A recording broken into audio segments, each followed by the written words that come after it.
And a good Sunday evening, everybody. Welcome to Bethea'S Byte Reloaded. Ernest Bethea, the last outlaw here. So good to have you on board. And like I said in the advertising, today it's familiar faces, familiar cases. What do I mean? All you have to do is just look at the long list of people that I have lined up. I've got everybody from Finnegan, Cain Velasquez, Dale Warner, Chrystul Kizer, Gregg, Sidney Powell, Derek Chauvin, Thomas Lane, just to name a few. So get ready, familiar faces, familiar cases. But first, I'm going to start off with a missing persons case that I brought earlier this week. Watch your screens as I set everything up. Now, what we have here is an ongoing Amber Alert out of Los Angeles.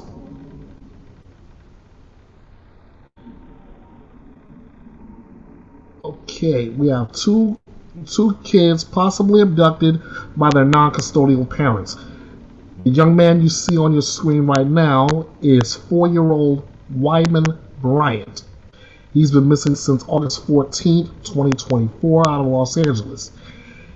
He has blonde hair, brown eyes, stands 3 feet 5 inches tall, weighs around 34 pounds. He was last seen wearing a blue shirt, pink shorts, and pink shoes. This is his 2-year-old sister, Willow Bryant. She has blonde hair, blue eyes, stands about 2 feet tall, weighs around 20 pounds, last seen wearing blue shirt and a gray shorts. They may be in the custody of Mom Tiffany Bryant. Blonde hair, brown eyes, stands about 5 feet 4, weighs around 100 pounds, last seen wearing white pants, short sleeve blouse, and flip-flops. She's 39 years of age. And also possibly in the company of David Walker James, who's 53 years of age, with gray hair, blue eyes, weighs around 170 pounds, last seen wearing jeans, a navy blue button-up top, and flip-flops. This is the information we have here. An Amber Alert has been issued by the California Highway Patrol on behalf of the Los Angeles County Sheriff's Department on August 14th, 2024 at approximately 15:07 hours. That's 3:07 for all you civilians out there.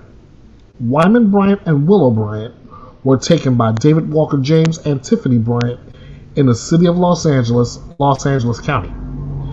Again, Wyman Bryant is a 4-year-old white male with blonde hair, blue eyes, standing 3 feet 5 inches tall, weighing 34 pounds. Willow Bryant is a 2-year-old female with blonde hair and brown eyes, standing 2 feet tall, weighing 20 pounds. David Walker James is a 53-year-old white male with gray hair, blue eyes, weighing 170 pounds. Tiffany Bryant is a 39-year-old white female with blonde hair, brown eyes, standing 5 feet 4 inches tall, weighing 100 pounds. The suspects were last seen driving a 2008 Champagne Buick Enclave with paper license plates. So now this is where you guys come in. If you have any information regarding the whereabouts of Wyman and Willow Bryant, or the suspects David Walker James or Tiffany Bryant, do not hesitate. Call 911 immediately or get in contact with the Los Angeles County Sheriff's Office. That number, as you see on your screen, is 213-219-1700. 213-219-1700. Also ask to contact the FBI toll-free tip line. That's 1-800-CALL-FBI. 1-800-225-5324. Or you can get in contact with the National Center for Missing and Exploited Children's 24-hour tip line. That number is 1-800-THE-LOST, 1-800-843-5678. Also, you can submit your tip online anonymously. The address is tips.fbi.gov. Now, today is August 25th, which means now that those two have been missing for now 11 days. This is still an ongoing Amber Alert, courtesy of the National Center for Missing and Exploited Children. If you have any information at all regarding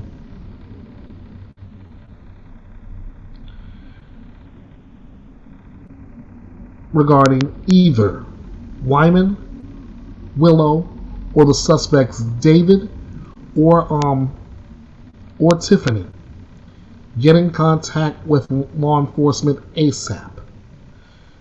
Any information you can give,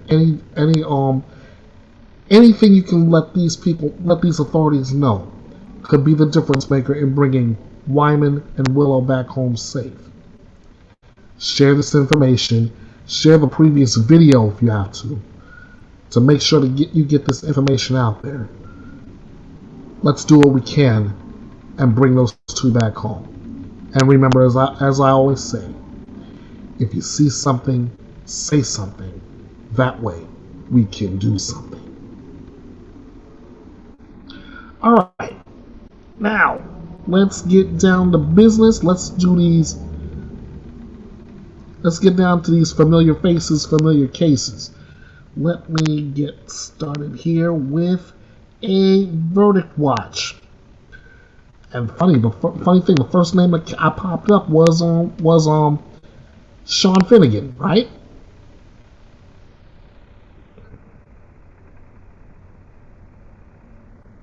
All right.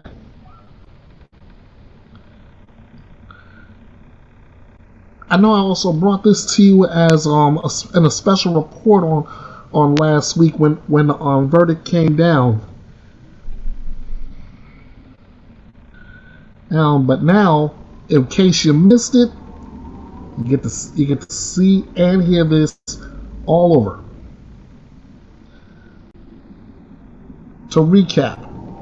Oh, by the way, this was also the penalty phase. So remember, this is Sean Finnegan was found guilty of first-degree murder, aggravated rape, aggravated kidnapping, abuse of a corpse, and tampering with evidence in the death of 36-year-old Jennifer Paxton. So what did the jury decide?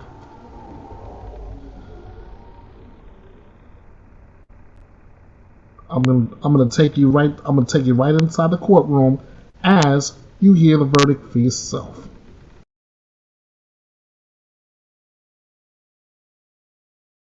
Family members and friends and folks here, there can not be an outburst on this. Hard enough, we've all worked very hard. The district attorney's office worked very hard. Counsel has worked very hard for Mr. Finnegan. I cannot mess this up at this time by any outburst. If that's a point with you, you need to leave, please. All right? Okay. Thank you. Let's see if they open the door.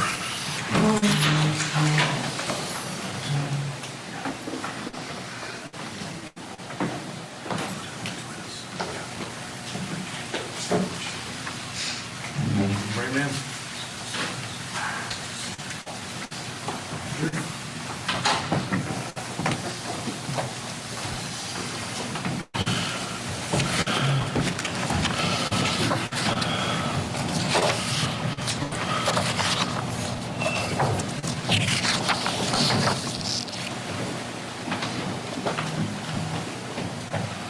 Thank you. A seat, please.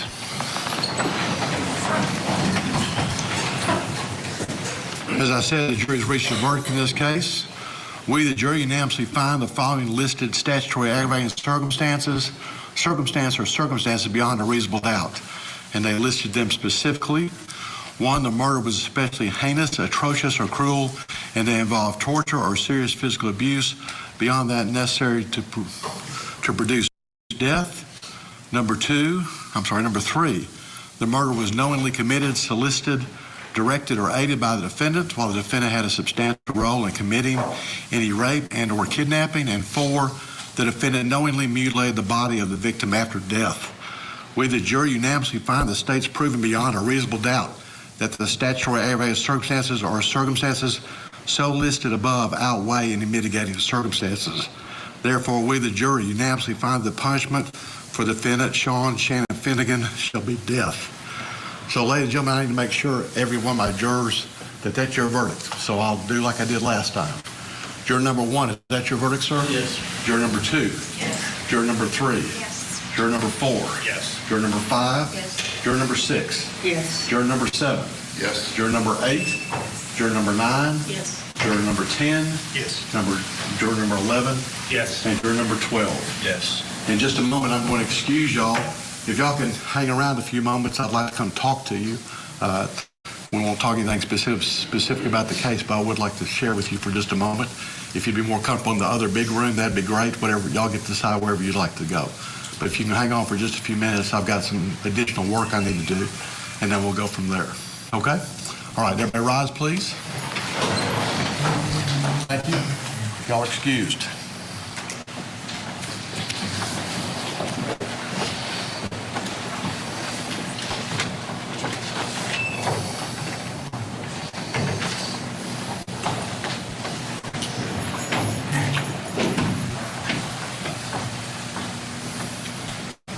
Take a seat. Mr. Finnegan, you can stand up, please, sir, with your attorneys. Upon the verdict, the jury find you, Sean Shan Finnegan, to be guilty of murder in the first degree as charged in the indictment. Upon further verdict of fixing the punishment of death, it is therefore ordered that you shall be put to death by lethal injection in the mode prescribed by Tennessee law pursuant to the provisions of Tennessee Code annotated 40-23-114.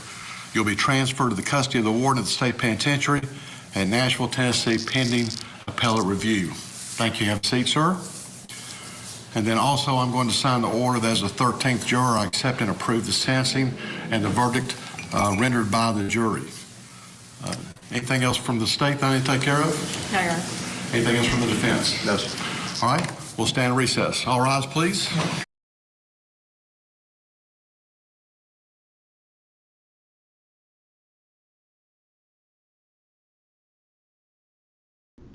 That did not take long at all.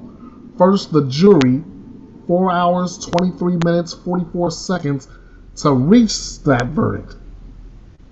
Sent the recommendation, death. The judge, after releasing the jury, he says, okay, the jury makes the recommendation of death. I'm going to go ahead and pass that sentence that he will be put to death by lethal injection. Whoo-wee. And as for Rebecca Dishman, his co-defendant, Dishman pleaded guilty to first-degree murder and 2 counts of rape of a child on September 5th, 2023. As part of the agreement, she was required to testify against Finnegan at his trial.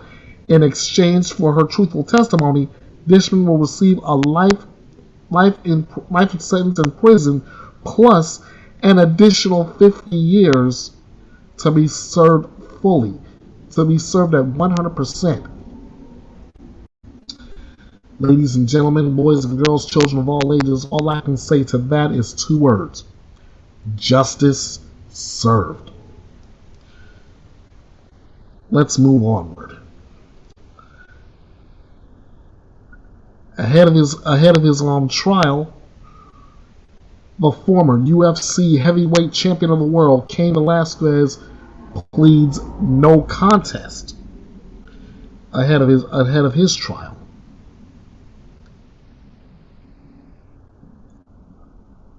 UFC star Cain Velasquez pleads no contest.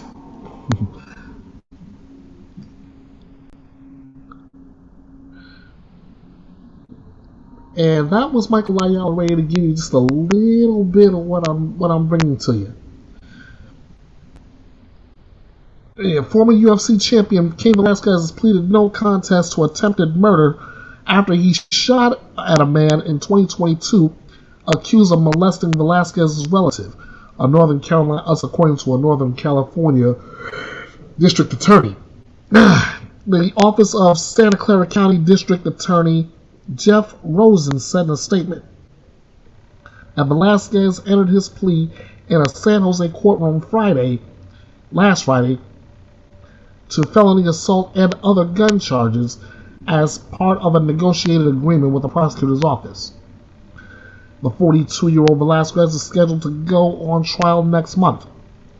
Velasquez, who retired from the Ultimate Fighting Championship in 2019, still faces prison time, said Rosen's office, and a sentencing date has not been scheduled. The man charged with molesting the male relative, who was 4 at the time, is the adult son of the woman who ran the daycare attended by the boy. Prosecutors said that in a high-speed chase on February 22, Velasquez fired a handgun multiple times at a truck carrying the alleged molester and 2 others. He shot and wounded the stepfather of the accused molester instead.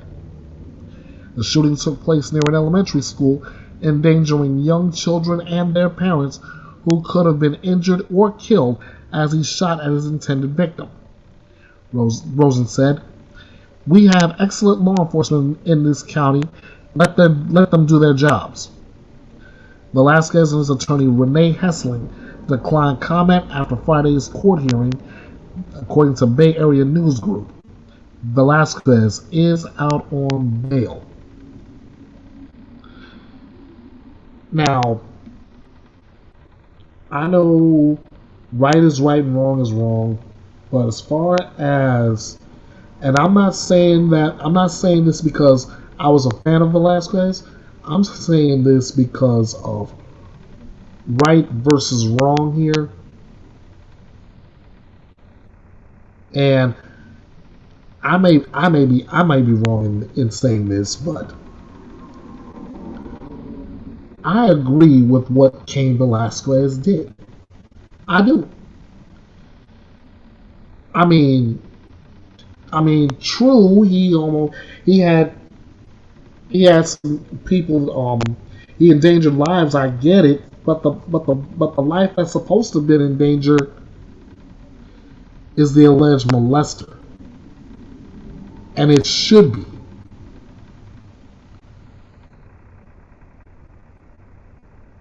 Honestly, I believe Cain Velasquez did something wrong in order to make something right.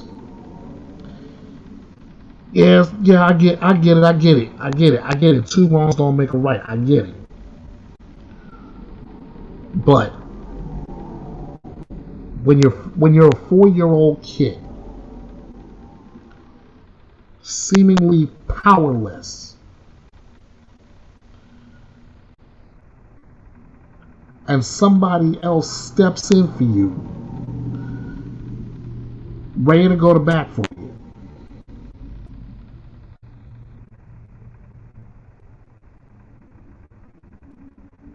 sometimes it may take a bad deed in order to right a wrong. That's how I see it. And if I'm wrong, forgive me. But for now, I stand with Cain.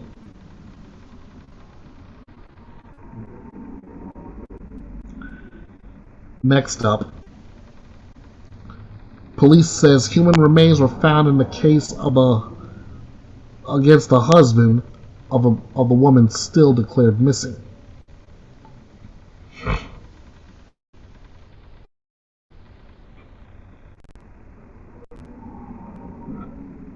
Oh, perfect. Human remains were found on the property belonging to the husband of a missing woman, according to Michigan State Police. Authorities said they found the remains on Friday during a search on the property in Lenawee County belonging to Dale Warner, the husband of Dee Warner. Dee Warner was last seen on April 25, 2021 at her home in Tecumseh. In November 2023, Dale was arrested and charged for her disappearance and murder. It was exhilarating in the fact that finally we had something. And then it was reliving that we finally accomplished something after 3.5 years of a really steep uphill climb, Gregg Warner's brother, Greg Hardy, said. Dee's family confirmed to Scripps News Detroit that the remains were found in a sealed tank used to hold anhydrous ammonia. At the time of discovery, there was no ammonia in the tank and it was closed on both ends. In March of 2022, a Lenawee County court declared Dee legally dead. And former military investigator and attorney Billy Little have been helping the family. So I'm going to let you catch a recap of this case, courtesy of Court TV's YouTube page.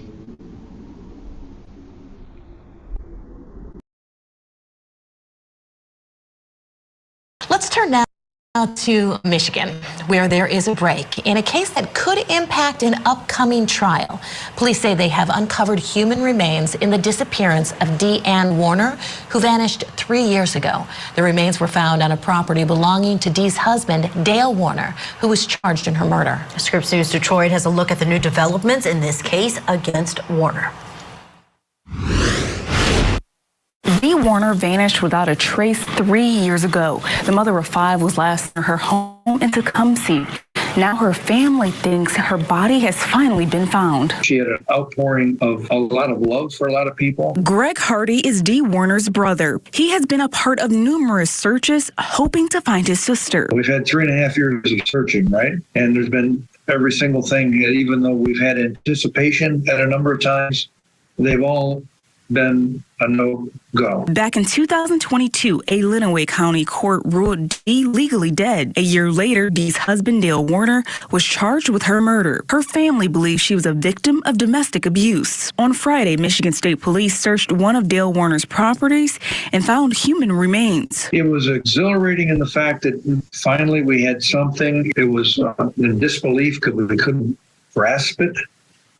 And then it was relieving that we finally accomplished something after 3.5 years of a really steep uphill climb. Police say tests need to be done to identify the remains, but Hardy believes those remains belong to his sister. He also says he thinks these remains will be a key factor in the case against Dale Warner. Others in the family, etc., feel very relieved that we have, the specific remains, and because many people have been, I guess, a bit concerned that we wouldn't have enough good information to go to trial. As far as how Dee's 5 kids have been dealing with all of this, they've taken it on head on.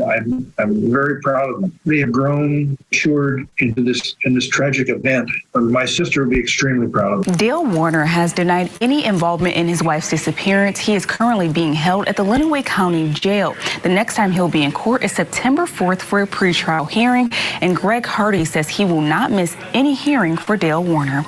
Reporting from the newsroom, Tierra Braddock, 7 News Detroit.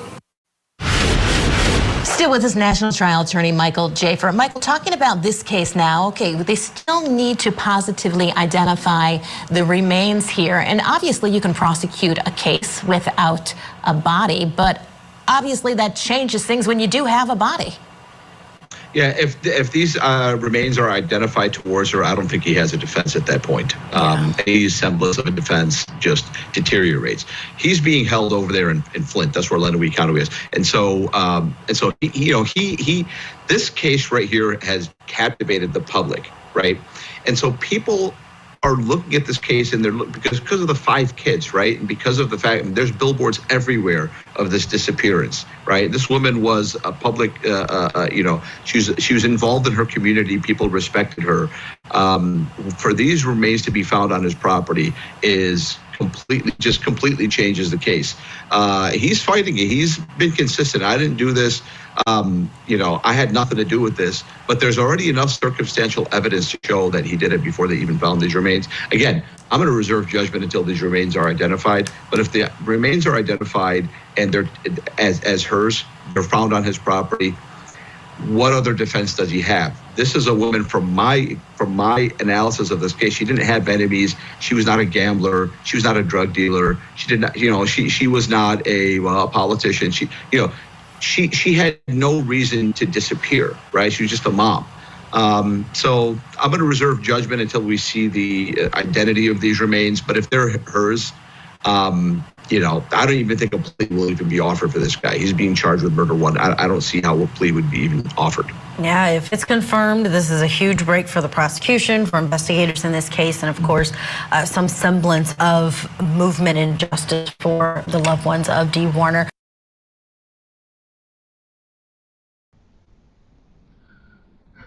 And I'm gonna do the same thing that attorney says. I'm gonna hold off judgment. I'm gonna hold off on my opinion until we find out for sure if those remains do belong to Dee Warner. And if so, that's when yours truly, the last outlaw, will have absolutely zero mercy in unleashing my opinion on this case. For now, it says that Dale's preliminary hearing, at least at his last preliminary hearing, his defense attorney suggested Dee may not have been murdered at all, pointing out that her body had not been found. Well, that's what his attorney says, but the police are saying otherwise. I will check back with this, and when I find out for sure, you guys will get all that information. Next up, we turn to the Chrystul Kizer case, and Chrystul Kizer has been sentenced for killing the man who allegedly trafficked her.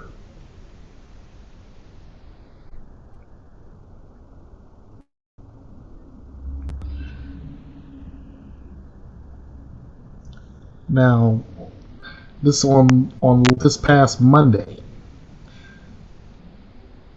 which is Monday of last week, 23-year-old Chrystul Kizer was sentenced to 11 years in prison after previously pleading guilty to a reduced count of second-degree reckless homicide. She'll also spend 5 years on extended supervision. 2018, Kizer was just 17 years old when she killed Randall Voller III after he sexually assaulted her. She was accused of shooting him twice in the head, setting his house on fire, and fleeing in his car. She was initially charged with multiple charges, including first-degree intentional homicide. Prosecutors have said that there's no doubt Voller sexually assaulted Kizer and other girls, and that's according to a report from the Associated Press. Kizer is free on a $400,000 bond until February, when U.S. Marshals arrested her in Louisiana on a warrant out of Milwaukee. That warrant was for a separate misdemeanor, disorderly conduct in a domestic violence case. Following that arrest, a judge denied a request to combine that case with the Voller murder trial. Now, let me take you quickly to Vinnie Politan to see what he has to say regarding this case.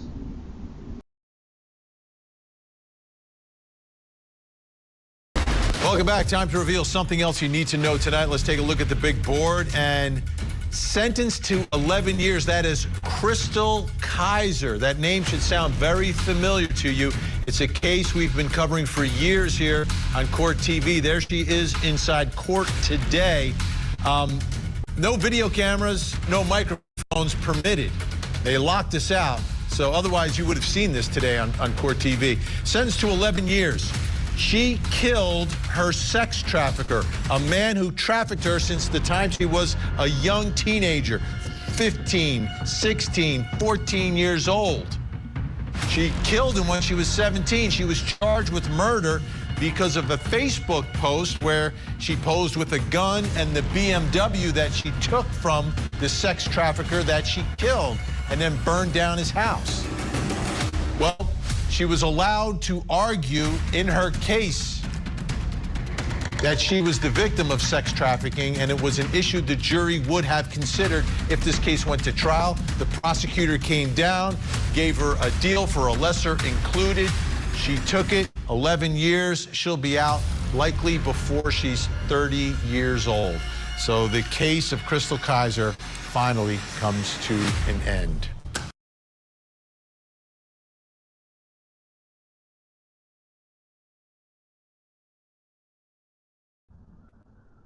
So that case comes to an end. But is it justice served? I'm gonna go on a limb and say yes, simply because of the fact that she did everything she could and everything she had to do to defend herself from that monster. But the problem that still entails is that she took it overboard with the Facebook post. Run. Get away. Defend yourself. But there's no need to necessarily brag about it on social media. I hope that whenever Chrystul Kizer gets out of prison, she can start her life anew, and she can actually put that nightmare of her past where it belongs, in the past. But for now, yes, this is justice served.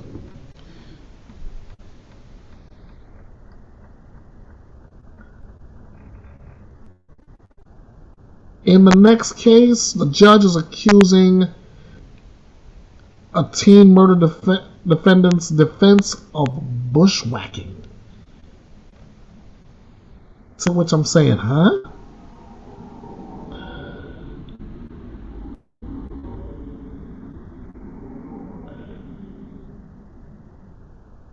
Yeah. Judge accuses teen murder defendant's defense of bushwhacking. Let me break this down before I take it to the entire video. Attorneys representing a teen girl charged with murdering her mother and trying to kill her stepfather faced harsh words from a judge after their client was found competent to stand trial. 15-year-old Gregg is charged with murder and attempted murder after allegedly shooting her mother and stepfather on March 19th in the family's home. Gregg, who was 14 at the time of the killing, allegedly invited a friend over after killing her mother to see the body and revealed she was planning to kill her stepfather as well. So what I'm going to do right now is take you right into the courtroom for this hearing, and we're going to hear those harsh words from the judge. Bushwhacking?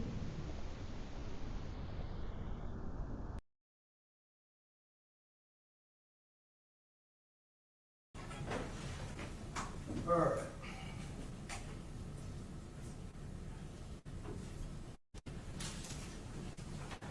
We're on the record, State of Mississippi versus Harley Madison Gregg, Franklin County Cause number 2024-34169. All right, first matter we have is a competency hearing. State of call, this witness. Before today's hearing, we spoke with the defense attorney, and they have agreed to stipulate the competency. Dr. Guglielmo is present in the courtroom. I told her to be excused until that was done, and so we'd like to enter a copy of her report where she found that the defendant, Gregg, is competent to proceed to trial into the record as an exhibit to today's hearing. Any objection? Yes, sir. Yes and no, Your Honor. The exhibit, as it is right now, we believe is improper. it can be a redacted version needs to be entered at this time, Your Honor, per the rules. Well, Mr. Kemp, you raised insanity. Therefore, I cited the rule in my order where you waived the redaction. However, this is what the court's going to do.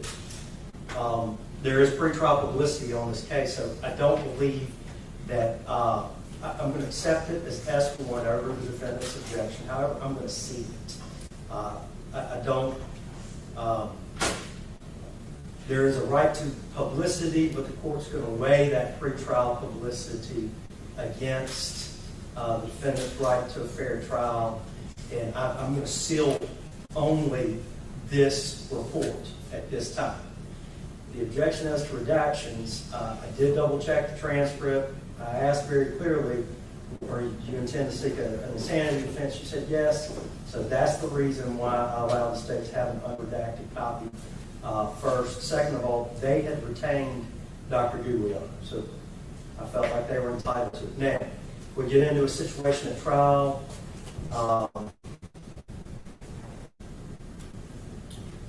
Portions of it may not necessarily be able to be used depending on the posture at trial. That's what we're going to do. Mark it for C1. Mark it as S1, but I'm going to seal it at the end of this hearing.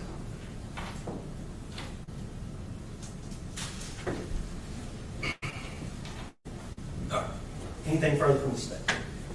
That's competency.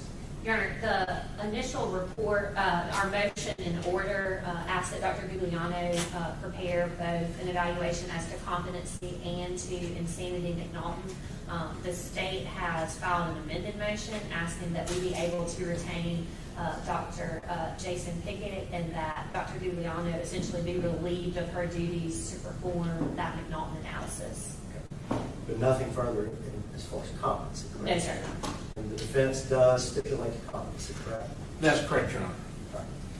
Based on Dr. Guglielmo's findings and the defense's stipulation, the court will find that this defendant is, in fact, competent to proceed, and we will move forward. All right, now, there was an amended motion by the state that you just referenced. I'm looking for that motion. Let's see here. Document 111, an amended motion for mental evaluation and McNaughton analysis. All right. So the state of Mississippi is asking that Dr. Guglielmo be relieved from her obligation to perform a McNaughton analysis. Yes, sir, Your Honor, that's correct. You want to hire somebody else to perform a McNaughton analysis? Yes, sir, Your Honor. Dr. Jason Pickett. Okay, what type of doctor is Dr. Jason Pickett? He is a forensic psychiatrist. Also, he has did his residency in emergency medicine as well. Okay. Have you informed him of the trial? Yes, sir, Your Honor. All right. Anything further from the state? No, sir, Your Honor. Response by the defense. First of all, Your Honor, when Dr. Guglielmo went and did the the competency hearing, she got halfway through her evaluation on McNaughton. They were just supposed to continue. So we don't understand why they're having to switch to somebody else when that person evidently is qualified to do it and was doing the investigation. Dr. Guglielmo here. She is, Your Honor. Yes, Your Honor. Of course, we'll call Dr. Guglielmo for this.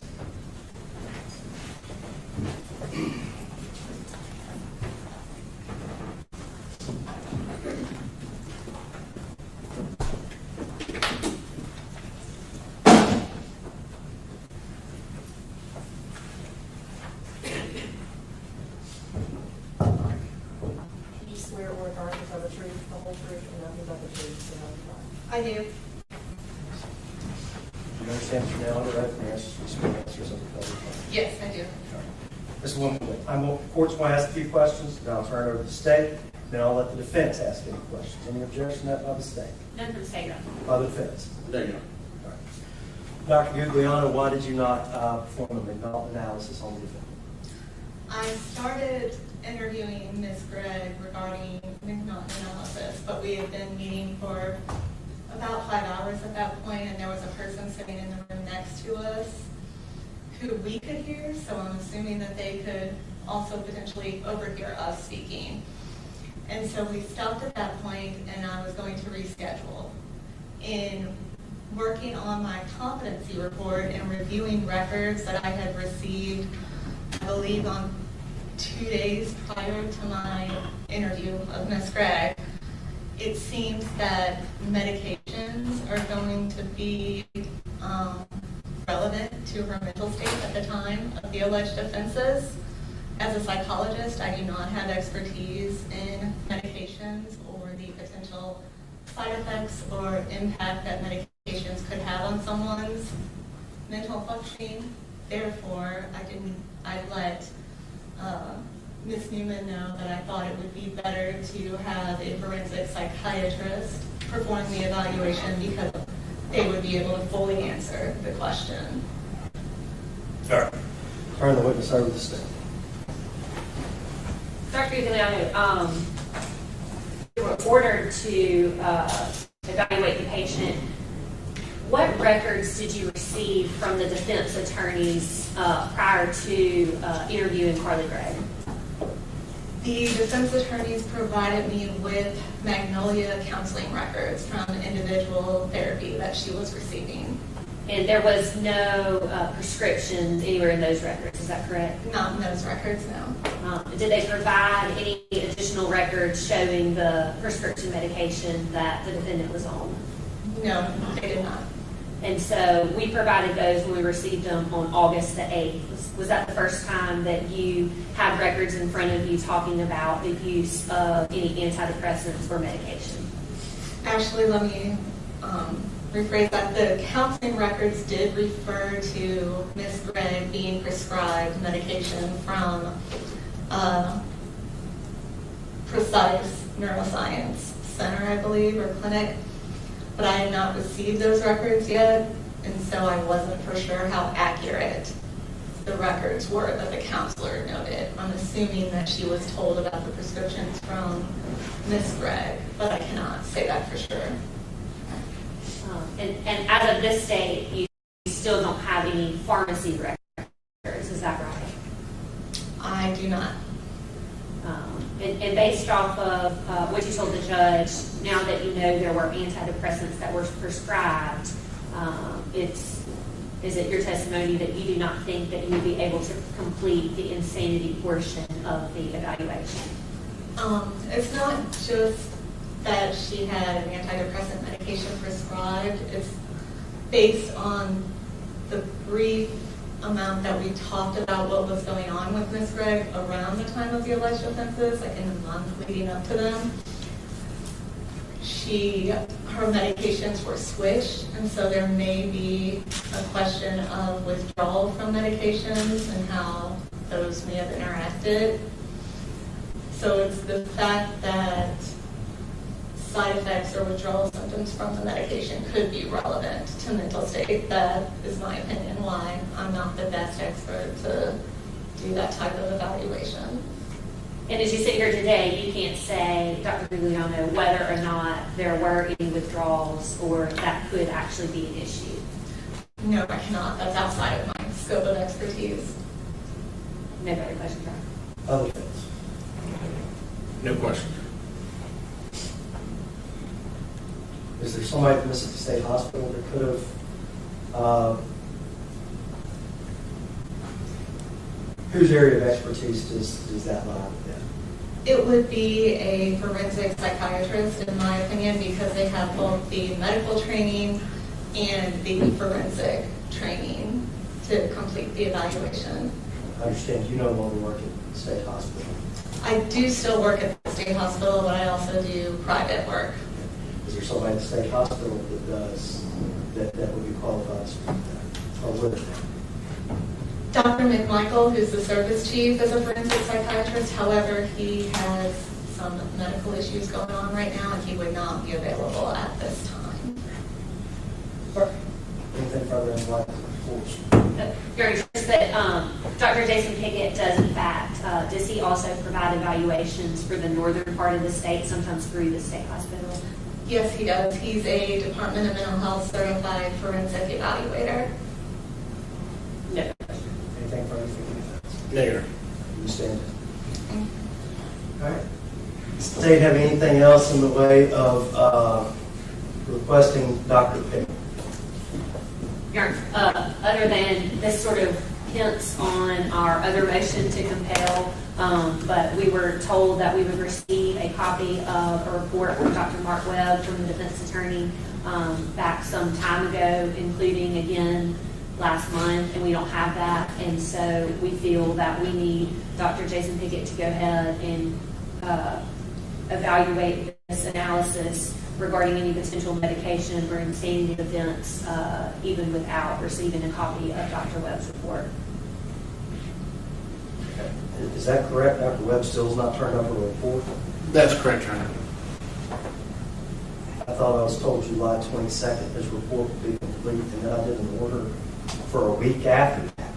And here we sit a month later, and we don't have a report. Correct, Your Honor. He's still evaluating her. In fact, I think he went, was it last week? Yeah, he was evaluating her and adding information and making sure that his report is correct, Your Honor. And as soon as we get it, we were hoping to have it by the end of this week. Was Dr. Webb informed of the court's order? I entered an order. He was supposed to turn it over. As I recall, defense counsel offered up early July, and then early July came July 22nd, and then I gave an extra week after that. So why don't?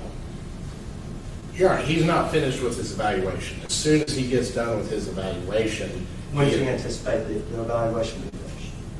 I'm sorry, what? When? We are planning to have it turned in by the end of this week. That's what, and we've informed counsel opposite that that's what we're shooting for right now. But I can't turn it over until we get it. I can't give you right now.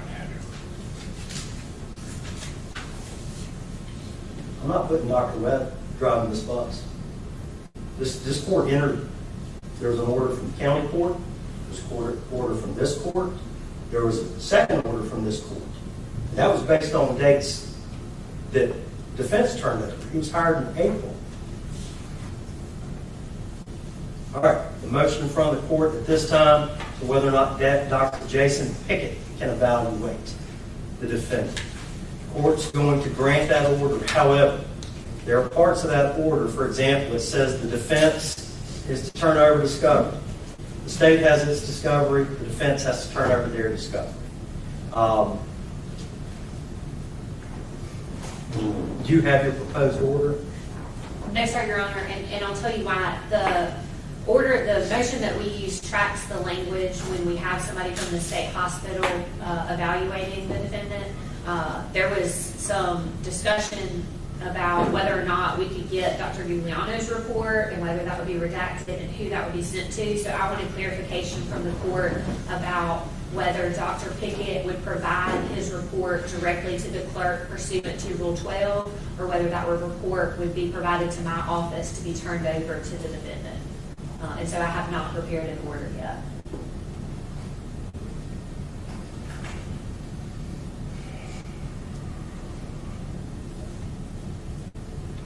All right. This is going to be a court's ruling. The court's going to allow the state to submit this to Dr. Jason Pickett. The state's turn over a copy of the order for the close of business today. Any and all related motions, exhibits, and materials must be turned over by the state to Dr. Pickett by the close of business tomorrow. I don't know why we need a completed patient information form. I don't believe that's necessarily required. Information related to the alleged crimes, discovery materials are to be turned over by both sides, both the state and the defense, before the close of business tomorrow. Copy of the defendant prior local arrest record and NCIC or FBI identification report. Any of that will be under control of the state. The state's going to turn that over. Information concerning the defendant's mental health and medical history, including a copy of the report, following a psychiatric psychological expert, providing any previous forensic opinion or evaluation of the defendant. Both sides will turn that over by the close of business tomorrow. all relevant medical, psychiatric, psychological records, and all educational and court, including youth employment records, be turned over to both sides. I'll close business tomorrow. Both sides would file a certificate of compliance by the close of business tomorrow. However, I'm forewarning the state. I'm trying this case this time. So Dr. Pickett better be ready to try the case. As to the medical from Webb, this court has serious concerns. I cannot for the life of me understand how Dr. Vigliano is able to go and interview and turn over a report within a couple of weeks, but Dr. Webb's not. Dr. Webb is not going to be driving the bus. If you don't turn over the report by the close of business tomorrow, this court's going to look at exclusion. Your Honor, just for the record, and the rules speak that we have till the 30th of August to turn that over. It's also, we have till the 30th of August, actually it's 2 days after that. But it says that we have to, that's when we have to file our notice as far as insanity. That's what is the determining factors whether or not we are using insanity defense. We have not done that yet. We are still within our time frame to do that. Once we file our notice of insanity, if we do that, Your Honor, then what happens is that some things in motion. Within 10 days after that, we have to provide any reports, any information that was relied on has to be provided to the state. That's what the rules say. That's not what the rule says. The rule says in any event, not less than. However, the willful holding on to discovery material and not turning it over in order to obtain a tactical advantage falls under Taylor versus Illinois from the U.S. Supreme Court. And Your Honor, it says very clearly exclusion is appropriate in those circumstances. This court finds it very circumspect that Dr. Webb is not able to turn over a report. Has defense counsel turned over the records you intend to rely on in the trial? Most of the records, Your Honor, have come from the state. And I think so. What's the holdup we've for Dr. Webb? You gave everything over to Dr. Webb you intended to rely on. Why are we here 4 months later and you're telling me, well, Dr. Webb will get to it when he gets to it? The rule does not say you can hold your discovery until 10 days. You have to read Rule 12 and Rule 17 together. Rule 12 requires a prompt disclosure. And I'm forewarning the defense, this is beginning to sound like a willful attempt to obtain a tactical advantage, as outlined in Delabeckwith versus State and Taylor versus Illinois. And Your Honor, all I can tell you is that he is still evaluating her as late as last week. And so when he... Is Dr. Webb here today? No. Did you inform him of the hearing? Yes, Your Honor, but he knew we were not objecting to her competency to stand trial and that there would be a stipulation. He's only testifying about the McDonald issue. Well, look, you're going to be able to preserve your argument for appeal, but the rule does not say that you can hold off and wait to turn over the expert opinion until you want to. That's not what the rule says. The rule doesn't say you can wait until 10 days before. You noticed this court in July that you were going to be obtaining a medical expert. It is total ambush, a complete bushwhacking to hold the report until 10 days before. And that is not the purpose of an insanity defense. Mental health, insanity defense is a shield for Ms. Gregg. But at the point she tries to turn it to a tactical advantage, she loses that shield. And the state of Mississippi can raise that with the jury. And if you're going to be trying this case in front of a bunch of people that went to vacation Bible school, this little light of mine, I'm going to let shine, hide it under a bushel. No. Why would we hide this under a bushel? Why would you wait till 10 days before trial? If she truly was insane or truly was under the influence of these drugs, why hold it till 10 days before trial? It looks bad from a jury. Yeah, we're not about withholding it intentionally 10 days before trial. First of all, the rules specifically speak when we have to file our insanity notice of insanity defense. We have not done that yet. The case law is very clear that putting the court on notice that we are getting an expert to look at insanity is not putting the court on notice that we are offering insanity defense. We have until the 30th of this month per the court's order, because that's when the motions have to be filed by the 30th of this month.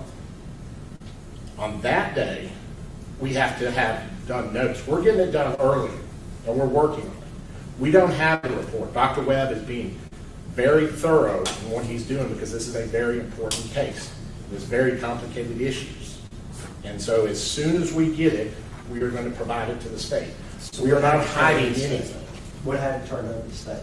We turned over anything that we have had that they don't, we have given them. Okay. What's the state received from the defense? Absolutely nothing. Not one piece of paper, not one name, not a phone number. That's why we filed a motion to compel compliance with Rules Criminal Procedure 17 back in July, asking for discovery. We've sent multiple emails. We've asked multiple times. We've asked in person. We've been provided absolutely nothing.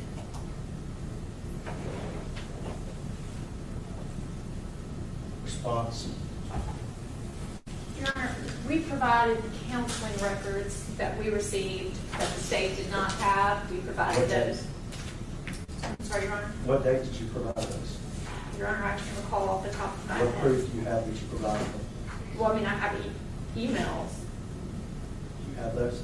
If I can find them on the phone. And I believe we also provided those same records to the state's experts, but everything else has been what we've received from the state. That's not entirely correct, because in the report that Dr. Guglielmo did have, I noticed there was a statement from the stepfather that it's the first time that's ever been testified to before, unless you can show me somewhere in the discovery that it was. I've not seen the discovery, but I heard the man testify, I read the transcript, and I sat down with the report, and there's new information in there that's nowhere in the testimony that does contradict what was stated under oath.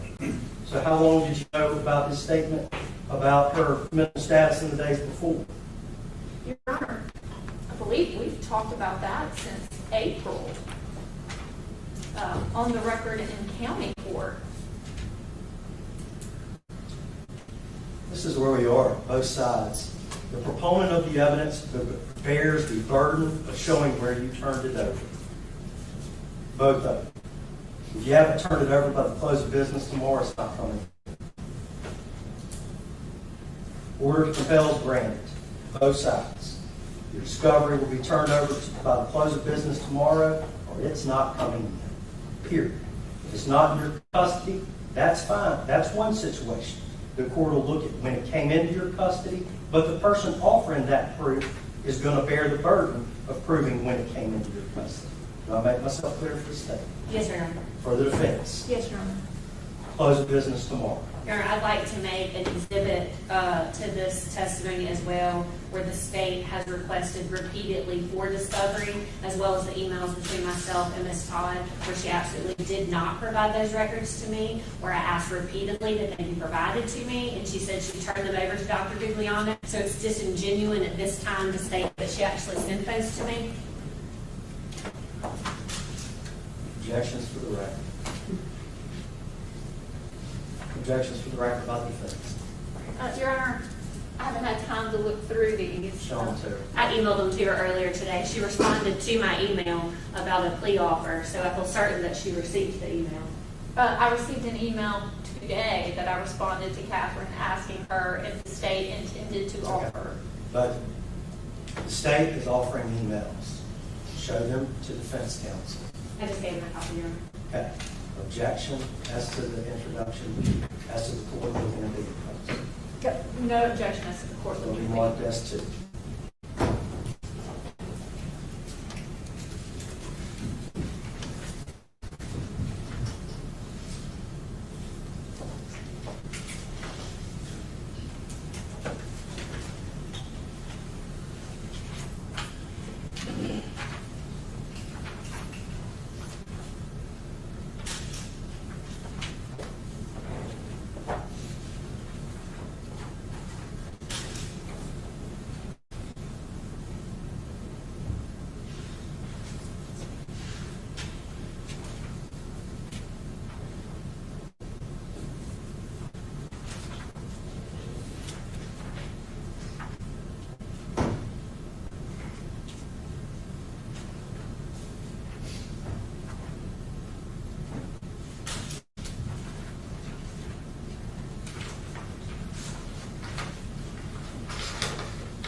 have a very simple question. This court signed an order on July 3rd, 2024 for mental evaluation and mental analysis.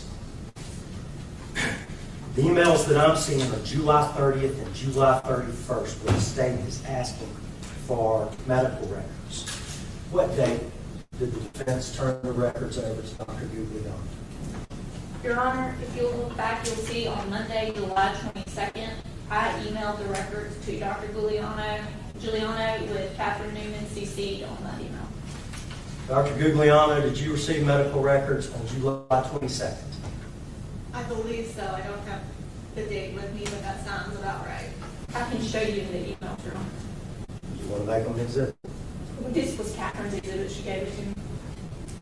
Your Honor, if I may, she copied the email that she sent to Dr. Guglielmo, then sent me an email that says FYI. There were no records attached, which is why I asked no less than 5 times on the 31st to please just send me the records. Your Honor, may I have the records? Sure.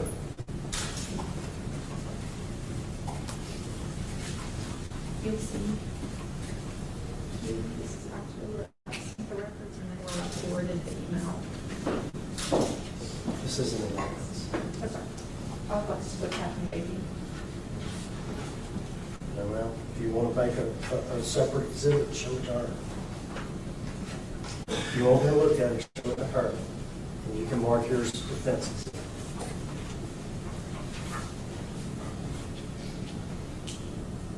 Yeah, I'm confused. Where does it say it was sent to me? Do you have an objection to it coming in? I have an objection based off what she's claiming it to be, so yes, there's an objection to that. It's in the packet, Judge.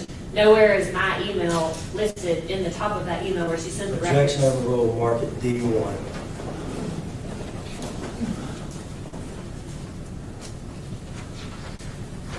All right, for the record, you've highlighted purple, correct? Yes, Your Honor. And then the email below where I forwarded the email with the documents.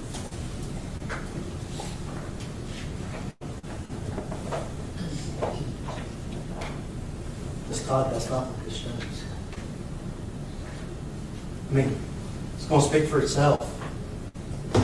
You sent these to forensicssiteservices.ms@gmail.com. You go down, Amanda Guglielmo responds to you, received, thank you. Then you email FYI, thank you, but there's no attachments. I believe if you go forward, you see where it's attached. I see where it was attached to Dr. Guglielmo. Right, yes, Your Honor. You can continue to go. You'll see where Catherine even asked about the dates on the records, and I tell her where the dates are on the records.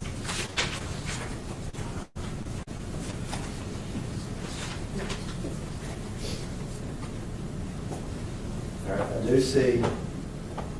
Can you let me know where the records are from and what dates? The Blue Cross Blue Shield printout shows that she saw multiple counts. All right. I will say this from both sides. The purpose of discovery is to obtain a just and fair result. This court will not stand for an attorney to bring discovery gains. Close of business tomorrow. Both sides. You either turn it over, and you can prove to me you turned it over, and I'm not talking about an email saying, see, there's some records attached. There'll be something to the effect of, we've bait stamped documents 1 through 200, here they are. If they're not in the discovery tomorrow, they're not going to come in unless they are not in your possession. The purpose of discovery is to reach the truth. It is not to ambush either side. Now, I'm going to be frank. If the young lady was suffering from a mental defect or an illness or medication, then she should be set free. But if she's not, period. That is a perilous argument. The jury's going to make this decision.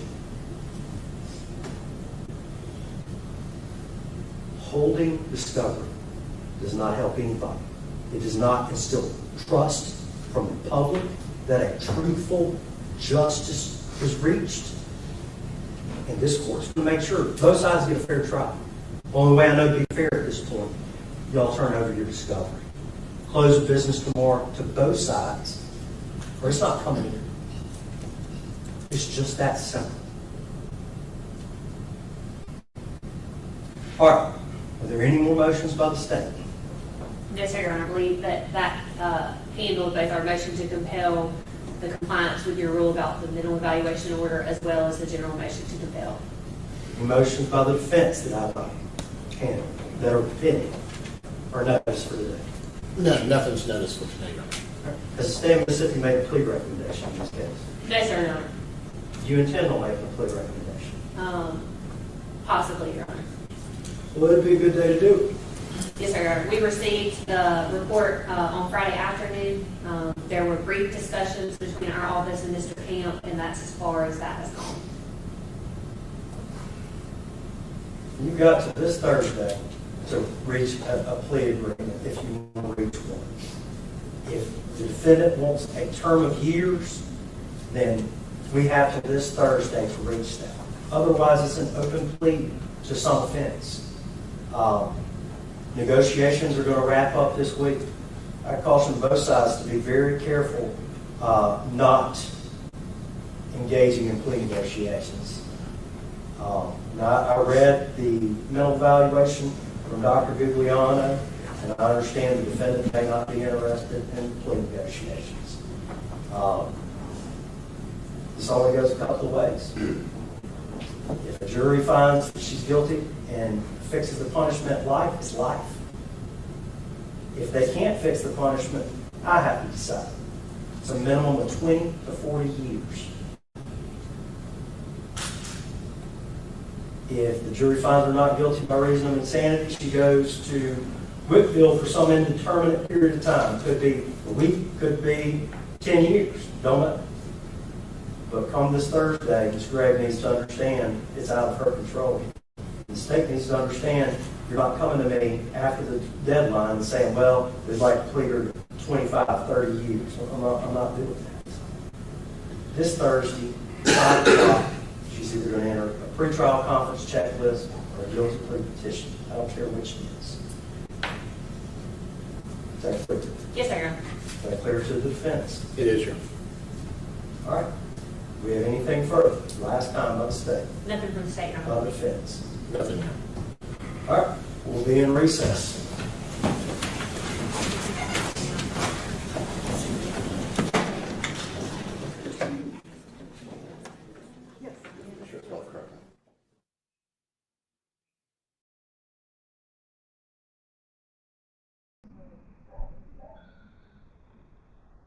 Guys, I don't know if she realizes it or not, but Carly Gregg is in a world of trouble. Let me remind you again, she's charged with murder and attempted murder after allegedly shooting her mother and her stepfather on March 19th of this year. Then, on top of it, she decided to invite a friend over after killing her mother to see the body and reveal that she was planning to kill her stepfather as well. The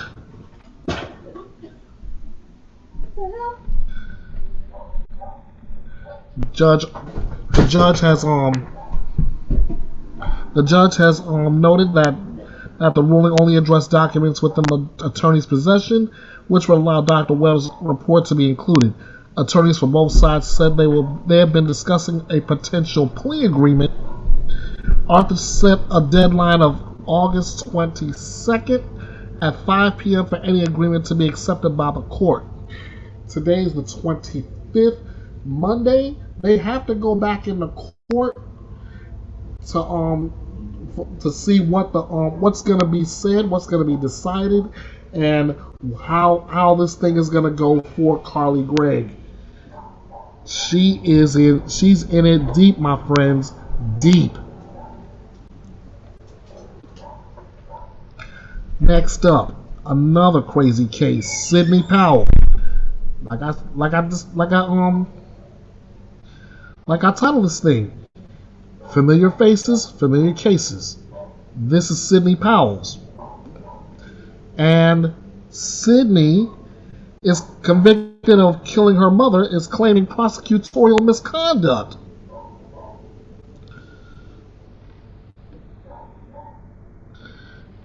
Yeah.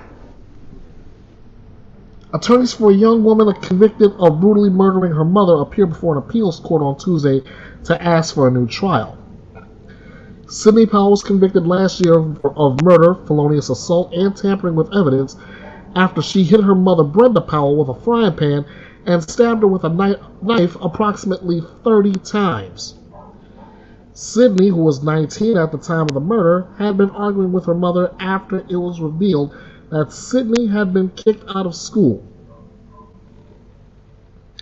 She never denied killing her mother, but the jury rejected her argument that she was not guilty by reason of insanity, kind of like the Gregg case. Several mental health experts testified during her trial, offering multiple diagnoses, which included anxiety, borderline personality disorder, and schizoaffective disorder. Part of Sidney's argument for a new trial is that the judge didn't allow her to present a surrebuttal to the prosecution's mental health witness, who was called in rebuttal to her insanity defense. Judge Kelly McLaughlin told Sidney's defense at the time, quote, "You had lots and lots and lots of expert testimony in this matter," end quote, as she denied the request. So we're going back to the courtroom again. And this time it's the appeals court for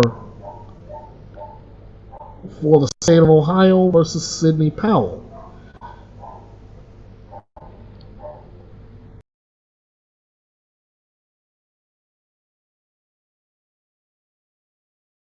Each party will have 15 minutes to present. The first case to come before the court today is State of Ohio v. Sidney Nicole Powell. Each party will have 15 minutes to present their arguments.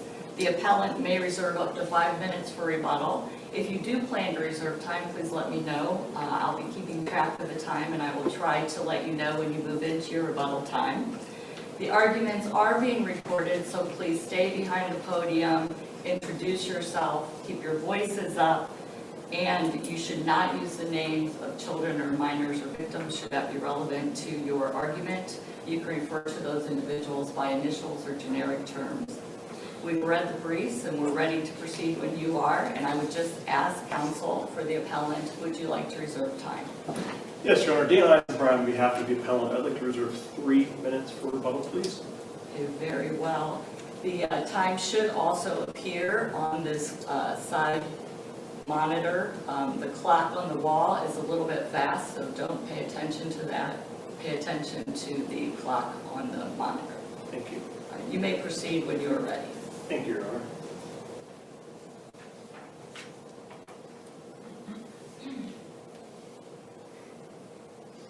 May it please the court, my name is Dan Eisenbrei. I represent the appellant, Sidney Nicole Powell.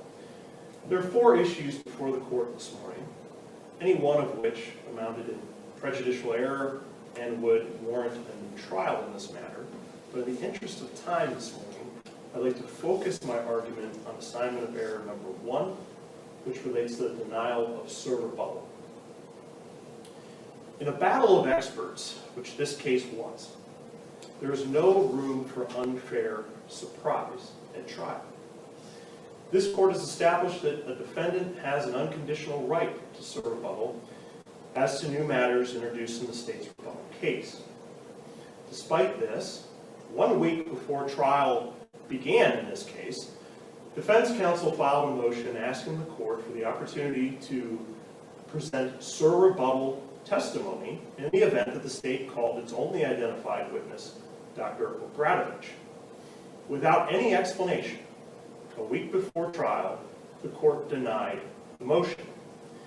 Counsel, can I ask you, in that motion that you filed to be able to present surrebuttal, you're saying it's pretty much a generic motion because at that point you did it just in case? Is that what you're saying? That's correct, Your Honor. At that point, trial had not started. The state's expert had not testified. No expert had testified. But trying to get out ahead of the issue that the state may choose not to call any witnesses in its case in chief and instead reserve its sole expert for rebuttal, the defense counsel filed a motion asking the court to affirmatively permit rebuttal testimony. And the response was a blanket denial. And what this did, Your Honor, was it essentially green-lit the state to have the last word on NGRI and to be assured that its expert would not be challenged by another expert's testimony. This was particularly, really, in a case like this, it's all about experts, right? And even the state, in its opening, conceded that the only issue we're here before the jury on is whether the defendant was suffering from a severe mental disease or defect, and as a result, she could not appreciate the wrongfulness of her actions. This was not a whodunit. There was no dispute that Sidney's mother's death was caused by Sidney. The only issue for the trial was that of NGRI, on which the appellant carries the burden of proof. So what happened at trial was the state did not call a single expert, which, by the way, only identified one expert. It did produce an expert report under Criminal Rule 16K, but that expert report turned out to not actually include many of the key opinions that the expert had testified to. In the defense case in chief, the defense called 3 preeminently qualified psychologists. Dr. Reardon, who was a former team psychologist for the United States Olympic team. He met with Sidney for 8 to 10 hours, put her through a battery of tests designed to decide, number 1, what her sanity was at the time of the act, and number 2, whether she was malingering at the time of the act or feigning a mental disease defect. And Dr. Reardon concluded that he had rarely, if ever, seen a situation where an individual was in such an utterly compromised psychological state as Sidney Powell at the time of the offense. The state also called Dr. Swales. He's a forensic neuropsychologist. He was a professor at Case Western University, board certified, published. He spent 15 hours meeting with Sidney, putting her through these tests, which are recognized in the field of psychology of having merit. He's even taught a class to determine on psychological tests detecting malingering. And he, like Dr. Reardon, reached a conclusion that at the time of the event, Sidney met the legal standard for not guilty by reason of insanity. And finally, the defense called Dr. Timmy, another psychologist who had testified in provided an opinion on 100 NGRI cases where the person he was studying was facing the risk of prosecution, criminal conviction, and only 5 to 10 of those cases out of 100 did he come to the conclusion that the person he was studying did meet the legal definition of insanity. This was one of them. And the crux of all of these experts' opinions were through recognized testing in how do you determine if somebody was malingering at the time of the event? How do we determine what somebody's mental state was at the time of the event? On rebuttal, the state called Dr. Bradovich, and by contrast to the appellant's experts, this was her first time testifying at trial on these issues. She holds no memberships, not board certified, she doesn't teach. She spent just 2 hours with Sidney. The defense experts spent collectively in excess of 30 hours with Sidney putting her through these tests. And importantly, she ran no tests. And when she was on the stand for the first time, she attacked the methodology of the appellant's experts' tests. And this was the first time we heard this. She said, you know what, I didn't run any tests because those tests don't tell you anything about the time of the event. They only tell you about the time in which you were conducting the tests. That was not previously disclosed, and that is against the science. And counsel, you were permitted to cross-examine Dr. Bradovich regarding that testimony, correct? There was cross-examination by trial counsel, that's correct. And is it the argument that without the server rebuttal, you were not effectively able to contradict or counteract that testimony? That the cross-examination allowed was not sufficient? That's correct, Your Honor, because it's the first time we're hearing these opinions is during server rebuttal. Number one, it robs trial counsel, the opportunity to effectively prepare for a cross-examination on new subjects. And number two, without having an expert being able to come and take the stand and explain to the jury the methodology of why what this person is saying is incomplete, I mean, that really goes to the fairness of this trial, and it allowed the state to have the last word on this, on new opinions that were not disclosed in the report. I'm getting a little confused, so I'm going to ask you to clarify if you don't care. Sure. So the state did not put on their expert in their case in chief. Correct. They saved it for rebuttal. Correct. In your case in chief. Correct. Okay. You did have a right to cross-examine them. Correct. And then did they then have the right of rebuttal of that? Well, so what happened after Dr. Obradovich testified is that trial counsel renewed his request to present rebuttal testimony. He had a proffer about all the different points that were not listed in the state's expert report, including the points that go to methodology of the tests. And in light of that, he requested that he be permitted to call another doctor back to testify to the jury. The court stood by its previous decision under the rationale that you have had lots and lots and lots, quote, expert testimony in this case, and the judge did not allow the defendant to call an expert and serve. It is not the amount of expert testimony that counts. It is the subject of the expert testimony.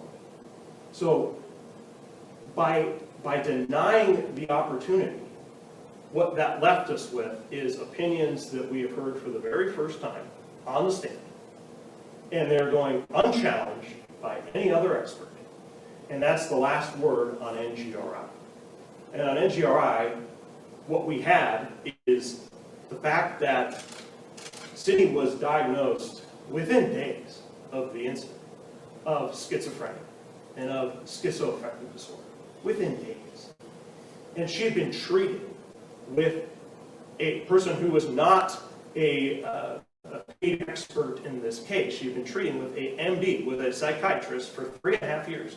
He was prescribing her medication. She was responding to the medication. At the time of this trial, she was still under his care. He testified as a clinician that she, without any doubt in his mind, had schizoaffective disorder, which is a severe mental disease, and he had been treating her from that, from just weeks after this incident. And there was no doubt in his mind that she was not making this up. There was nothing consistent with malingering. Contrast again, Dr. Obradovich. Dr. Obradovich says, yeah, I know these medical doctors have diagnosed Sidney with schizophrenia, with schizoaffective disorder, but she really doesn't have it. And this is all based on 2 hours and a review of some medical records. So when defense counsel pressed her on that and said, well, are you suggesting that she has been wrongfully prescribed medication for the last 3.5 years? Dr. Obradovich quickly backed off of that and said, well, that she's not qualified to render such an opinion.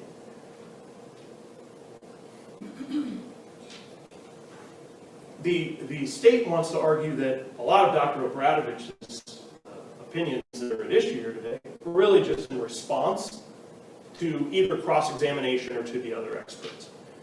First of all, they were not brought out in cross-examination.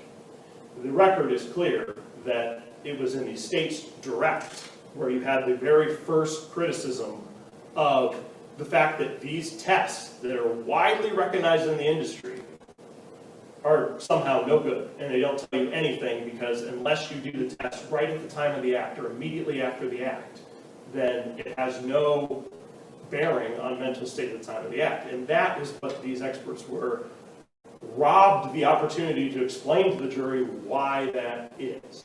And what this did was it effectively put defense counsel in a position where he would have had to fight a ghost. He would have had to use his experts to say not only everything that he thinks the state's expert is going to say, but then in this case, it would be expecting him to come up with new things that are not in her report and try to preemptively rebut them. It does not work.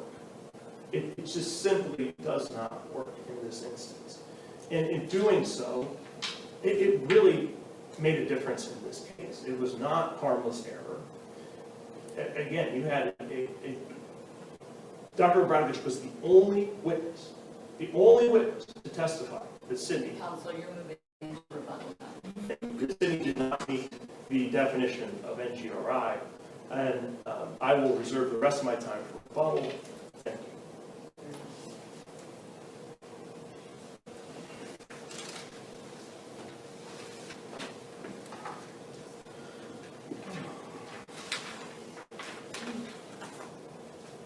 Good morning, judges.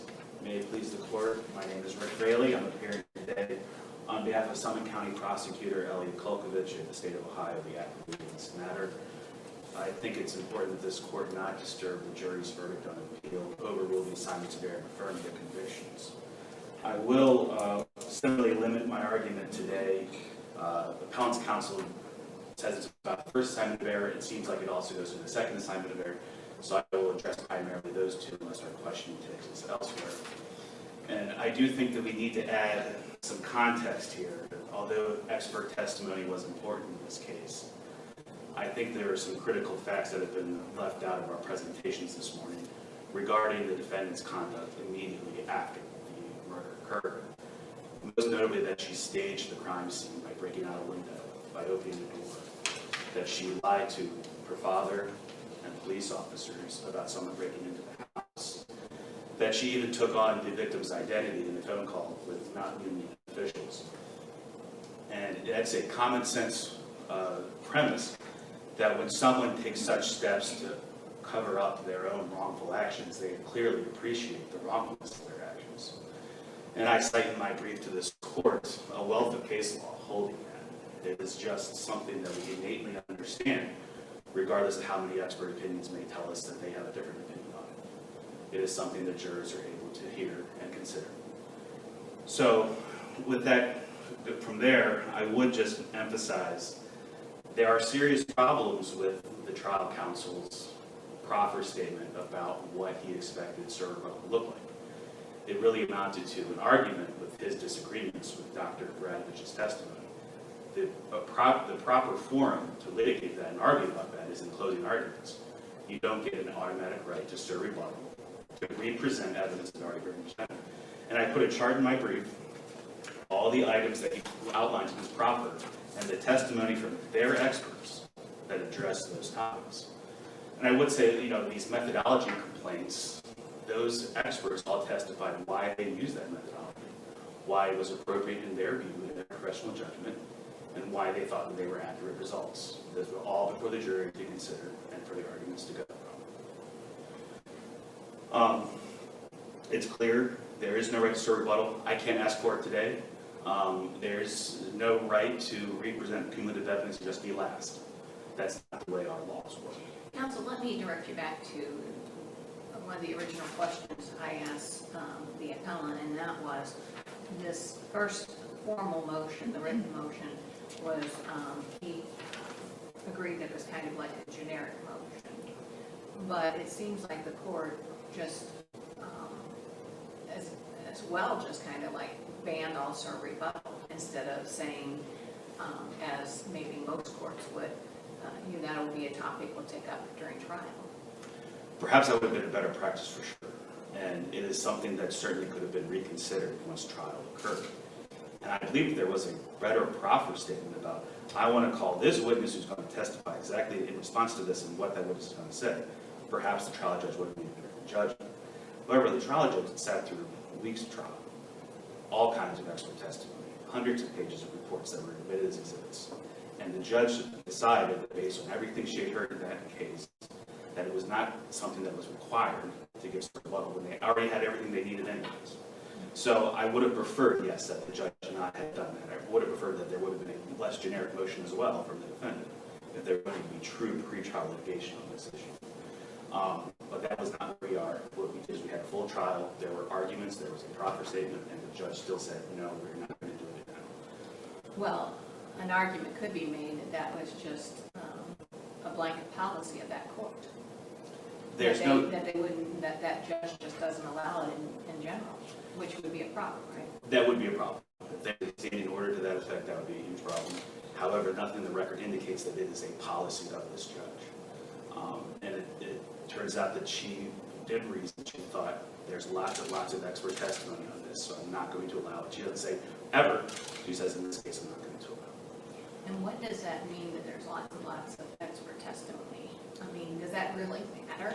I mean, that seems to be irrelevant, doesn't it? If your argument is that this was all new information that was from the jury. I certainly would have preferred if she would have said, no, it's not new information. But I think once you go through the transcript, clearly it's not new information. Clearly the proffer was very self-serving. It was very generic and more of a disagreement. And that's not the basis for why you get an unusual remedy. I mean, server rebuttal is unusual. I will say that, Judge. I won't say it's a policy where it's a blanket against, but it is something that is not typically provided in briefing and oral arguments. It's not typically provided in trials. And this is not a usual case either, where you have 3 defense experts that are testifying. Right, which I think would indicate that they have already put on their points. They have put on everything in the record that they have to argue for an NGRI finding. I think the problem, and this is getting to the second assignment of error, there's something that even common sense says. Clearly she understood the wrongness of her actions because of what she did, what we know she did. That's what the law recognizes. I mean, theoretically, the state didn't even need to put on any defense expert, or a state expert, to respond to this because we can just point to everything that was happening. So, based on that, I think that the server rebuttal evidence, we can't say there's an abuse of discretion. The judge listened to this trial. She listened to proper statement. She said no. Counsel, you don't have any disagreement with the patients of your expert?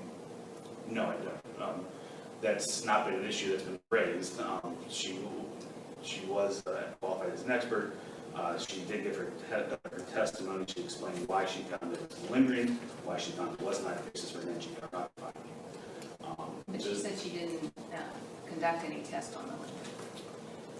She did not explain that she did any testing. However, she explained based on her review of the records, her review of the interview with her the defendant's statements to her about minimizing, failing to remember the case, all indicated her lingering. It also is very important, I think, to note psychotic symptoms were not recognized before this murder occurred. There was testimony from the defendant's friends indicating the night before she was very bubbly, I think was the testimony at a viewing of The Bachelor. There was testimony that there's no academic accommodation or intellectual disability in school. There's nothing in counseling records except for mild alcohol use disorder. There's only indication of maladaptive personality traits, which is not an indication of mental illness. So in terms of that is where Dr. Bradovich came from her opinions, and the jury heard that, and they agreed that based on what they heard in this offense, that it was inappropriate in NGRI. Another question I have really quickly, hopefully, is in regard to her opinion, your expert's opinion,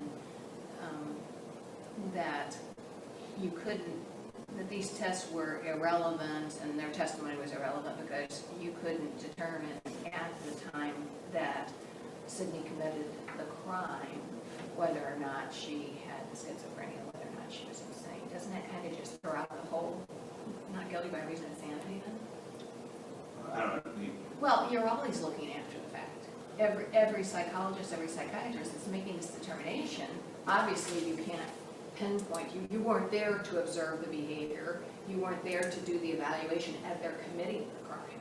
And the jury essentially heard that from Dr. Reardon's testimony during the defendant's expert testimony. There may be circumstances where you can look back after the fact and say, yes, at this particular time, this person was NGRI when they committed this offense. In this particular case, I think that that's not something you can find based on what Ms. Powell did after the murder. When we look at the exact facts of this case, what she did to cover up the offense that she committed, that screams, I know what I'm doing is wrong. Or else you wouldn't try to cover it up. I guess my question is, did your expert testify that under no circumstances could you determine somebody who's in GRI based on their diagnoses after them? I don't know if she explicitly testified that way. I think it was you just, in this particular case, you could not, based on what the record she looked at. Because I think if you went through and you saw records of psychotic symptoms demonstrated for years and years and years, perhaps there would be a basis for finding Ms. Powell. But in Ms. Powell's record, we don't see that. It only happens when the murder occurs, and that's also in the incentive to avoid criminal prosecution, hence the malingering finding. I would briefly like to touch on these issues about disclosures of criticisms. That seems like a State versus Boston claim. I have not seen that cited in the paperwork. It seems to be a bit of a different argument than what was made below or in the briefing on this. So I would say that that's something this court should steer clear of as a new wave issue. Again, this is something where there was significant expert testimony elicited by the defendant. They bolstered the credentials of their experts at the closing argument. The State responded with Dr. Bradovich and the sense of common sense about what we see in this case. The jury was able to find the defendant guilty under those circumstances and reject the NGR outcome. So if there's no further questions, I just ask you to affirm. Thank you, Judge.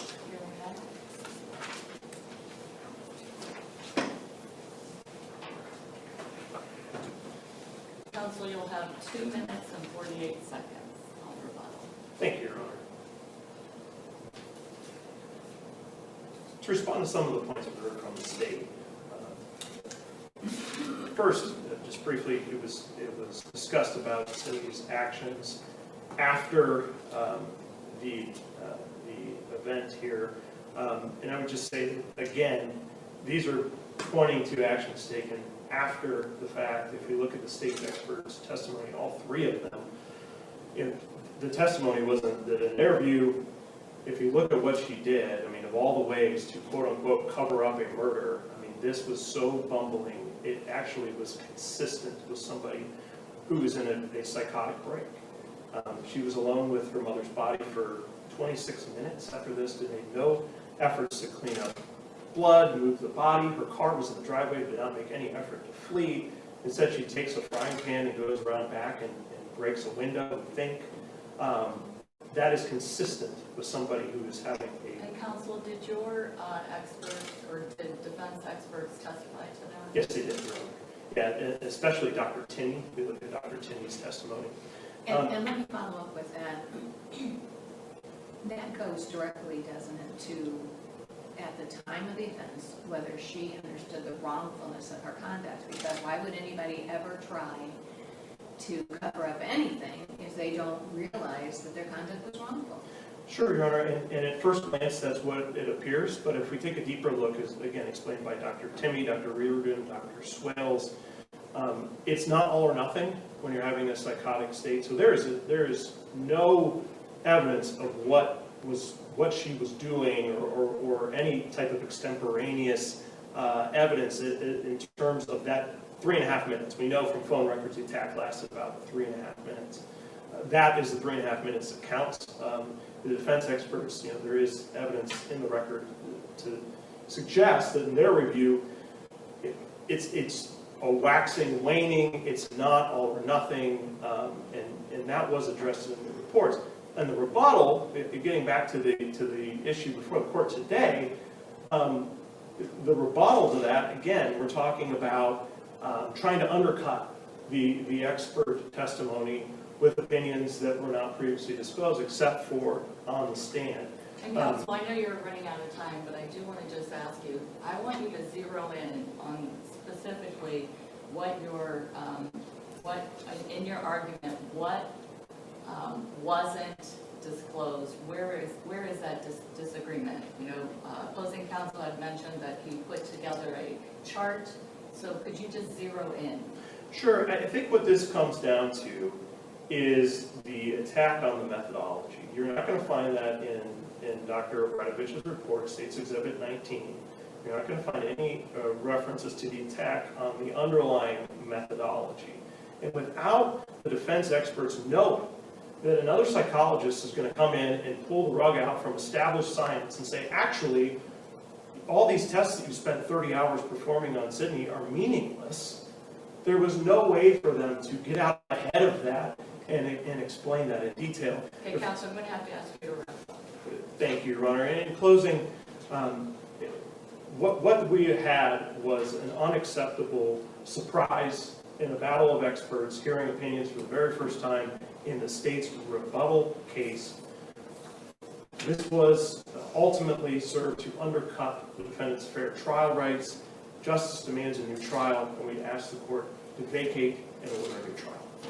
Thank you, counsel. Thank you both for your presentation. The court will take the matter under advisement and issue a decision in due course. The clerk of courts will mail a copy of the decision to you on the day that it is released, and it will also be posted on the Ohio Supreme Court website. Thank you both. Thank you, Judge.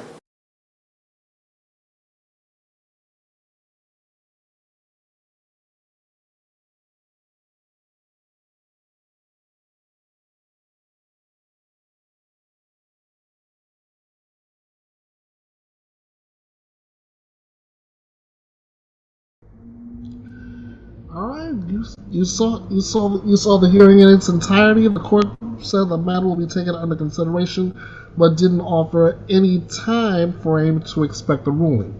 So stay tuned.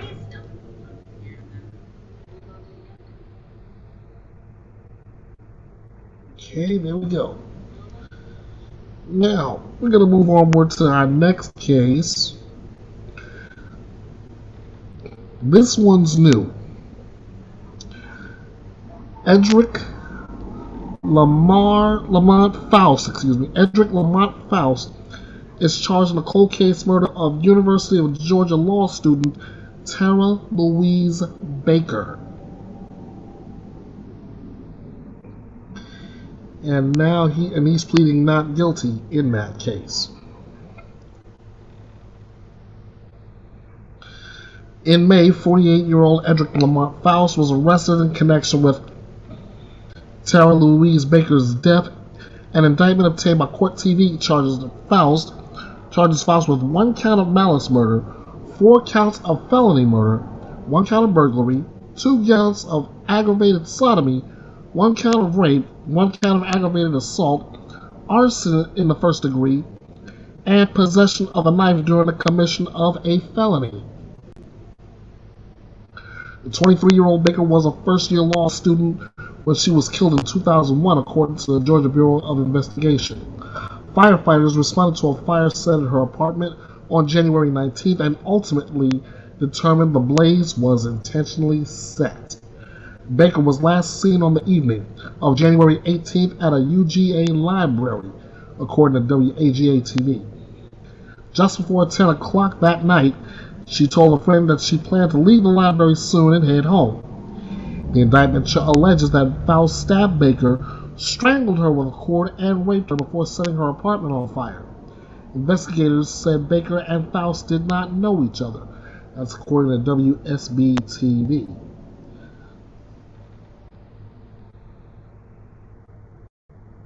So let's go to that arraignment right now with Edric Lamont Faust. All right, we're going to turn now to Georgia for an update in the death of a University of Georgia law student. The man charged in the cold case murder of 23-year-old Tara Louise Baker was in court today for his arraignment. Edric Faust pleaded not guilty to the charges against him, which include malice murder, felony murder, and rape. The judge also heard arguments for the defense's request for bond. Now, Faust's attorneys asked for a $100,000 bond and house arrest with 24-hour monitoring. Prosecutors opposed the motion, citing Faust's extensive violent criminal history. The victim's family also had this to say. And who are you in relation to Tara Baker? I'm her sister. Thank you. And you had a statement that you wanted the court to hear. Yes, ma'am, that's okay. May you please proceed. As we already stated, I'm Meredith Baker Schroeder, and I am Tara's sister. I'd like to thank Your Honor for the opportunity to speak on behalf of my family. January 19th, 2001 was, by no stretch of the imagination, the darkest day of our lives. As we made the 90-mile journey to Athens that night, we had no idea what lay in wait for us. Believing that Tara's death was an accident, it wasn't until we were sat down by police that we were told that foul play was involved. That night, our lives were shattered, our childhoods abruptly ended, and although we have learned to breathe, walk, and live with gaping wounds in our skulls, we are not the same people that woke that January morning. We have strived to keep going and to live the life that was denied Tara. She was only 23. She had already set the bar so high that it is yet to be reached. Now today, we face the defendant, who is allegedly responsible for the heinous crimes committed against our Tara, for cutting her precious, promising life short. We've waited 23 years for an arrest and indictment, and within those 12 counts, we learned just how horrific and harrowing Tara's last moments were.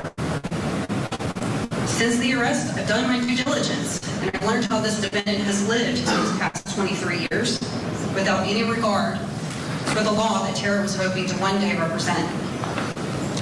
This defendant has been no stranger. Objection, Your Honor. What's the objection? The Crime Victim Bill Act allows her to discuss how this has impacted her. She cannot make comments about Mr. Pauls. I'm going to overrule your objection. You may continue.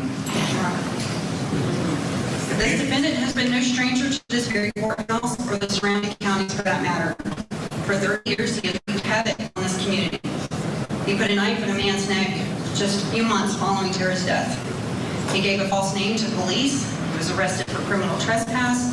Objection, Your Honor. It's the same objection. She cannot attack Mr. Pauls under the Crime Victims Bill Act. She can discuss how it affects her. She cannot attack him. Okay. I'm going to overrule your objection and make a comment that anything the witnesses say is not to be considered as evidence at this point. You may continue. Thank you, Your Honor. He was arrested for criminal trespass, battery, assault, fleeing police, distributing narcotics, harassment, stalking, and a lost count of all his parole violations. This defendant cannot go to Waffle House without throwing a tantrum, nor the 40 watt without breaking a man's jaw, nor cruise without being arrested for domestic violence. At least we forget that he is far from UGA for indecent exposure. Your Honor, the defendant stood before you in 2019 for violation of a TPO granted by Judge Stevens for aggravated stalking and harassing phone calls of his ex-wife. In that bond hearing, you noted that this court finds that the defendant possesses a significant risk of committing future felonies and has a significant risk of intimidating witnesses. Given the reason that we are here today, I don't see how that previous statement can be any less true. Any further questions of this witness, Ms. Gonzalez? No further questions, Your Honor. Mr. Cruz? Yes, ma'am. Go ahead.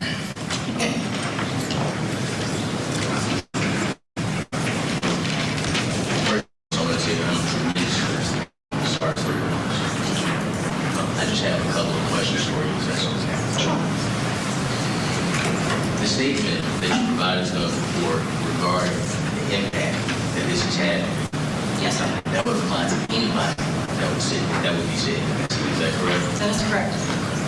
And at this time, you don't know whether or not Mr. Pauls is actually is that correct? That is correct. Thank you. All right, unsurprisingly, the judge agreed with the state and denied bond. According to an indictment, Faust stabbed Baker, strangled her, and raped her before setting her apartment on fire. This was back in 2001. She was last seen on January 18, 2001 at a library on campus and had told friends that she planned to leave soon and head home. Baker was a first-year law student at the time. Let's bring back in our guests. Criminal defense attorneys Josh Schiffer and Jack Rice. And Josh, you mentioned that was back when you were in law school. She was 1 year behind me. She is from my cohort. She is my age group. I was a 2L when this happened. It was huge. I went to an urban Georgia law school. Everyone heard about this case, knew about this case because it came out of nowhere. Yeah. It was absolutely terrifying. And it's fascinating for me to sit here now 20-something years later and understand what I believe happened is that the DNA testing finally got done. And I don't know who wasn't doing what to whom, but 20 plus years is too long to make victims wait. Doesn't it make you think of the loss, though? You think about Josh and all that you've been able to accomplish in your life since that moment. This is what this sister, this family has lost. They lost that window.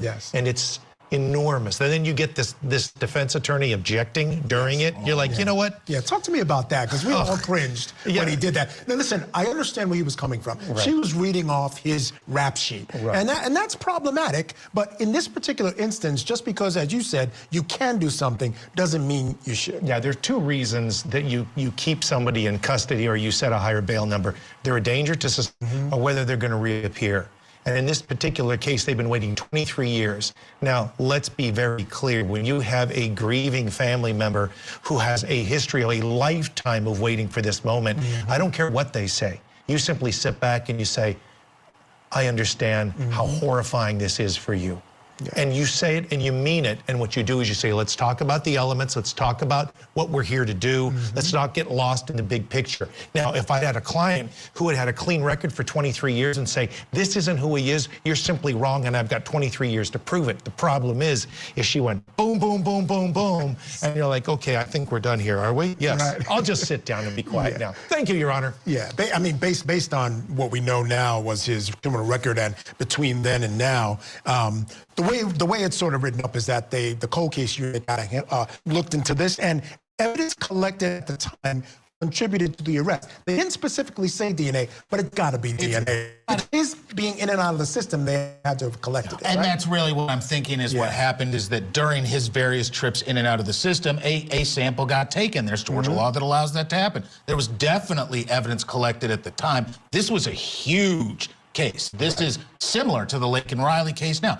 Statewide, national news, wonderful young woman is brutally murdered.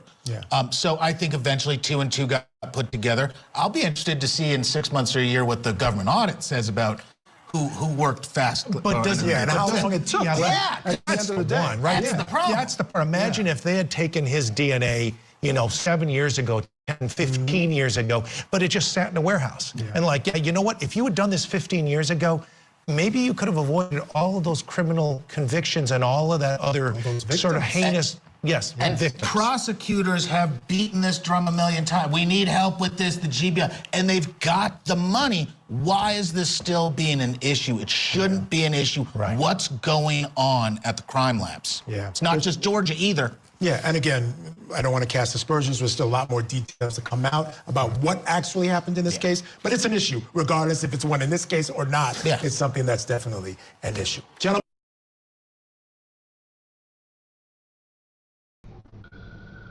Special shout out and thank you to attorneys Jack Bryce, Josh Schiffer, and Court TV's Michael Ayala for their analysis on this case.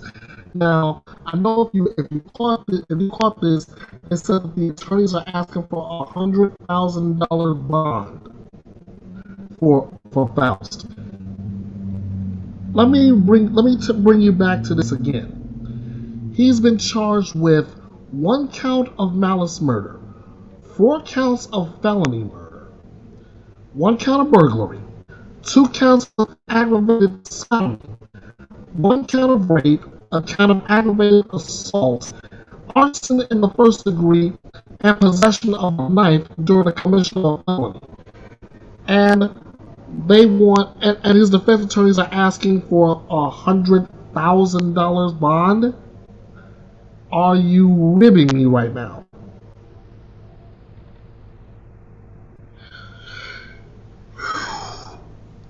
I'll tell you what. If they actually go through that and give him $100,000 bond, I will find the next sugary food, and I will eat and I will drink and be merry. In the meantime, we're gonna wait and see just exactly what the court's gonna do considering the not guilty plea after some 20-some years, in this case finally coming to court. Next up, the suspect in a 13-year-old's disappearance is in custody, but it's for a separate case. The Detroit police have not identified the suspect, but police believe he is a registered sex offender who knew the family of Neziah Harris.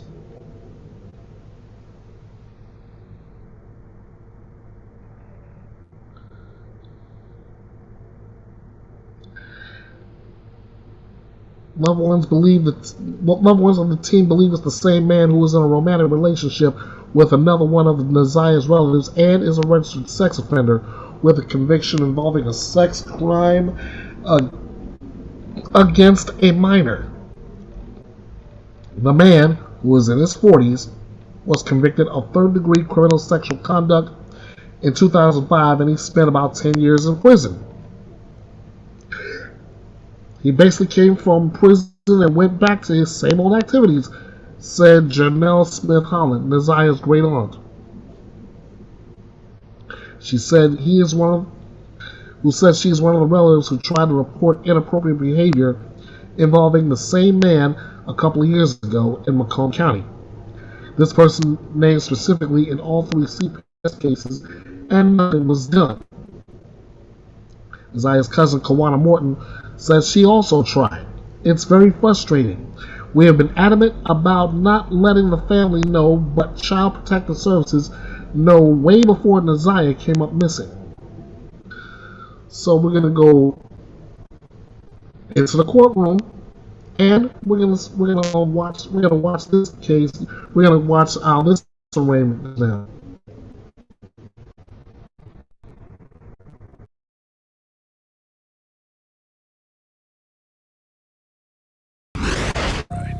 It's one of the most disturbing cases we've seen at court TV.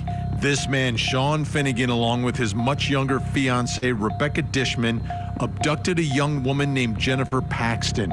And while in captivity, they chained. Because we've been waiting for some. Be recidivist. Without. And it was problematic. I look at sex offenders, and I've always said, if you're police appear to be zeroing in on a known local sex offender who is currently in custody. Is this the big break? And will it lead to an answer to the question everyone is asking? Where is Neziah?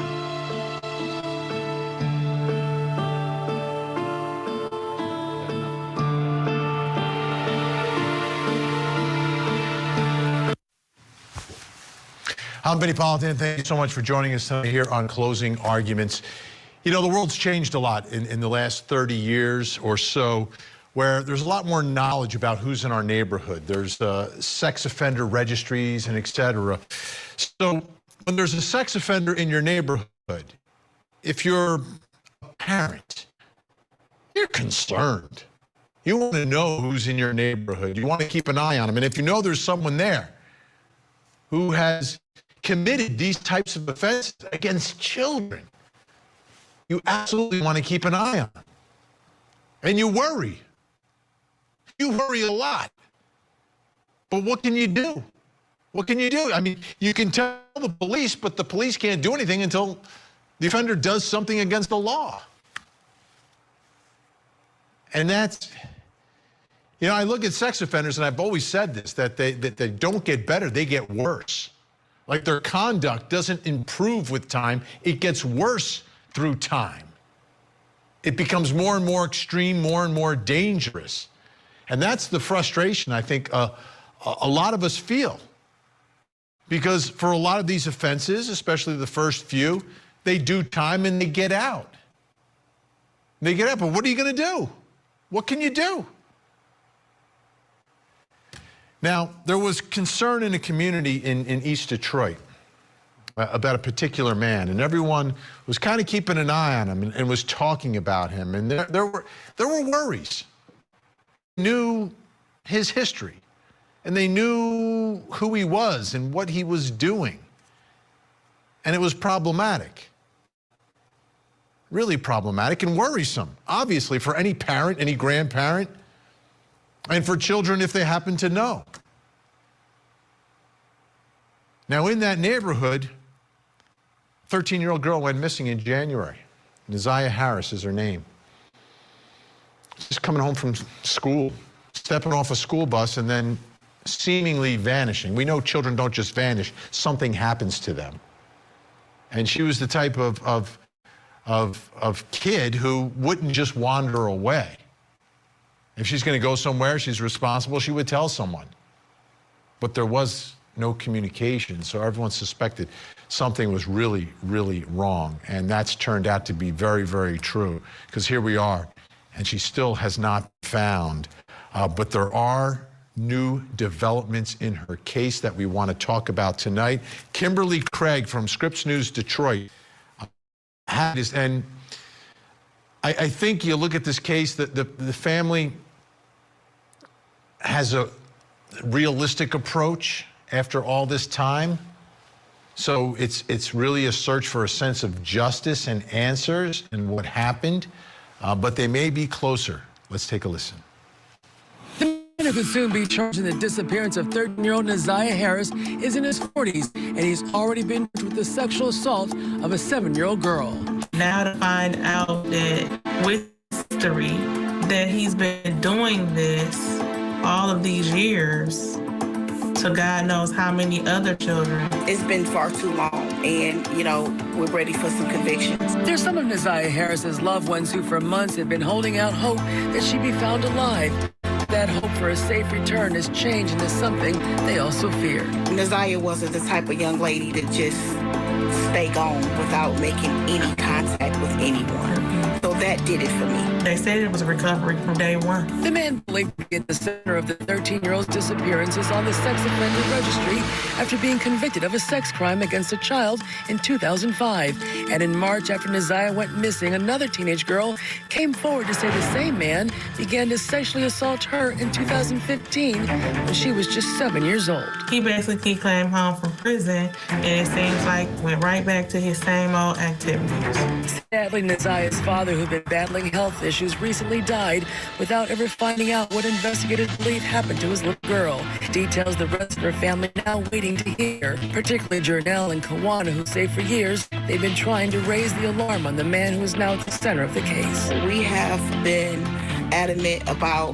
not just letting the family know, but Child Protective Services know way before Neziah came up missing. During this whole time, I found out there were 2 other CPS cases naming him in several incidences related to children, other than the one that I reported. We just need closure. We absolutely need closure. In Detroit, Kimberly Craig, 7 News Detroit. That's got to get you angry, frustrated. That they're watching it happen like in real time. We know that this man is a problem. He's a problem. And now, still searching for Neziah. Let's bring in our guest joining us tonight. In Detroit, Michigan, Neziah Harris's cousin, Rossi, is with us. Also joining us, clinical and forensic neuropsychologist and author of the book, The New Rules of Attachment, Dr. Judy Ho is with us. Thank you both. Rossi, how is the family doing, and what's on the mind of the family now with this new development?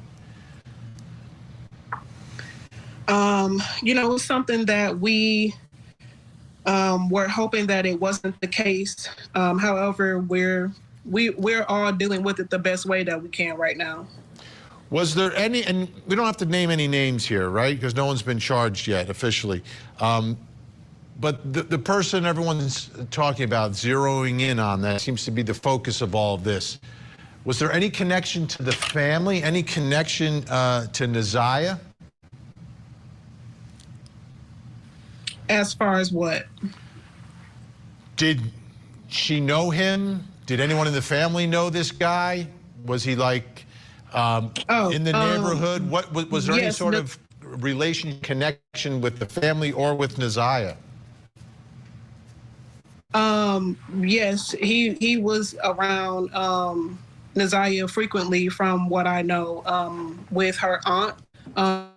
It was her, this person of interest was her aunt that she was staying with at the time, boyfriend. And how much of the history of this man did people know about prior to Naziah vanishing? I believe it was pretty public. His history is pretty public, considering the fact that he's a registered sex offender. So you can just type in his name and he'll pop up. I believe he also did some prison time for the same thing. So it pretty much seems like he went to prison for it, got out of prison for it, and turned around and did the same thing. Dr. Judy Ho, I opened tonight talking about my perspective, and my perspective is from following cases and being a prosecutor and seeing the rap sheets. And what I've seen from my end is that people like this tend to get worse, not better. There's like, putting them in jail doesn't do anything. They just get out and the conduct continues, and it gets more risky, more extreme, more dangerous. That's right, Vinny. And it's so sad because you want to have hope in the human condition, right? And I think that there's a small proportion of people who can truly be recidivated, who truly say, yes, I want to heal. I want to be a better person. But for the most part, individuals with these types of rap sheets, what's protective of society is essentially keeping them away from society. And so oftentimes these individuals, they should not get early release. They may not respond to treatment programs, and they may not care enough to stop themselves, even if there's a part of them that knows what they're doing is wrong. Yeah, sex offenders, I've seen it so many times. Roxy, let's talk about the search for Naziah. What's the latest there? What's the status? I know the family was really involved. I know trying to get the community involved, and there was a lot of response. I know there were Facebook Lives that the family was doing from time to time during some of these searches as well. How is that going right now? Right now, the searches have ceased due to the police asking for us to stop at this moment because they have all of the supporting evidence that they need to convict the person that is responsible. So right now, we're just waiting for the Detroit Police Department to go ahead and make their announcement so that we can give Naziah the justice that she deserves. And has this given the family a sense of hope? I know it's a loss. That I never use the C word, closure. I never use that. I say an opportunity to maybe turn a page. Do you feel like there's a little bit of light now where you'll get a sense of justice, Roxy? A little bit of light at the end of the tunnel. However, because we're waiting on the announcement, it's kind of like being on pins and needles because we've been waiting for so long. So we want answers. However, we do understand that it takes time. But, you know, as her family who's been searching for her diligently and providing the police with as much information as we can, you know, we just want to we want answers. You know, at this point. So obviously, we have to be a little bit more patient, and that's what we're doing right now. And we just can't, wait to get Naziah that justice that, like I said earlier, that she deserves. Dr. Judy Ho, 13 years old is such a, I mean, it's a difficult age. It's difficult to navigate through, but you look at that smile, and adults taking advantage and manipulating people who are in this mindset, these sex offenders. They just have a way of saying what they need to say to get their victims where they need to get them so they can do what these people do. That's right, Vinny, and especially those who prey on minors. This is an age, even as a 13-year-old, yes, you're developing more independence, but you're still in that mode where you trust the adults around you. You expect them to lead you. You follow directions, right? You're not quite at the age where you're questioning adults, being suspicious of them. That's not really the age that Neziah is at. And I think that these predators, they take advantage of this time frame in a young child and a young teen's life where they can still exact that influence. And oftentimes these teens, they're thinking that they're in the company of a trusted person, that this person has their best interest in mind, and that, as usual, is not the case with sex predators. I want to take a listen to statement, and it was during an interview. Mervyn Jennings, Neziah's father, who has passed away since. I think this took a toll on him as well. A lot of tragedy in his life, but I want to take a listen to him talking about his child. I go out every day. We pass out the flyers. I read the comments. I look at this. I look at that. It's a lot. But she was a beautiful child, just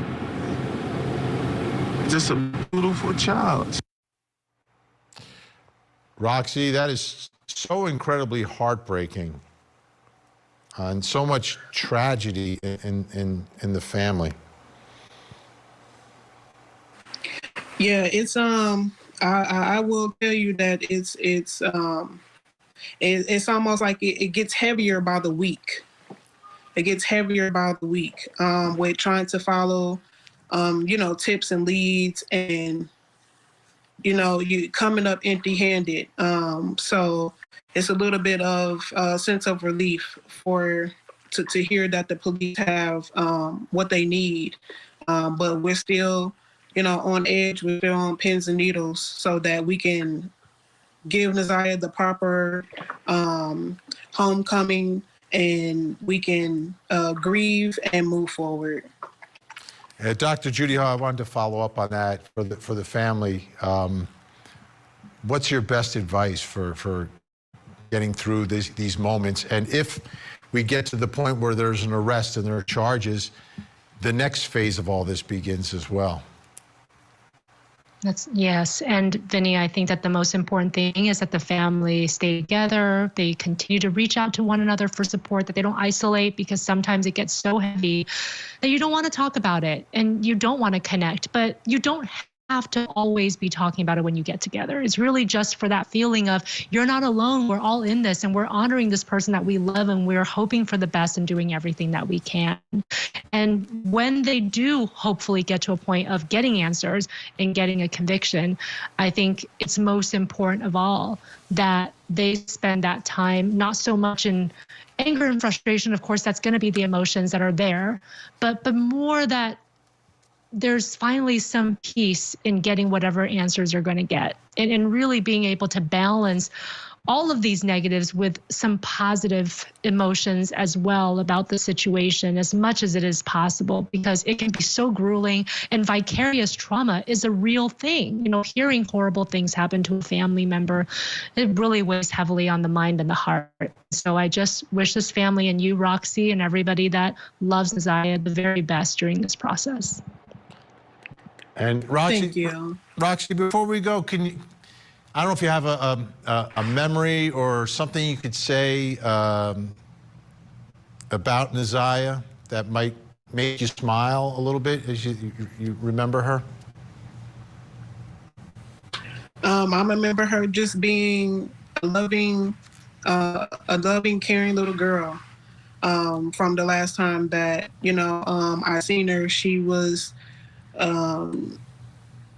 She was, I didn't see her when she was 13, but I seen her when she was maybe, I think, like 2 or 3 years old. So for me, it hits me a little differently because I still see her as that. And to hear something as tragic as this, it's just an unfortunate situation, and but we're here, and we're trying our best to get through it. Well, Roxy, our thoughts are with you and the entire family. Thank you so much for joining us, and we'll continue to obviously stay on this story to see that justice is gotten for Messiah and your entire family, because it's deserved. Thank you so much. Dr. Judy Ho, thank you for your insight and your compassion as well.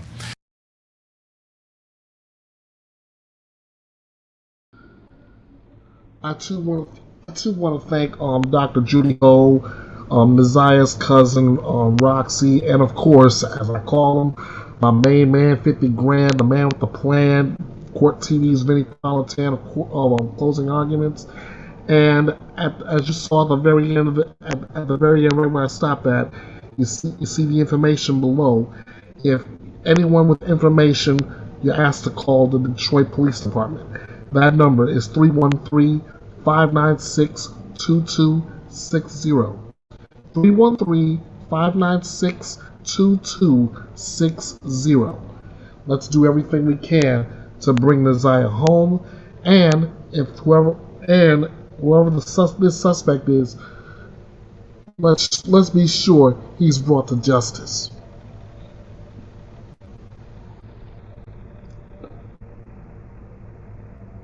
More aftermath from the murder of George Floyd is coming up now.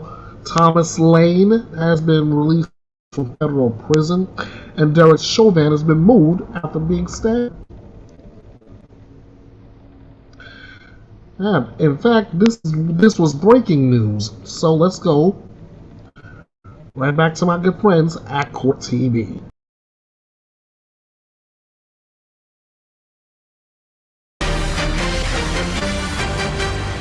Breaking news, Thomas Lane, one of the 4 defendants charged in connection to the 2020 death of George Floyd, has been released from federal prison. Lane was sentenced in 2022 to 2.5 years in federal prison for violating Floyd's civil rights when former officer Derek Chauvin murdered Floyd on May 25th, 2020.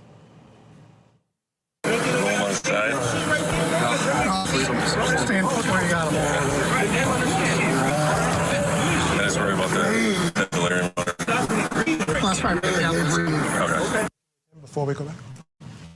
Lane's piece comes after Chauvin was recently transferred to a federal prison in Texas almost 9 months after being stabbed in a different facility. Of course, we'll continue to keep you updated on any new developments in that case. And quickly, Judge, I just want to check in with you. Your thoughts on Thomas Lane. He was probably, of the officers involved, the one that I thought possibly was the least culpable. And I think it sort of turned out that way in the way this was prosecuted. I would agree with you. And you pointed out what we just showed, which is he was the one saying, should we turn him on his side? I'm worried about. And to your point, a younger officer, but yet challenging a supervisor basically to say, listen, I think we need to do something a little different here. Had Chauvin listened, George Floyd likely would not be deceased. Do you want to bring in Jack Rice? Yeah, let's check in with Jack. Of course, Jack is from the Minneapolis area, lived through this, was a part of the community out there. Jack, love to get your reaction. Yeah, no question about it. The least culpable, there's no question. He was also the least experienced. In fact, he'd only been on the force for just a couple of months. And Chauvin was his supervisor. And so he was the one literally saying, let's turn him over. It looks like he can't breathe. And he said this more than once. If we look at what it was that he did, his attorneys worked very, very hard in this case, because remember, it wasn't just a state case, there was a federal case. And so he ultimately served that 3-year window in federal custody. And so he was the first one out. But I think when we look back, of all 4 of them, he was the one who I think tried to do the most, failed certainly, but not at the level that the other 3 did, and certainly not Derek Chauvin, who's at a different stage altogether. I would agree. I think he is too. No doubt about it, right? Thomas Lane, again, released from federal prison today.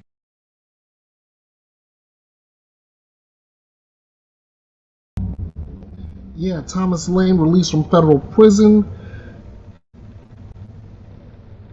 And Derek Chauvin, the former Minneapolis police officer convicted of killing George Floyd, transferred to a federal prison in Texas almost 9 months after being stabbed in a different facility. The 47-year-old Chauvin is now housed at the Federal Correctional Institution in Big Spring, a low-security prison.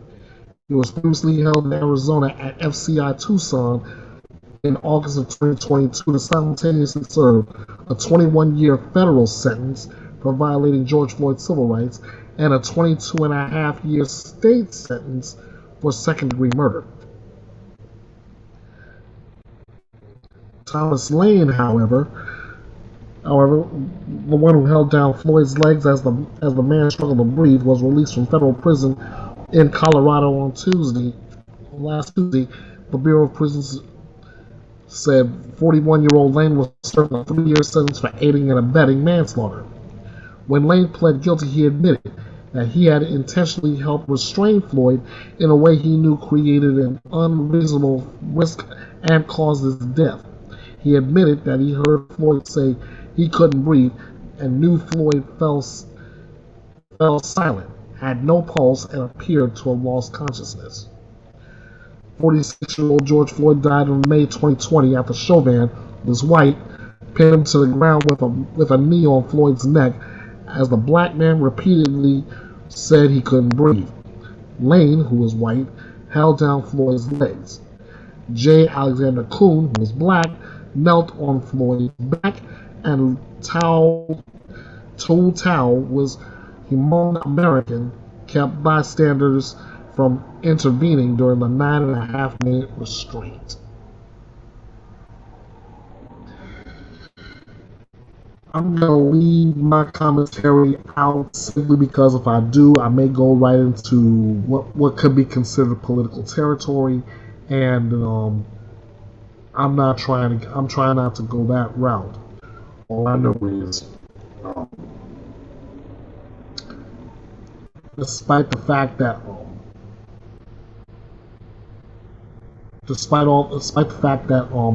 Thomas Lane is out and Derek Chauvin has been transferred to a different facility, none of that's bringing George Floyd back. That's all I'm going to say about that.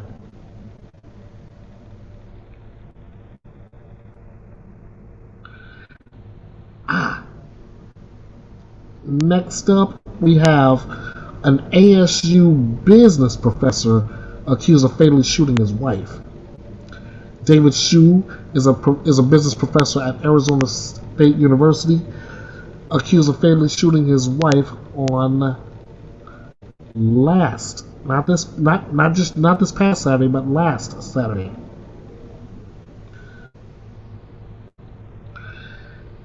"47-year-old Hsu is charged with first-degree murder in the death of his 46-year-old wife, Susan Iwan Yan." Scottsdale police said they were called to the couple's home on Saturday evening for an accidental shooting. Officers found Yan in a hallway outside the master bedroom. That's according to court documents. She was pronounced dead in a local hospital.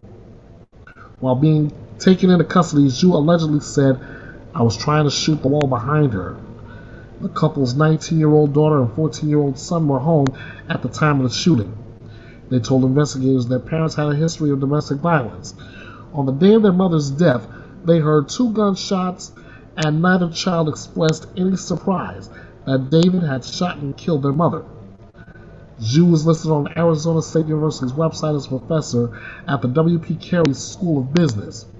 ASU confirmed to Scripps News Phoenix that as of last Sunday, Hsu was still employed at the university. Hsu was given a $1 million cash bond and was due back in court on the 23rd. I'll be sure to update this as soon as I get more information.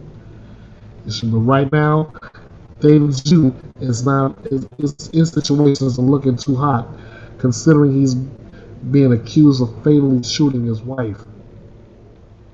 Next up, Caleb Leland is one of 4 people who has pled guilty to a murder for hire of 19-year-old Cynthia Hoffman in 2019.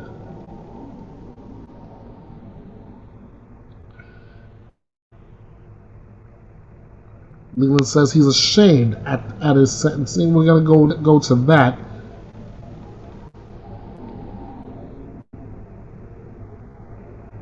we're going to go right to Caleb Leland's sentencing, because this is the kind of thing we cover here. Bethea'S Byte Reloaded.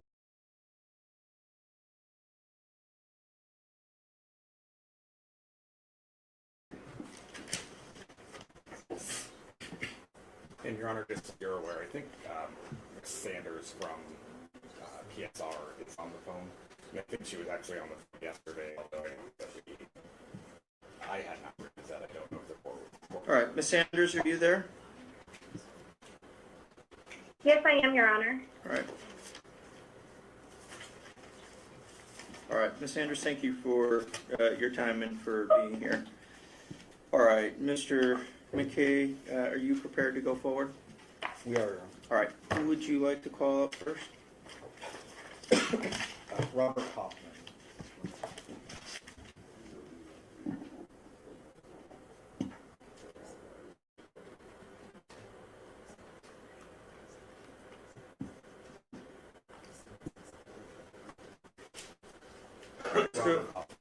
Mr. Hoffman, you are welcome to do one of two things. You can stand at the podium.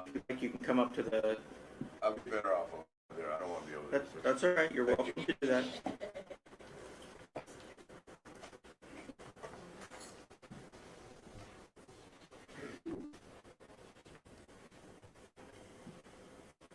All right.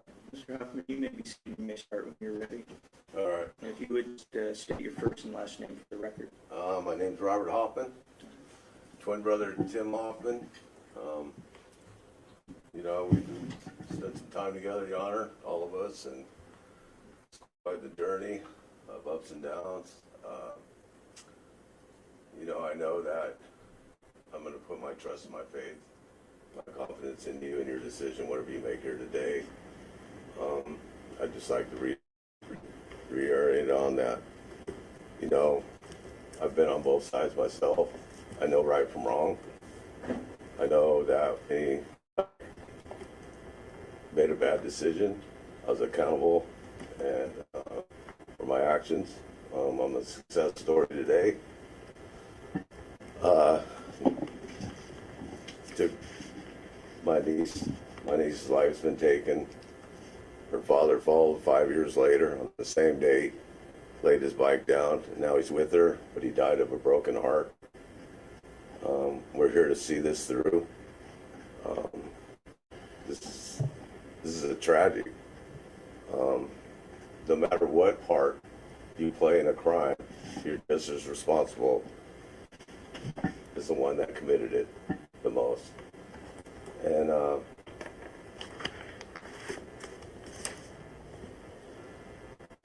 I just hope that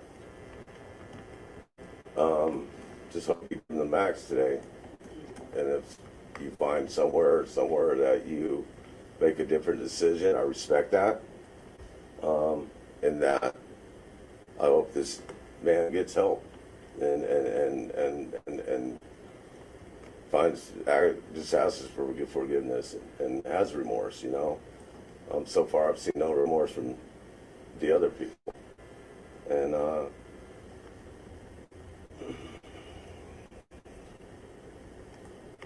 just hope that somewhere along the line that everyone will find closure, man. I haven't even been getting the grief yet.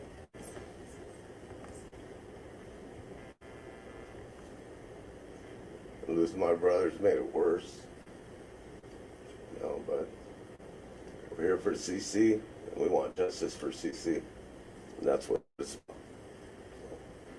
I believe in you, Judge, and whatever decision you make, I respect you, man. I really appreciate you. Thank you. Thank you, sir.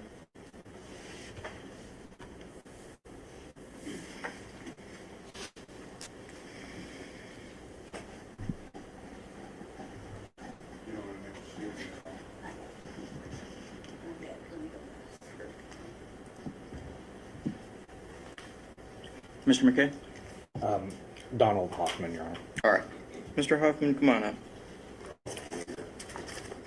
Donald Jr.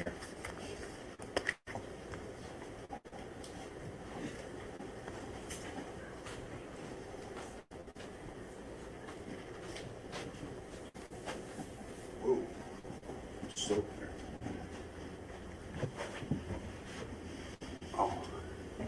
Good morning. Morning, sir. My name's Donald Hoffman, Jr.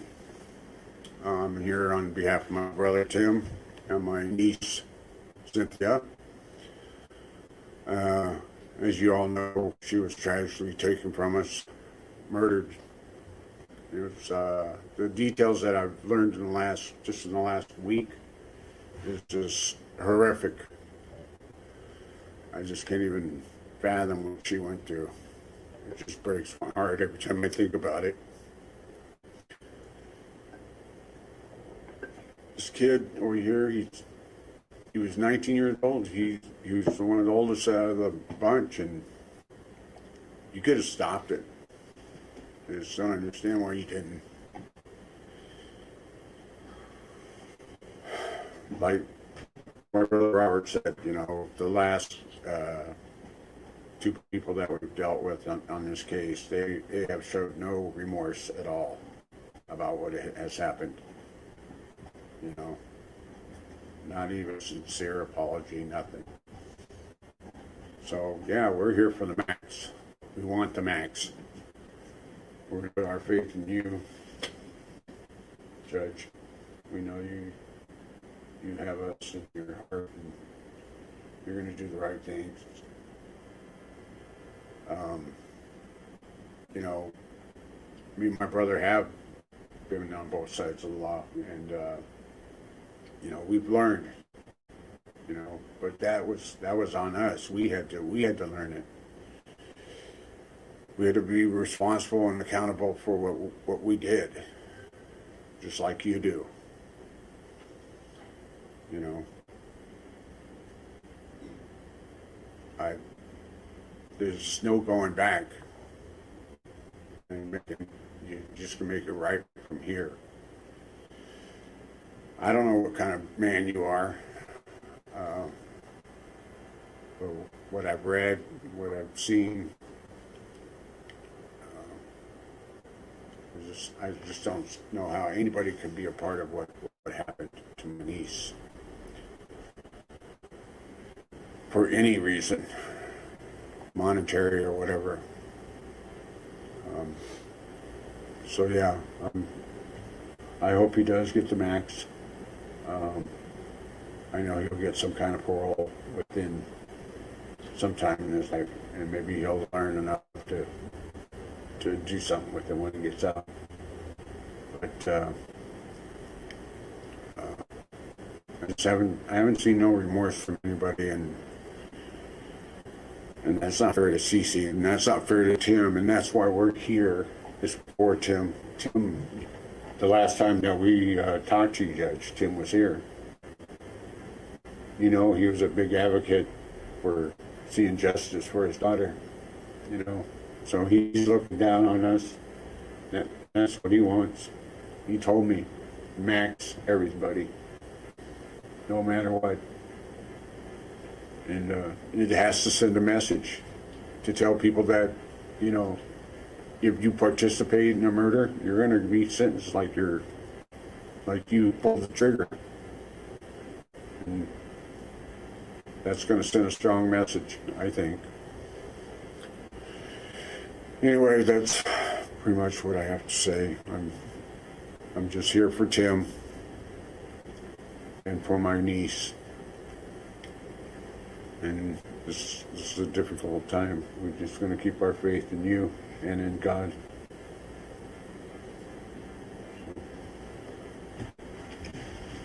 Thank you, sir.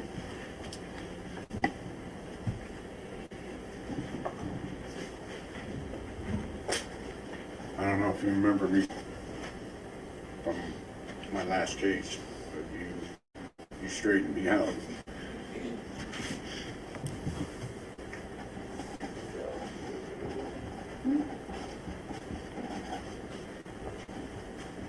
Say from your heart, okay? Samantha Hoffman, Your Honor.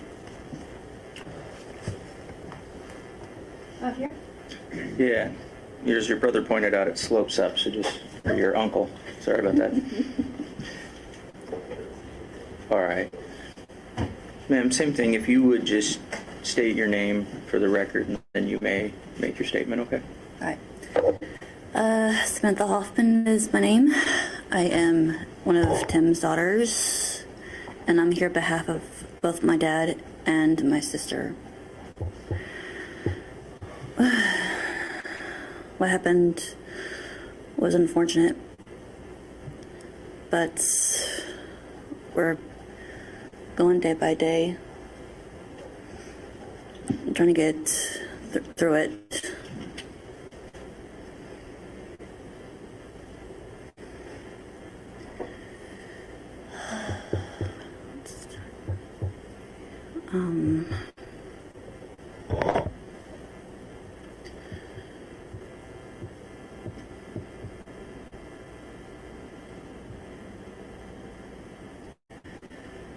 Losing my dad was horrible. And on the very same day, that's the very anniversary that my sister had passed as well. And we're all still grieving. We're all probably still angry.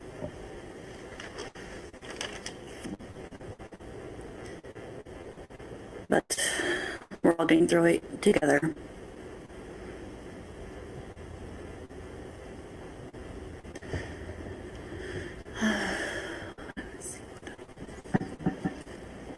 Sorry, I'm not very much of a public speaker.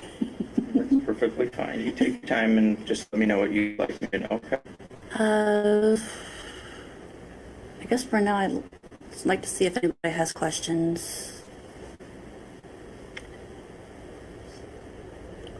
None? There won't be any questions for you, Ms. No- Hoffman. no This questions? is your chance to just tell the court whatever you want. Yeah. Speak from your heart. Yeah.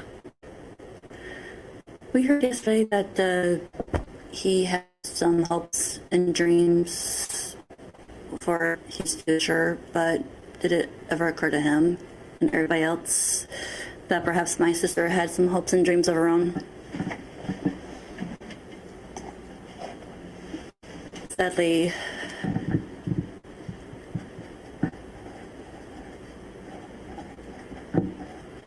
that was snapped out.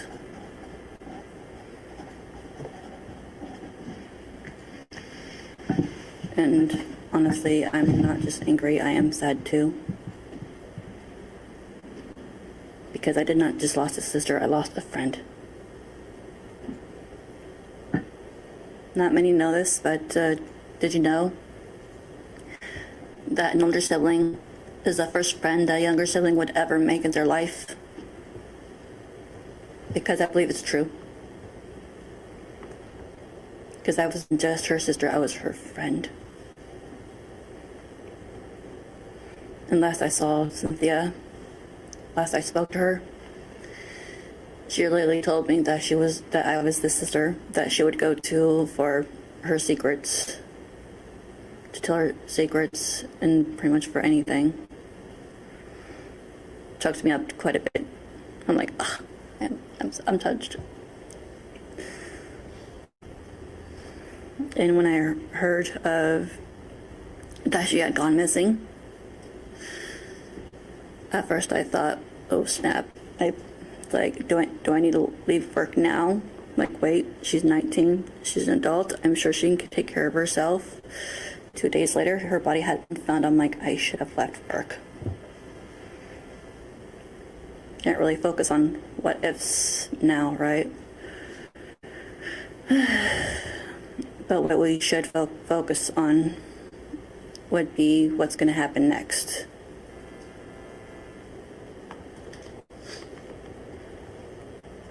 Mm-hmm.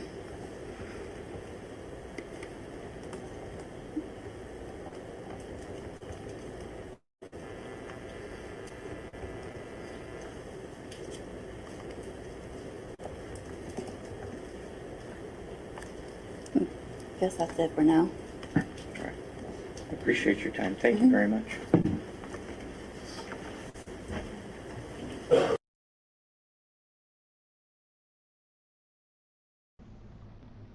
I'm going to pause right there with the victim impact statements and try to move forward to where we get to Caleb Leland's plea before the court before he's sentenced.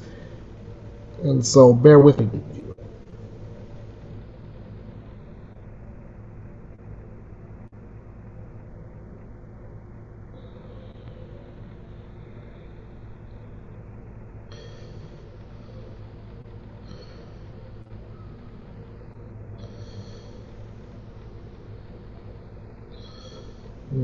Oh, maybe I'll pass that.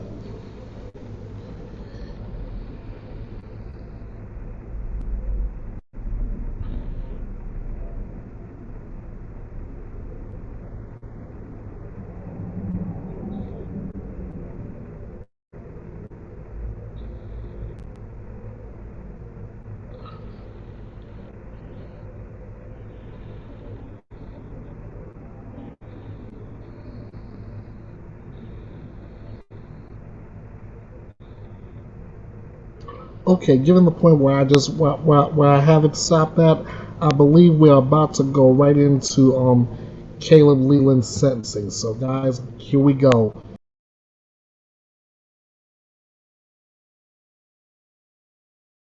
Dead. Deterrence, general and specific deterrence. Obviously, the sentence that the court imposes should send a message to Mr. Leyland specifically. You don't do this. You don't involve yourself in premeditated contract killings. Don't have relationships or have sex with people that are not the age that you're allowed to have sex with. Involve yourself with better people. Keep yourself out of this situation. Whatever sentence the court gives should send that message of specific deterrence to Mr. Leyland, and I certainly hope that that message goes through. Now, the Graham case that came out in the last couple of years from the Supreme Court, you must consider general deterrence. And I argued this at prior sentencing hearings, and I think it rings true, and I think the court recognized it in the prior hearings, and it applies just as much to Mr. Leyland in that it's not very often that general deterrence is something that courts have wrestled with. You're required to consider general deterrence, but the actual practical effect of general deterrence is debatable. This case is unique. It's received so much attention from the media throughout the lifetime of the case today in the courtroom that this is actually an opportunity for the court to send a message of general deterrence out. And the sentence that you impose can tell people that you don't have to just pull the trigger.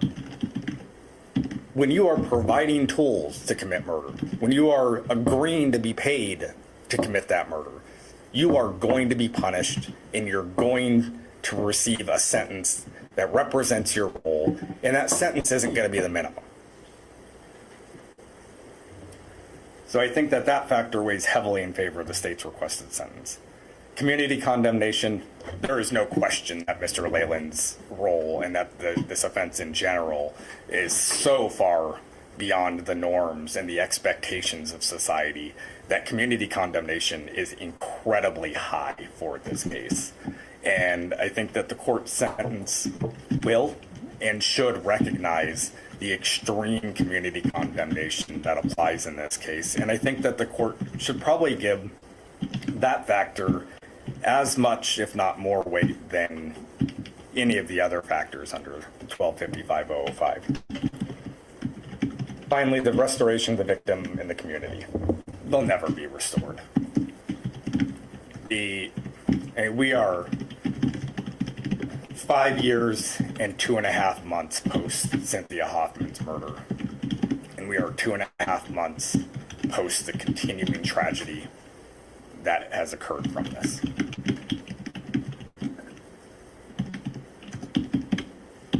Cynthia Hoffman's family will never be the same.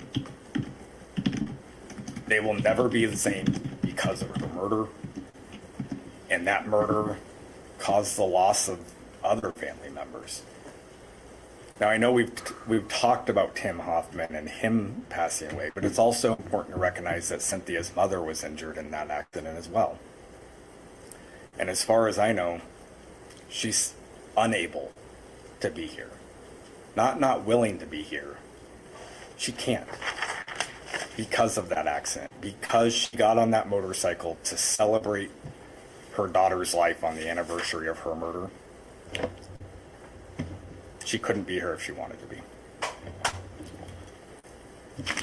The widespread effect that this that this case has had on the community, I think, is apparent.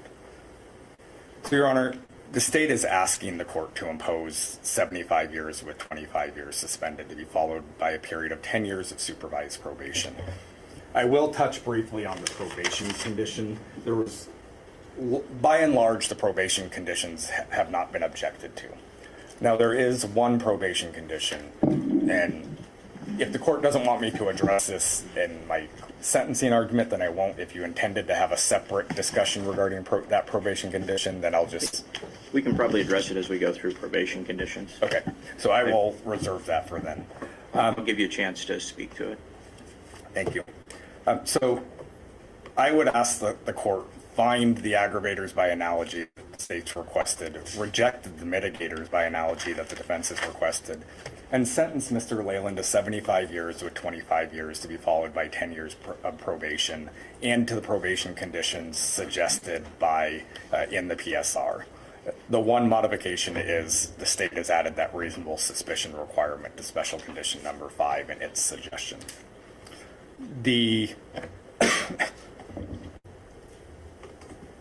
The tragedy of this case will go on forever. It's gonna reverberate in this community for years. Mr. Leyland's role should not be minimized. And I think the court's sentence should recognize that. And I would ask the court to recognize that role in the sentence that you impose today and impose the sentence as requested by the state. Thank you. Ms. Coe, why don't we take just a brief recess?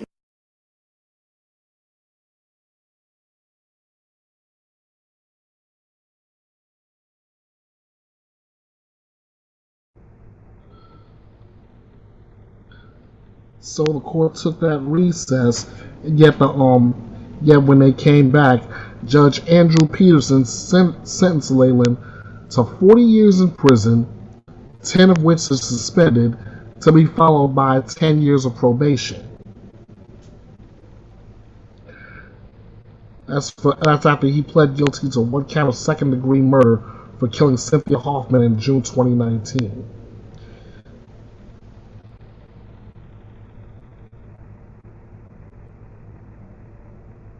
So he'll be behind bars for the next 30 years, and then 10 years under supervised probation. And as part of the sentence, Leyland was ordered to have no contact with the victim's family, and the judge noted he hoped the sentence was severe enough to serve as a deterrent to others. So 30 years, 10 years, plus 10 years of probation. And Leyland is how old?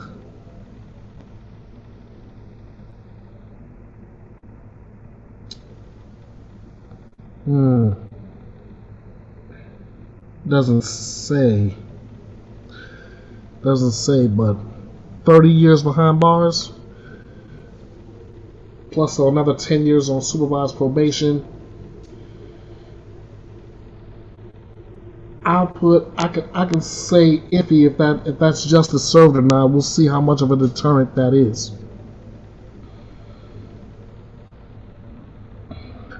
Moving onward, the railroad spike killer is now off of death row and has been granted a new trial in the death of Amanda Jo Maher.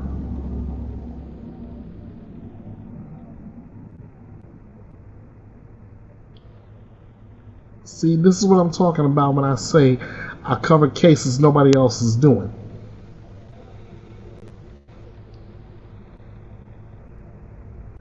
An Ohio man dubbed the railroad spike killer has been released from death row and placed on house arrest while awaiting a new trial. 59-year-old David Lee Myers was sentenced to death in 1996 for the killing of 18-year-old Amanda Jo Maher. The teen mother of an 8-month-old was found barely alive near the railroad tracks on the south side of Xenia, according to court documents. She had a railroad spike in her temple and had a shirt pulled up around her neck with no other clothing on. An autopsy revealed she had 3 stones in her vaginal canal. According to witnesses and police, Myers and Maher were seen leaving a bar together after Maher's boyfriend was arrested for disorderly conduct. Myers told an arresting officer and the victim's boyfriend that he would take care of her and make sure she got home. Apparently that didn't happen. Let's go to Court TV and Court TV's Julie Grant for more on this case.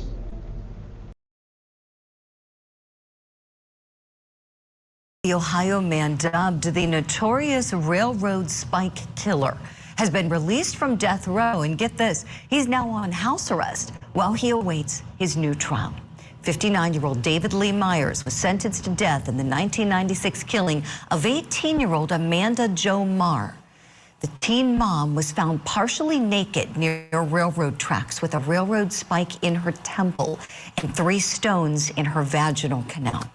Police say that Myers was the last person seen alive with the victim, but a new trial was granted for him earlier this year based on some brand new DNA discovered from the railroad spike and on a rock collected from Maher's body.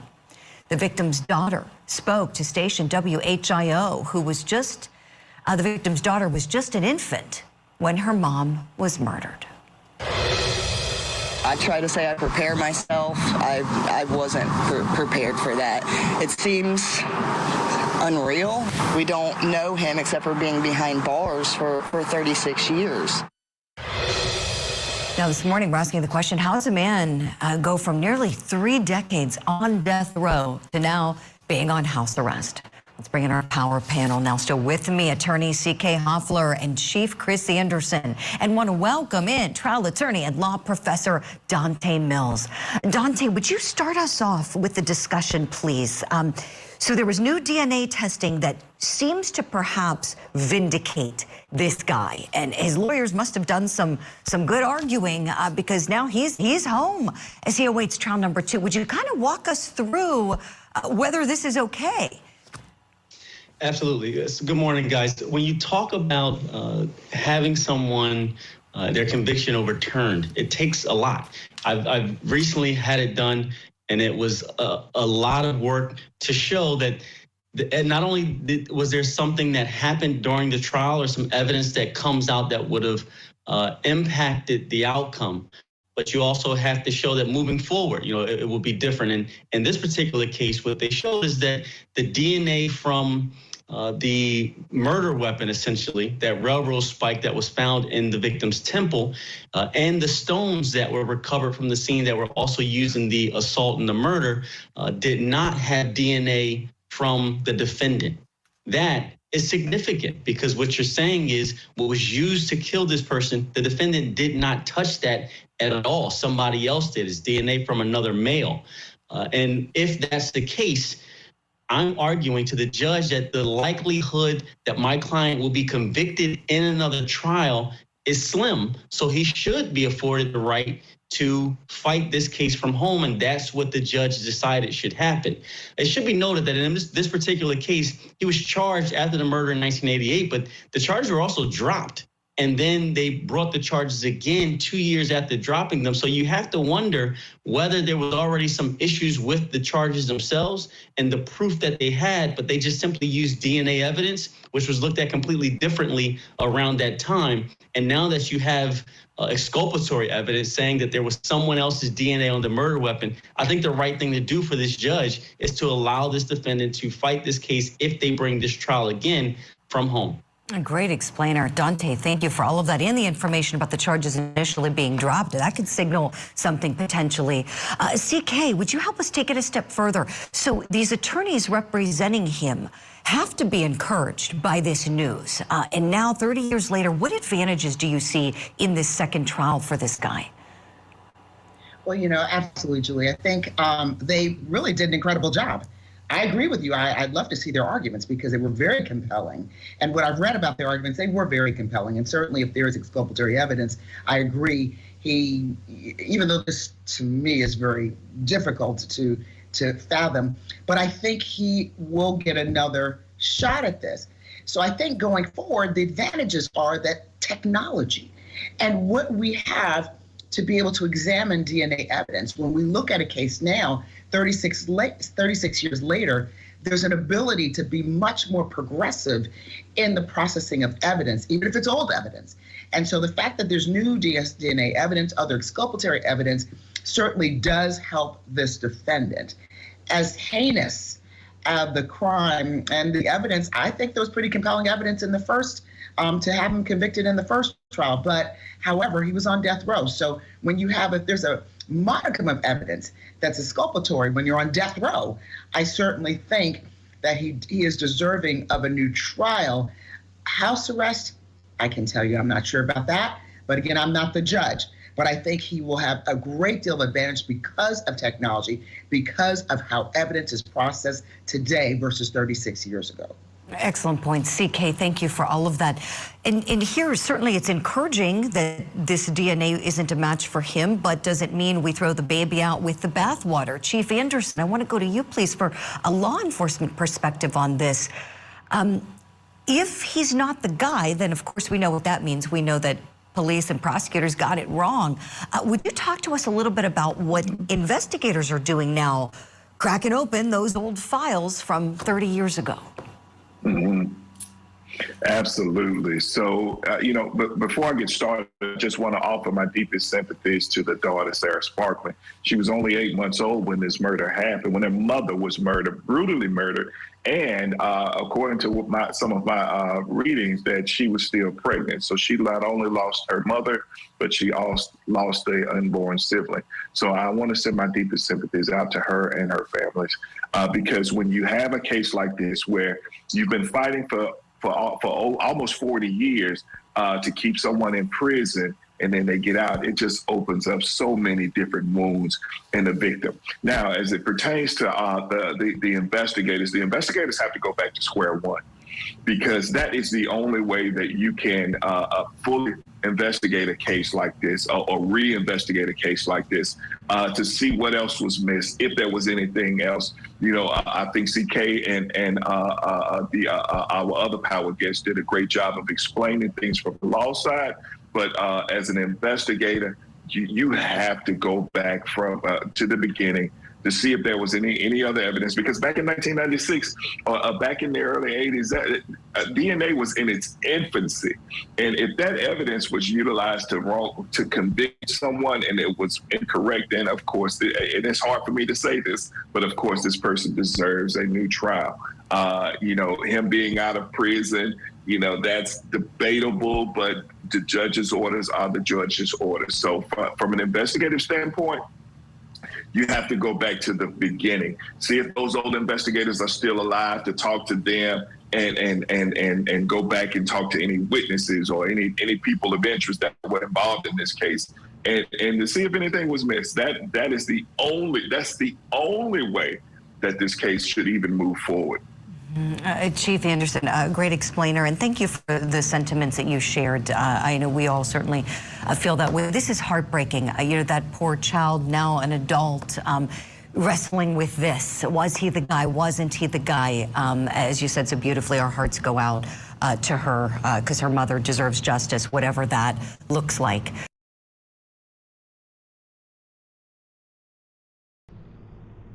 Special thanks to Julie Grant and her power panel for this, and I lend my sympathies out to the young lady whose mother was killed in such a heinous way, and I hope that whatever justice looks like, she gets, and this thing is come to some kind of conclusion. Because at the moment right now, I'm still trying to figure how is David Lee Myers go from death row to house arrest while awaiting a second trial. While I'm waiting for the next thing to go down, I will move onward to our next case, which is a sentencing for Chrystul Ricci. She was convicted of stabbing her husband to death, and now we get to hear how long she gets to be set behind bars.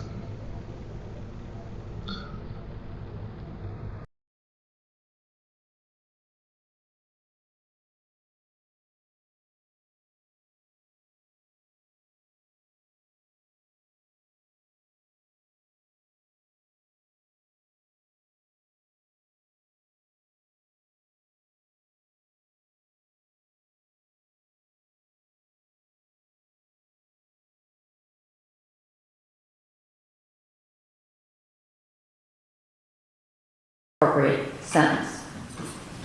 That responsibility becomes even more difficult whereas here the conduct of the defendant has caused such a senseless, tragic result. The loss of an innocent man, Michael Ricci Sr., and the devastating impact on his family and loss to the community. As with any sentencing decision, I've carefully assessed the information before me in light of the sentencing goals, those being punishment, deterrence, protection of the public, and rehabilitation. In making this assessment, I've considered the severity of the offense, the recommendations by the Commonwealth and by Mr. Ricci's attorneys, the victim impact statements of the 3 Ricci children, Sophia, Angel, and Michael Jr., the impact statements, both read and presented by the decedent's mother and his siblings. I've reviewed and considered the mitigation report prepared by Wendy Carlson. I have considered the defendant's criminal history, which entirely relates to her criminal conduct at Janine Bouchard's home in March 2020. Approximately 1 month prior to killing Michael Sr., the defendant continued without finding to charges of disturbing the peace and trespassing. She was serving her 6-month probationary sentence at the time she stabbed Michael Sr. to death. I have also considered the governing laws and the sentencing guidelines. In Massachusetts, a person convicted of second-degree murder is sentenced to life in state prison, but is eligible for parole after 15 to 25 years. In addition, as to her conviction for assault and battery with a dangerous weapon, the defendant faces a sentence of no more than 10 years in state prison or 2.5 in the House of Correction. The presumptive range of sentencing under the Massachusetts sentencing guidelines for the assault and battery with a dangerous weapon charge here, indictment 02, is 40 to 60 months. It is the responsibility of this court to consult my conscience and to exercise sound judicial discretion in order to punish the defendant justly. Judicial discretion does not commit the court to assign a value to a victim's life, because the value of every human life is incalculable. Judicial discretion does not permit the court to act impulsively or to satisfy any personal or public desire for vengeance. I have considered the life of a beautiful, humble man, a loving father, a veteran of the United States Army, the cook of the house, beloved by his family, a compassionate and kind man who, as a Boston firefighter, selflessly and courageously dedicated his professional life to helping those in the direst of circumstances. That life was taken by his own wife, Chrystul Kizer. The written and oral impact statements made by Michael Ricci Sr.'s family portrayed the enormous loss, the sense of grief and anger that has resulted from his tragic death at the hands of his own wife. I am sure that nothing I will say and no sentence I can impose will lessen the grief or the loss that Michael Ricci Sr.'s family feels today and will continue to endure in the future. Michael Ricci Sr.'s siblings and his mother understandably asked this court to punish the defendant to the fullest extent allowed by the law. While respectful of their feelings, I am also mindful that this court should not and will not impose a sentence based on emotion. I recognize also that there are innocent family members of Christine and Michael Ricci, notably, but not exclusively, their 3 children, Angel, Michael Jr., and Sophia, whose lives have been entirely torn apart by their mother's senseless acts of violence on January 28, 2021.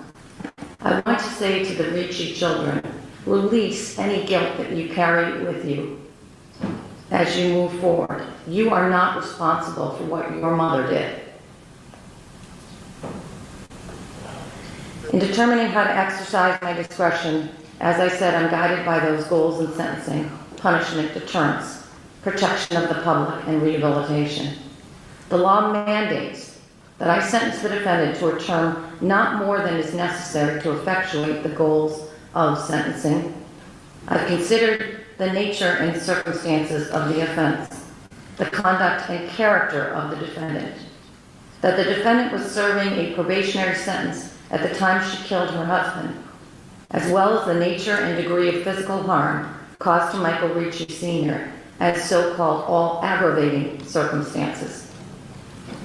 With respect to the character of the defendant, I note that the uncharged conduct, some of which was evidence admitted at trial, and other uncharged conduct that was not admitted as trial because the court determined that its probative value was outweighed by its prejudicial effect.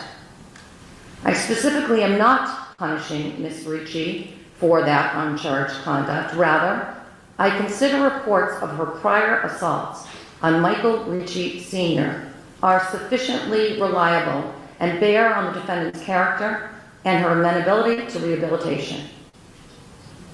While I credit that Ms. Ricci suffered trauma in her own early life, there is simply no justification for the cycle of escalating abuse and violence she perpetuated against her husband both inside and outside of the Ricci home. Thus, the court has a genuine need to craft a sentence that's designed to protect the public, particularly here, where there is no expression of remorse. Because it was mentioned in the defendant's oral argument on sentencing, I specifically state I am not punishing the defendant for her decision to go to trial. That decision is her constitutional right, and it would be highly inappropriate under the law for me to punish her more harshly for that decision. A significant period of incarceration in state prison will help in the rehabilitation of Ms. Ricci and deter her from any future misconduct by forcing her to consider what she did and to appreciate the gravity of her senseless acts. The sentence is also designed to foster the societal need for meaningful punishment for an individual who intentionally killed her husband. Punishment is the mechanism we use to enforce our societal standards, chief among them the protection of human life and personal safety. Finally, Ms. Ricci's period of incarceration will, for many years, protect the public from her unlawful behavior. Ms. Ricci may stand. Ms. Ricci, within your own soul, you will live with the guilt and burden of Michael Ricci Sr.'s death for the rest of your life. I sentence you on count 002, assault and battery with a dangerous weapon, to no less than 6 years, no more than 6 years in 1 day. Upon completion of that sentence, I sentence you on indictment 001 to a sentence of life in prison with the possibility of parole in 20 years. Madam Clerk, may I impose the sentence? Thank you, Your Honor.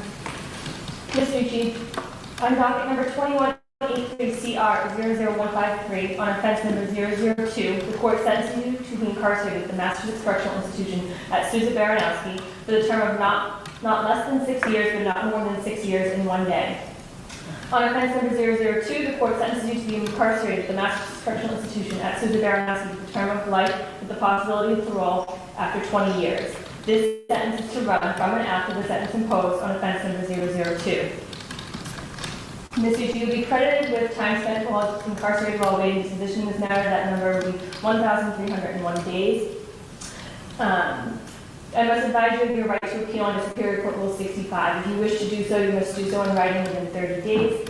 And I must also advise you of your right to appeal your sentence under Superior Court Rule 64. If you choose to do so, you must do so in writing within 10 days. The court assesses the following fees. There's a $110 DNA fee, a $150 counsel fee that was previously assessed, and a $90 victim witness fee. You stand committed. I would ask that those fees be remitted under the circumstances. I will remit them all except for the victim witness fee. Thank you. Thank you, Madam Clerk. Court, all rise.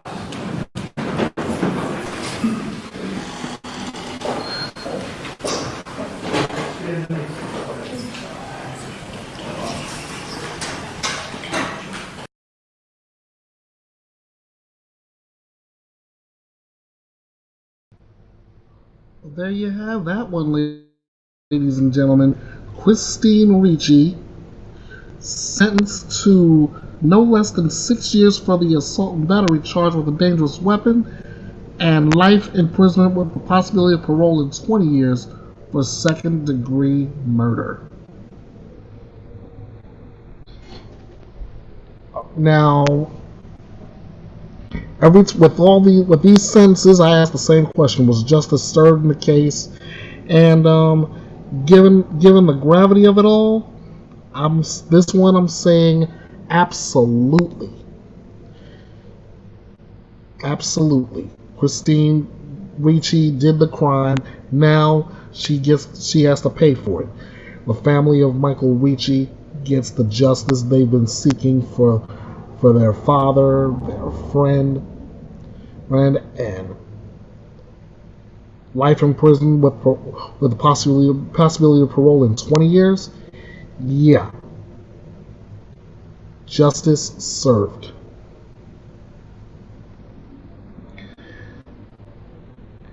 Next up, this one is a little off to me, but it's a cold case. I'll sort this out with you if you're having trouble, because I know I am. A former babysitter pleads guilty to manslaughter Wednesday for the 2019 death of a man she was accused of disabling as an infant 40 years ago, and was sentenced to only 3 years in prison, finally admitting that she hit him numerous times. Let me run that back again. She pled guilty to manslaughter for the 2019 death of a man she was accused of disabling as an infant 40 years ago, and was sentenced to only 3 years in prison after finally admitting that she hit him numerous times. 62-year-old Terry McCurchie accepted a plea deal for the death of Benjamin Dowling, who died at the age of 35 after a life of severe disabilities caused by a brain hemorrhage he suffered in 1984 when he was only 5 months old while at McCurchie's suburban Fort Lauderdale home. Investigators have long believed she caused the injury by shaking him, but she have always denied hurting him, even after pleading guilty in 1985 to injuring him. Ray and Joel Dowling said after the hearing that they are glad McCurdy admitted to hurting their son, but nothing will bring him back or get him the life he would have had if she hadn't. He never walked, talked, or ate on his own, and spent his life in a wheelchair. She will have to live with this. We just have to be strong and move forward, Ray and Joel Dowling said respectively. In a letter of apology read to Dowling's parents by her attorney, Assistant Public Defender David Fry, McCurdy said she was feeling overwhelmed and exhausted by taking care of numerous children and struck him, causing his injuries, but she provided no details. Before the plea deal, she had been charged with first-degree murder and faced a possible life sentence. I was in a state of impulse and anger that I struck Benjamin while he and other children were crying. She wrote, "Your life and Benjamin's life were truly harmed by me, and I am truly sorry." Shackled and dressed in an orange jail jumpsuit, McCurdy never showed any emotion during the 90-minute hearing while her letter was read, as Dowling's mother and sister talked about his life during a photo montage showing him through the years with his family. Benjamin taught us many valuable lessons, and everyone who knew Benjamin was better because they did know him, Ray Dowling told Circuit Court Judge George Odom Jr. during the hearing. Patty Chestnut, former best friend and Benjamin's cousin, told the court she knew McCurdy had a bad temper, but would not have believed her capable of hurting an infant like that, though eventually came to the realization she could. She said what especially hurt is that in the days after Benjamin was injured, McCurdy repeatedly told her that she had not hurt him. "You sat with me face to face and you denied doing anything to that baby. You told me Benjamin fell off the couch," she told McCurdy. "You lied straight to my face." A Broward County grand jury indicted McCurdy, who now lives in Sugar Land, Texas, with first-degree murder in 2021. After an autopsy concluded Dowling died from his decades-old injuries. She had voluntarily entered the Broward County Jail in May to begin her sentence after the deal was close to being finalized. Prosecutor Pascal Achille said the case took 3 years because McCurdy's attorneys had to do their own investigation and then a plea had to be negotiated. This isn't the first time McCurdy has taken a deal in connection with Dowling's injuries, receiving an exceptionally light sentence after pleading no contest to attempted murder in 1985. Then, 6 months pregnant with her third child and facing 12 to 17 years in prison, she was sentenced to weekends in jail until giving birth. She was then freed and put on probation for 3 years. At the time, she insisted she was innocent, telling reporters that her conscience is clear. She said then that she took the deal because she wanted to put the case behind her and be with her children. Prosecutors called the sentence therapeutic, but didn't explain at the time. Real Gaudiosi, then McCurdy's public defender, said the sentence was fair under the circumstances. He died in 2009. Achilles said she can't explain why McCurdy was given such a light sentence 40 years ago, except to say it was a different time. Ray and Joe Dowling had been married 4 years when Benjamin was born on January 13, 1984. Both Dowlings worked, so they hired McCurdy, then 22, to babysit him in her home. Ray Dowling told investigators that when she picked up Benjamin from McCurdy on July 3rd of 84, his body was limp and his fists were clenched. She rushed him to the hospital, where doctors concluded he had suffered brain hemorrhage from severe shaking. McCurdy was arrested within days. The Dowlings told reporters in 1985 they were stunned when prosecutors told them minutes before a court hearing of the plea deal McCurdy would receive. They said Wednesday that they are still stunned by that sentence. The Dowlings had 2 more children and will take Benjamin to their games and performances as they grew up. The photo montage during the hearing showed his family worked hard to make him a part of school and family outings, weddings, vacations, and other milestones. Growing up, Benjamin taught me and countless others invaluable lessons about compassion, empathy, patience, and understanding, said his younger sister Melissa Dowling. Benjamin's presence was a constant source of inspiration. He never walked or talked or got the chance to say, "I love you." The family moved to Florida's Gulf Coast in the late 1990s. Benjamin died at their home on September 16, 2019. He was so strong, we thought he would live forever, his mother said.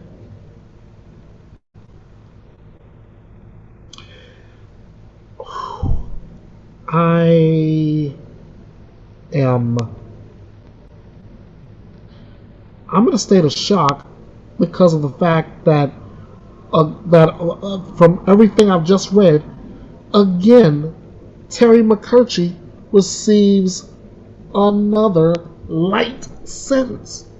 3 years. That young man suffered for decades, and then passes away. McCurchie gets to spend 3 years behind bars, and is back out again.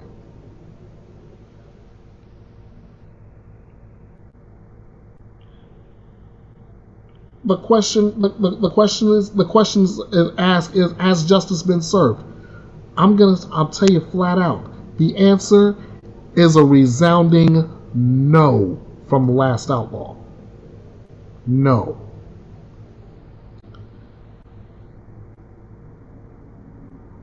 She took a deal to avoid a lifetime of suffering behind bars. Now, sure, yeah, she's still gonna have to live with what she did to Benjamin, but still, it's still 3 years. Nah. Okay, next up, Jason Berman is wanted in connection with the deaths of 3 people who died in a house fire after they were shot in rural Washington state.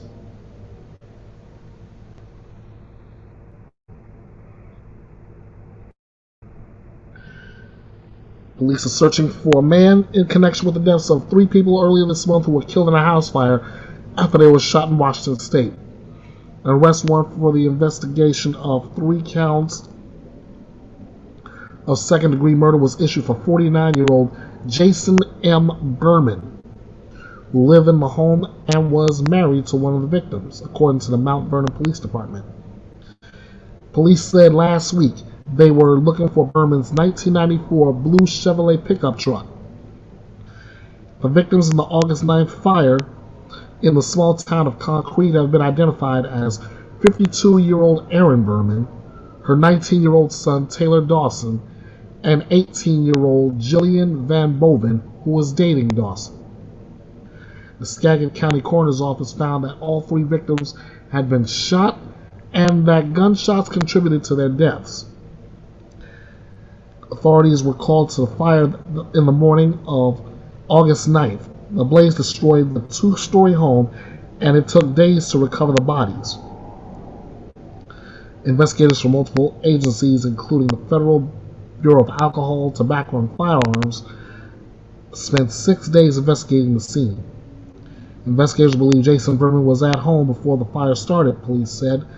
Berman and his vehicle have been unaccounted for since the fire. Anyone with information about his whereabouts is asked to contact the Mount Vernon Police. The town of Concrete is about 96 miles northeast of Seattle. Again, anybody with information on the whereabouts of Jason Berman, they're asked to contact the Mount Vernon Police Department.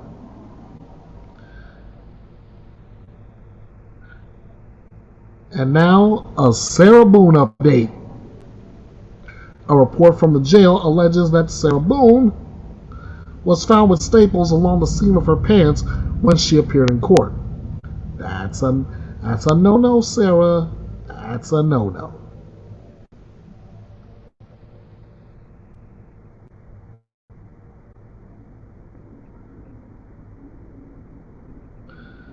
In fact, right now, you know what?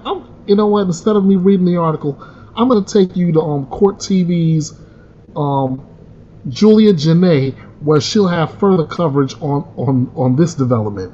Like I said, Sarah, staples in your jeans? That's the no-no.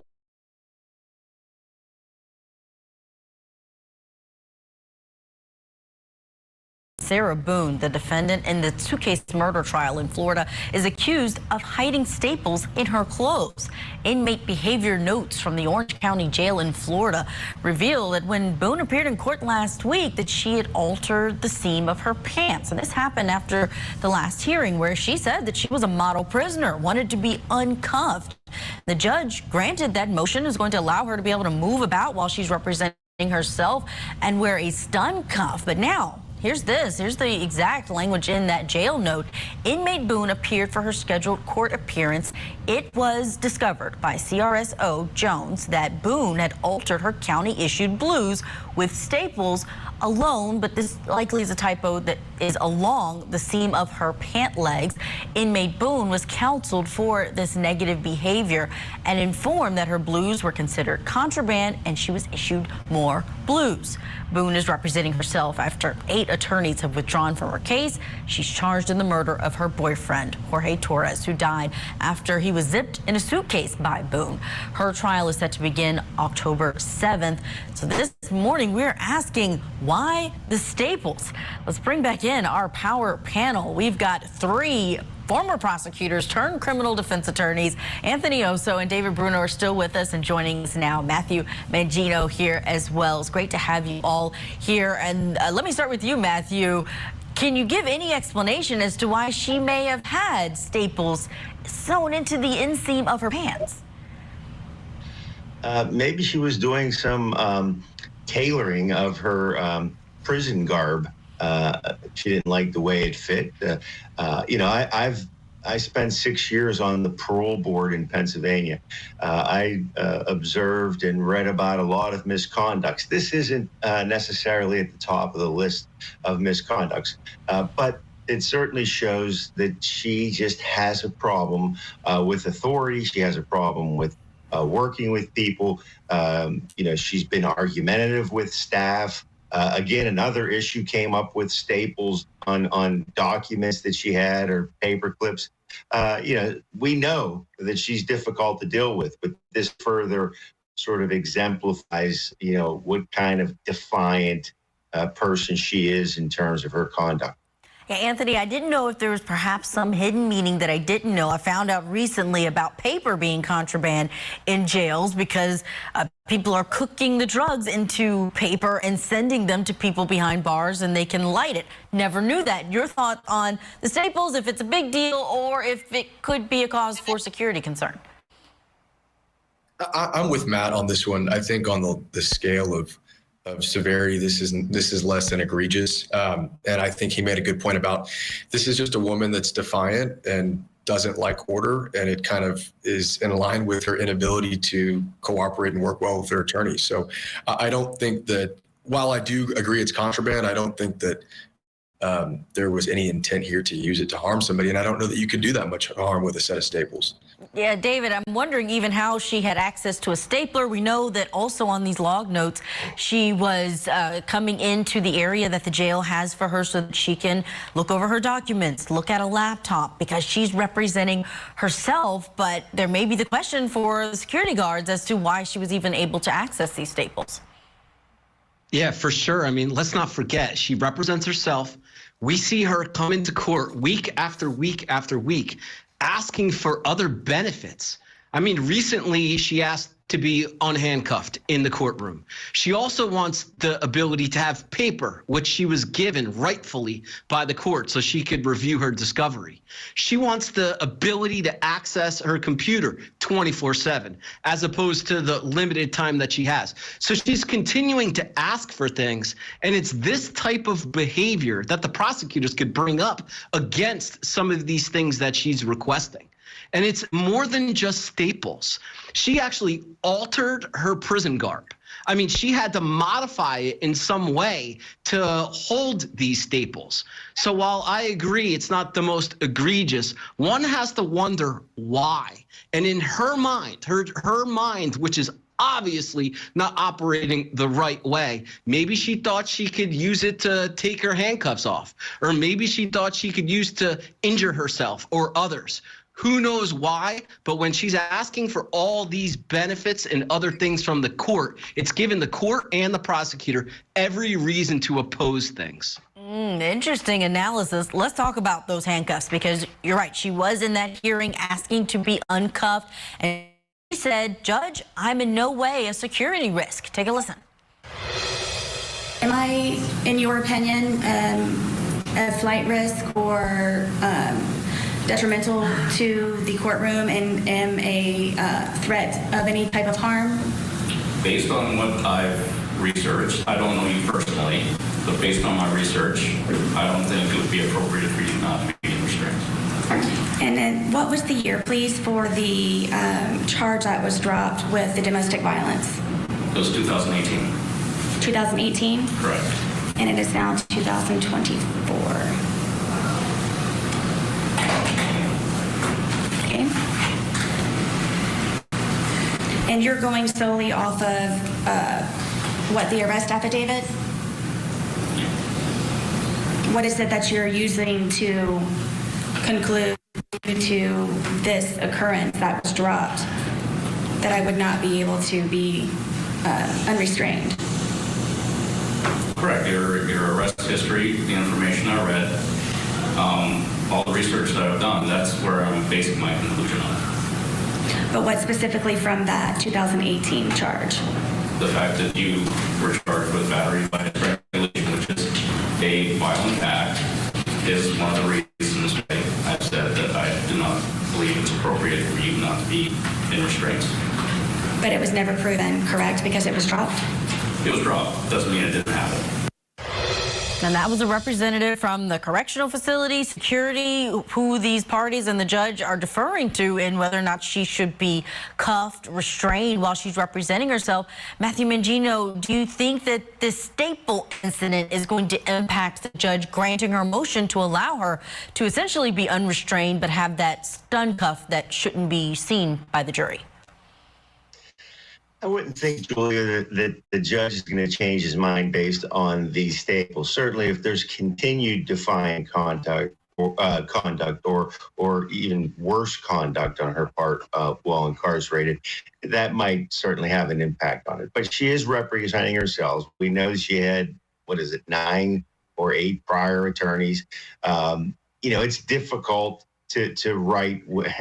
Obviously, when you're handcuffed, you have to have some ability to move around, to access documents while a trial is going on or while you're in front of the court for a hearing. So I think it's appropriate that she have the ability to do that during the course of this representation. I think it would really handcuff her in her ability to work in the courtroom if she was restrained in some way. I'm sorry for that. No, we understand. But you're right about the handcuffs for sure. The ankle shackles or something, that was a possibility, but the judge was going to allow her to be able to move about without that. We will see what happens. We'll, of course, keep you posted on everything that comes out of that case.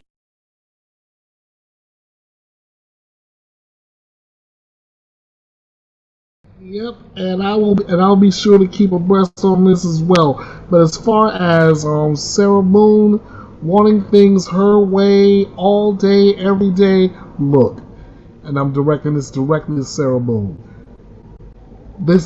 You're in a courtroom. This is not Burger King. I've heard a judge tell tell a litigant this before, and I'm saying it here now. This is not Burger King. When the sign changes, you can have it your way. Until then, you can forget that idea. Next up, let me get my serious self back on here right now. Prosecutors is charging the husband of missing nurse Mamta Lord help me with these names here. Mamta Kathleen Bat. The 28-year-old last seen on July 31st. Manassas Park Police said Bat is thought to be missing on involuntary circumstances.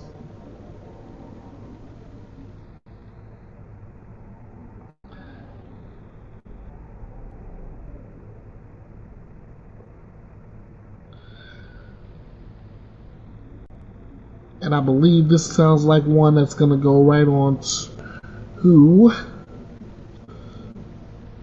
Vinnie Politan for this one. Well, yeah, but before I get to him,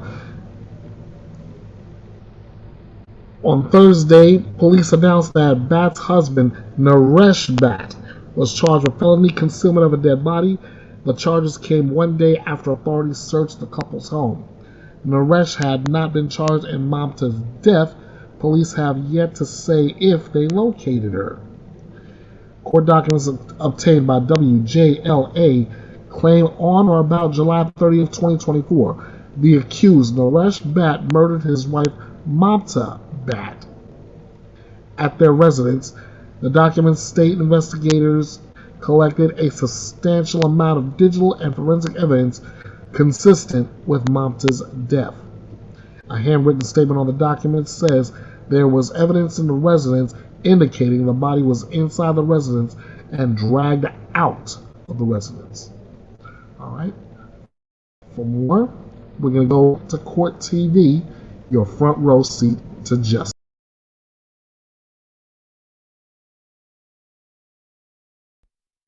Mamta Kathleen came to the United States from her native country of Nepal in 2021. She lived in Manassas Park, Virginia, in a nice home, on a nice cul-de-sac. The perfect place to start raising a family with her husband, Naresh Bat. Mamta worked as a pediatric nurse at Prince William Medical Center. In August of 2023, Mamta gave birth to a baby girl, the couple's first child. Mamta went back to work, and early in 2024, there were some marital issues for the couple, and Mamta moved out of the house for a short while before returning. Then, on August 1st, when Mamta did not report to work and no one could contact her, co-workers asked for a welfare check to be done. Police went to the house and spoke with her husband. Then 3 days later, he finally reported her missing. Then weeks later, investigators raid their house and arrest Naresh for concealment of a body after finding lots of evidence in that home, including blood. Tonight, we'll bring you all the latest information revealed in court today as the search for Mamta continues. I'm Vinnie Politan. Thank you so much for joining us tonight. Not great news, not at all, in the case of missing mom, Mamta Kathleen, out of Northern Virginia. When I think of her, the first thing that comes to mind to me is that she was a new mom. And this is a mom who was all in. This little baby girl was her life. This was the focus of her life. Absolutely no doubt, no question for this young mother. So when she missed her daughter's first birthday, it's not just red flags. It's obvious that something happened. She is not going to go off somewhere and miss that little girl's first birthday. There's no way. There's no way possible. That is, to me, it's beyond a reasonable doubt that there's no chance she would miss voluntarily that little girl's first birthday. And I think you talk to most parents, right? The overwhelming majority of parents. That's a big birthday, the first birthday. A lot of times it's sometimes when they take their first steps at the first birthday, but it's a huge, huge milestone, a huge day. And you've been caring for this child for a year, this little baby, and now the baby's a year old. Not gonna miss that celebration. So that's a huge beyond red flag. The other beyond huge red flag is her husband, who is waiting to report her missing. And he can have all the stories about her moving out, etc. But every time it was different. It was under different circumstances. Other times when she left, when they were having problems or difficulties, he knew where she was, and everyone else in her world knew where she was. And she had the baby. So that's an enormous red flag that you're not quite ready. And he's not even the one who initially calls police, by the way. So that brings us to the raid of the house, which was caught in images from USA 9. And everyone's wondering what happened inside that house. What happened inside that house? And today we learned a lot more because details are starting to come out. Because Mamta's husband, Naresh Bhatt, appeared in court today for his arraignment on one felony count of concealing a dead body. That charge came after police executed a search warrant at his home earlier this week and found evidence of blood in the house. Naresh Bhatt was arrested on Thursday. ABC 7 News in Arlington, Virginia was able to capture these images of Bhatt being taken into custody. Now, in the criminal complaint that was filed against the husband, it read in part, handwritten, there it is, there was evidence in the residence indicating the body was inside the residence and dragged out of the residence. And that's the basis of these charges of concealing a body. A body was there, there's evidence that's being dragged. And it's likely coming from blood, and there's perhaps other evidence there as well. So I want to understand a little bit more. No cameras inside this courtroom, okay? We're in Northern Virginia. Virginia, sometimes cameras are in, sometimes they're not. They were in for Johnny Depp's civil case, weren't in there for this case, but I want to bring a couple special guests closely connected to this case and to Mamta. Joining me, Mamta's former co-worker, Holly Worth, is with us. And Mamta's nurse and mentor friend, Sunita Basnet, is with us as well. Thank you both for being here. Holly, I understand you were in court today. Is that true? Yes, I was. And I was in the second row. Yes, it was true. Okay. Describe for the people at home, because we didn't have cameras not permitted. Describe for the people at home what prosecutors indicated some of the evidence that they found in that house. What did they see? What did they uncover? Yeah, thank you. I'm happy to speak on that. I will share that the volume of evidence that was disclosed by the Commonwealth attorneys was staggering. I don't think any of us expected that volume of evidence to be disclosed. As you described, they talked about the evidence of dragging, but more importantly, the volume of blood that they described as large pools of blood in the master bedroom, with evidence of dragging then into the master bathroom. So much blood that when they did the Blue Star testing, they said the entire bathtub lit up. In fact, they disclosed they actually removed the master bathroom bathtub and saw evidence of seepage of blood behind the caulking of the bathtub. So significant amount of evidence that something very horrific occurred to Mamta in that residence. Yeah, I wasn't expecting this either, you know, because understanding where we are and how this investigation has progressed, it was rather shocking that this was uncovered. Sunita, this is a difficult day, I know, for everyone who cares so much about Mamta. I wanted to get your reaction to today's developments and the arrest of her husband. First of all, thank you so much for inviting me, having me here to be Mamta's voice. And it was pretty shocking, the person here to you and, used to, spend long time and had emotional attachment, and she's in news and having all this very uncertainty, and took like 23 days. It is pretty shocking, and I'm like proud of the mission we have done to find her, and I'm thankful to the authorities. Finally they were able to capture the suspect.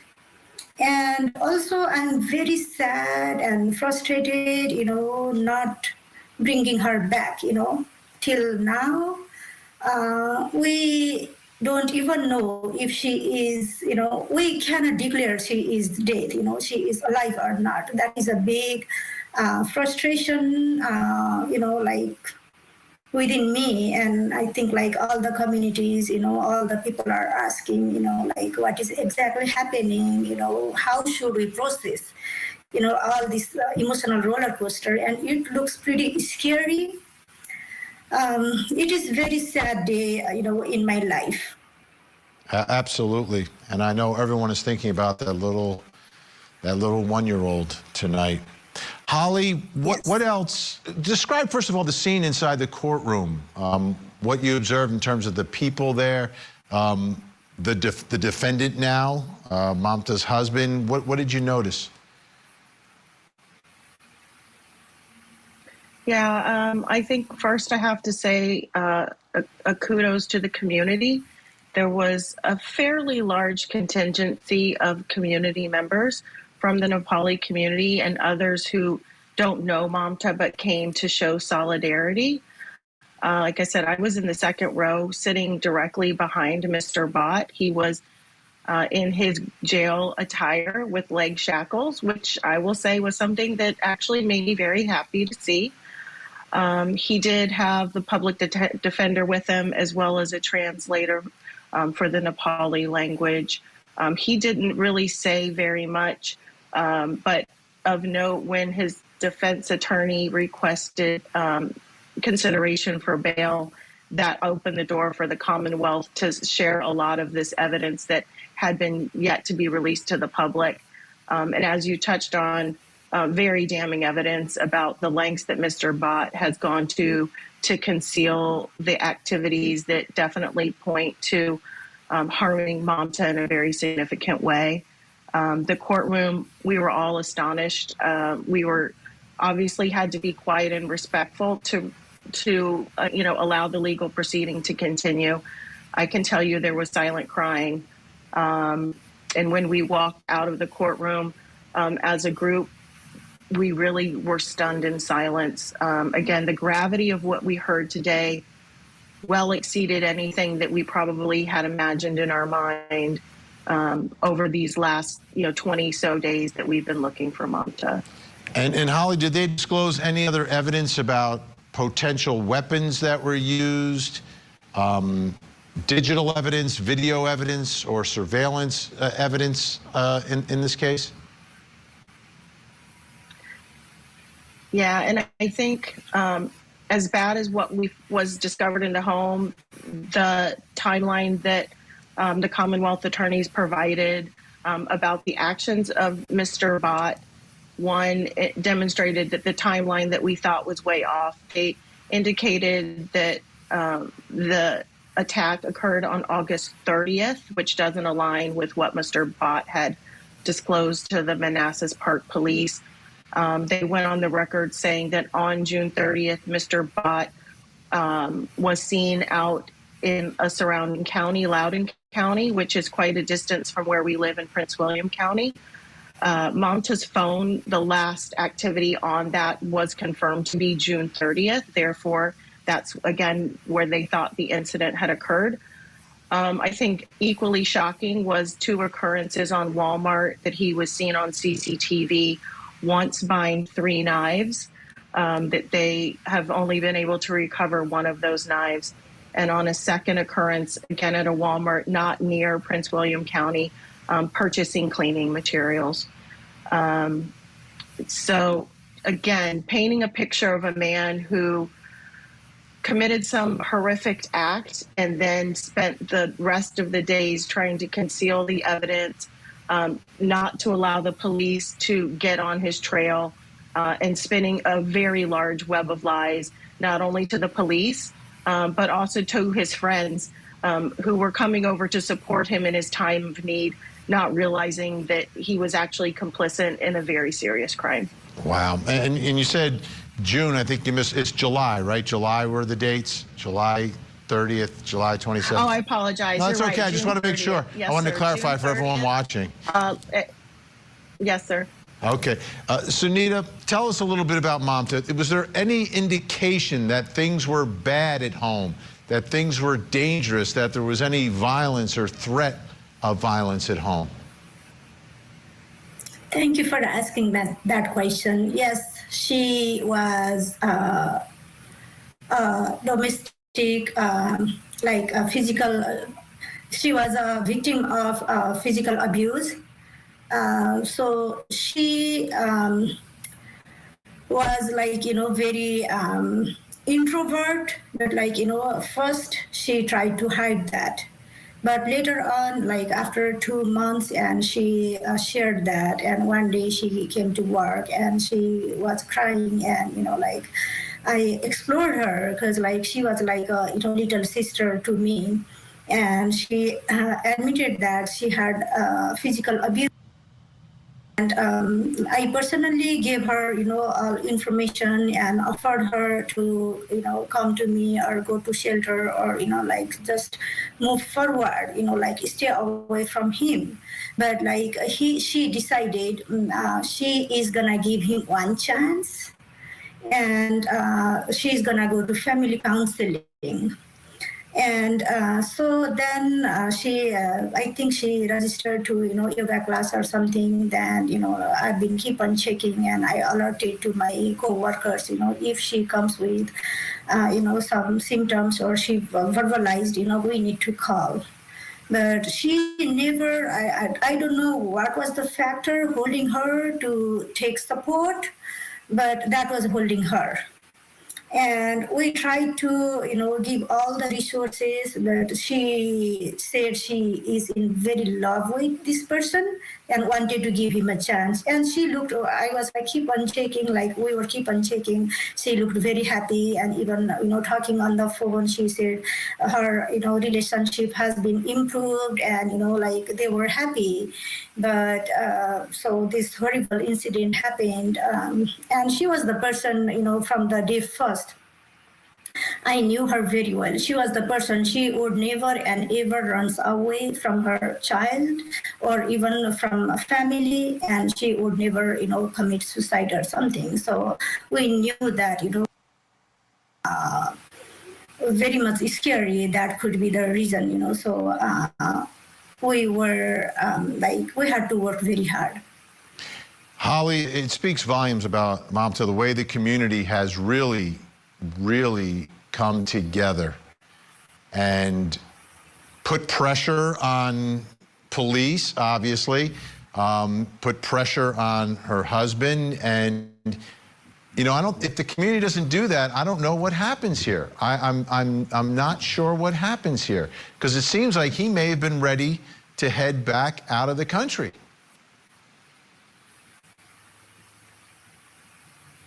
Yeah, you bring up a really excellent point that also was disclosed at the arraignment today.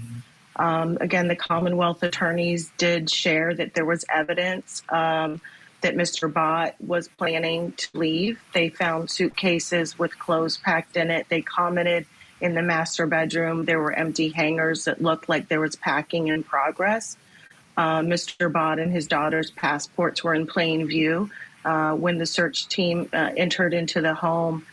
To your point, this has been a grassroots effort from day one, with not just Anita and myself, but a huge community of supporters who have been calling the media, asking the Prince William County Sheriff's Department, the Virginia State Police, the FBI to join with Manassas Park Police to put all available resources.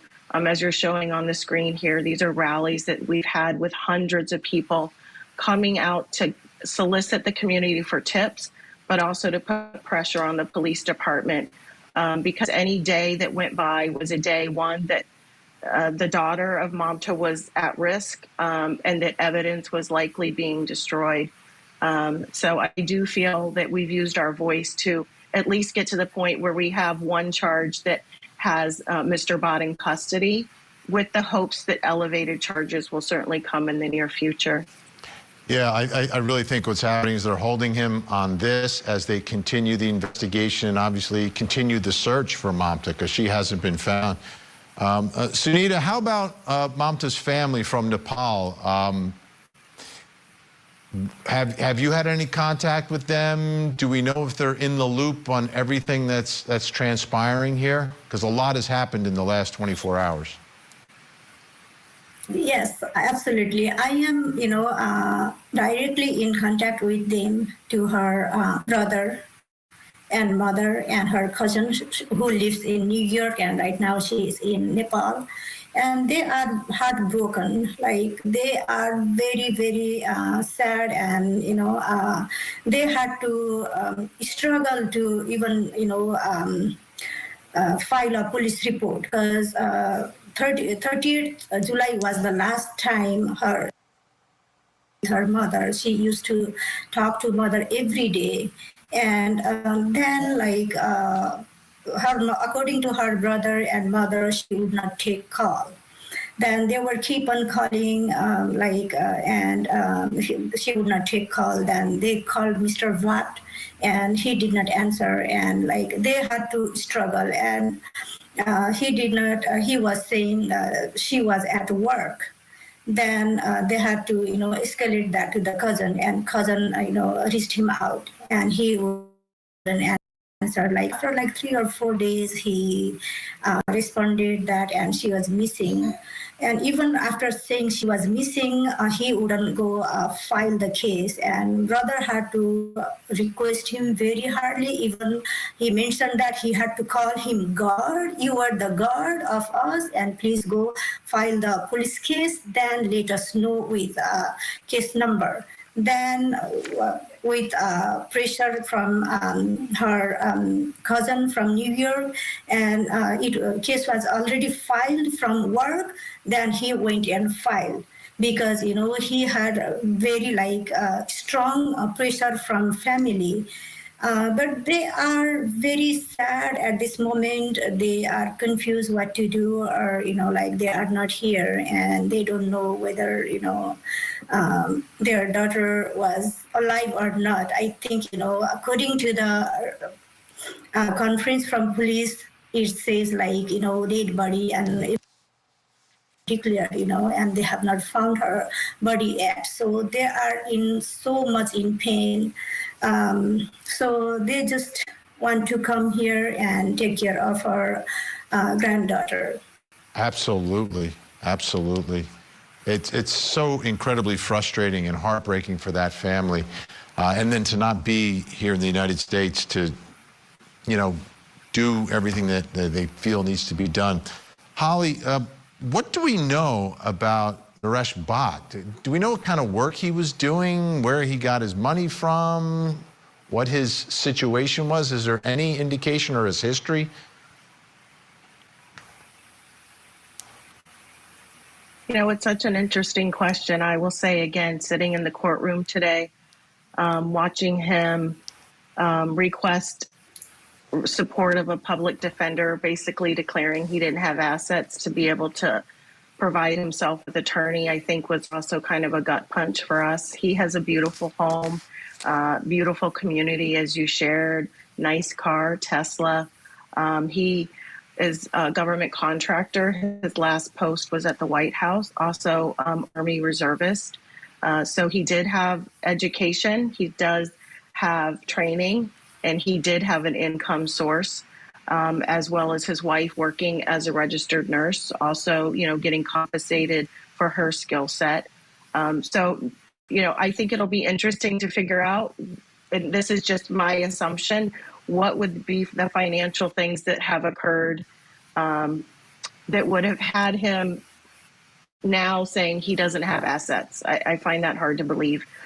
He's done some interesting things as far as selling his Tesla 2 days ago.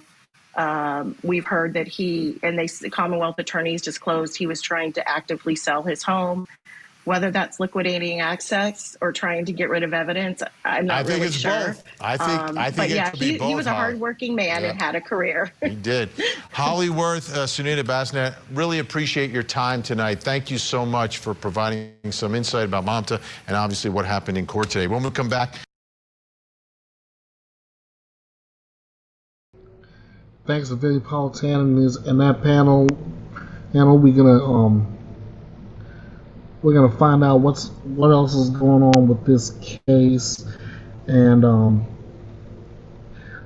let's see. The last thing we know is that he appeared in court Friday for his arraignment, where the judge declined to change the terms of his bail.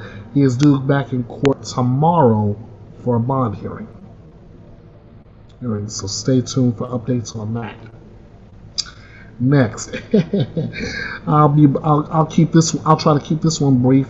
Scott Peterson is blaming both the police and Amber Frey for not finding his wife Lacey alive.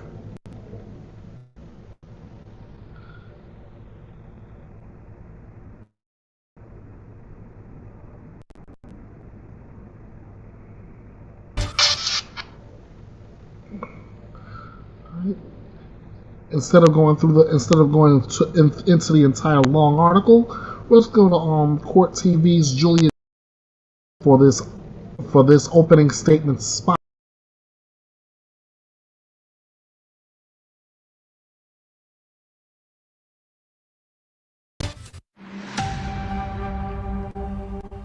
Welcome back to Opening Statements. This morning, we're shining the spotlight on convicted killer Scott Peterson, who's speaking out for the first time since his murder trial. The Peacock documentary Face to Face with Scott Peterson drops today. Why should anyone want to hear your side of the story? Because I didn't kill my family. Netflix also released a brand new documentary just dropped earlier this month called American Murder, Lacey Peterson. And it includes some really interesting tidbits. A detective revealed that Peterson wanted food from In-N-Out right after his arrest. Detective John Bueller said that Peterson ordered a double-double with cheese, fries, and a small vanilla shake, saying that he was shocked at Peterson's appetite. Joining me now, someone who is featured all throughout that documentary. He's in the brand new one as well, and we love him so much here, Ted Rollins.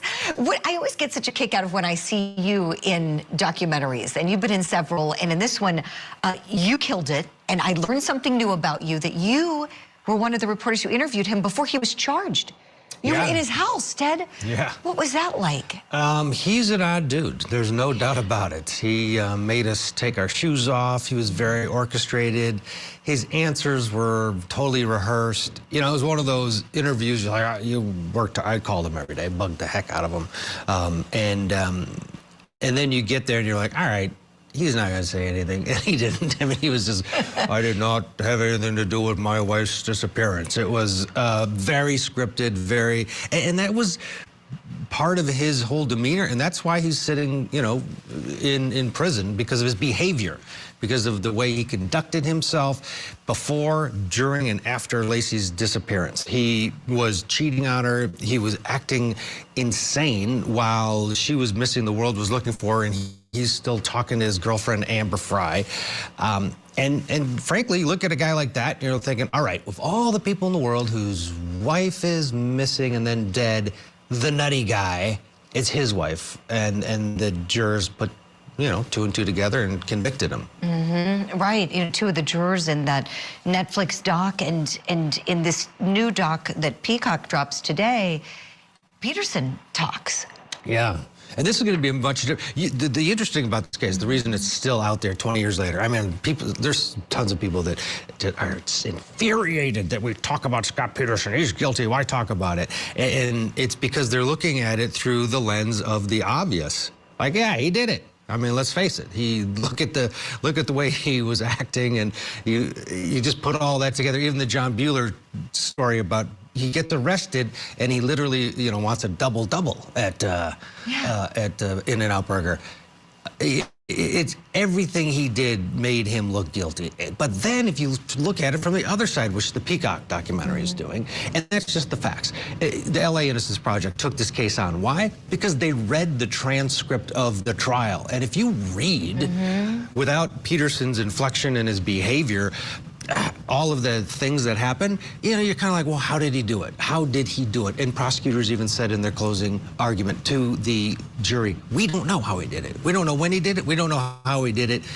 But come on, he did it. And the jury believed that. So the same set of facts between these two different lenses, you can walk away with two different opinions. In the Peacock documentary, which drops today, which they interviewed Peterson, I'm sure he's going to say nothing, will be in that other lens, and people will watch that. Because if you watch the Netflix one, you're like, yes, totally guilty. Right. It's very anti-Scott Peterson, and not in a personal way, but it's just totally factual. The evidence is, it is. I mean, you watch it and you're like, how could this guy not have done this, right? Like, right. it's Totally. just, it's very damaging. I should say it like that, very damaging. Yeah. Whereas the Peacock documentary, as you understand it, is kind of pro-Peterson in the sense that it raises a lot of questions, doesn't right. it? They're diving potential deep into the details of it. They just separate. All right, well, he had a girlfriend, Amber Fry, and he acted weird and he said strange things. Let's push that aside. Well, you can't push that aside. Right. And the jury didn't push that aside. But if you do, then it does get interesting. Then you start to think, wow, how did he do it?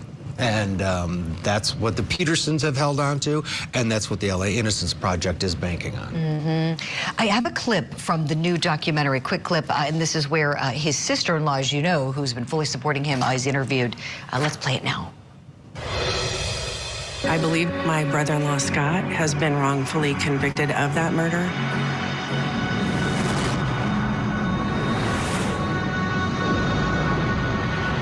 He's been in prison since April of 2003. Scott has not spoken on camera about the case in those 21 years. Ted, why now? Why do you think he's speaking now? Well, his time is running out in terms of options on the appeals. He's exhausted his appeals, but for the LA Innocence Project, bringing up, these requests to test some DNA, that is going on. He's 20 years later still lost the public relations battle here. There's no, public outcry, free Scott Peterson. I mean, it's gotten much better than 20 years ago. He's the most hated man in America. But I think it was a strategic move. The person that he interviews with, Shereen Anderson, I've known her for many years, decades. She's very, she's like-minded with the Petersons, let's say that. Where the Netflix doc is pro-Lacey's family, the Peacock one's going to be more looking at the facts of the case and pro-Scott. So it's a gamble because, let's face it, if he does get a new trial, now that becomes in play as well, Right. So you would think it would be a stupid thing to do, but... Sure. What's he got to lose at this point? He's already convicted, so he may see it as like, well, I'll roll the dice. And back to that, too, we've talked a lot about how the LA Innocence Project has now been given permission to test this piece of tape found on Lacey's pants. I have a clip from one of the attorneys from the LA Innocence Project. It's a quick clip, but let's take a look together now. Mr. Peterson has been waiting 20 years to find some of these police reports and audio recordings and video recordings that should have been provided. Okay, so Ted, in terms of what's really suspicious, is this piece of tape something that, could have enormous revelations attached to it? Absolutely. And the piece of tape's been sent off to a lab outside of Los Angeles. If it comes back with someone else's DNA profile and that person has any significance to the case, well, then they'll open up the prison doors and he walks. If it comes back as an unknown person, well, then it clouds it as well, because there's DNA on the tape, which was detected years ago, but at the time, the science wasn't good enough to lift it. The profile was too small. So absolutely, this is his one shot. If it comes back as Scott's DNA, well, game over. And or Lacey's, then it doesn't matter. Right. Well, I guess Lacey's would be another weird one too. But they're really banking on that they're going to get a profile, and then they can turn that into, well, who is this mystery person? Because it is odd that this duct tape was on her leg. There's a lot of another one of the odd things that took place. Yeah. This is when her body was recovered. Okay, so how did the tape get onto her pant leg? Yeah. Is the question. Right. Because there's no evidence that Scott duct taped her on, any level. But again, if it's Scott's DNA, this is it's over. And if it's someone else's, then it kind of meanders. If it's someone tied to the case, like one of the burglars across the street, well, then he's walked. Sure. Yeah, this is so fascinating. I loved you in the Netflix doc. Now I'm going to watch the Peacock doc, and I'm sure I'll love you in that as well. Thank you for getting up extra early to come on here, Ted. You're the best. We'll talk more soon.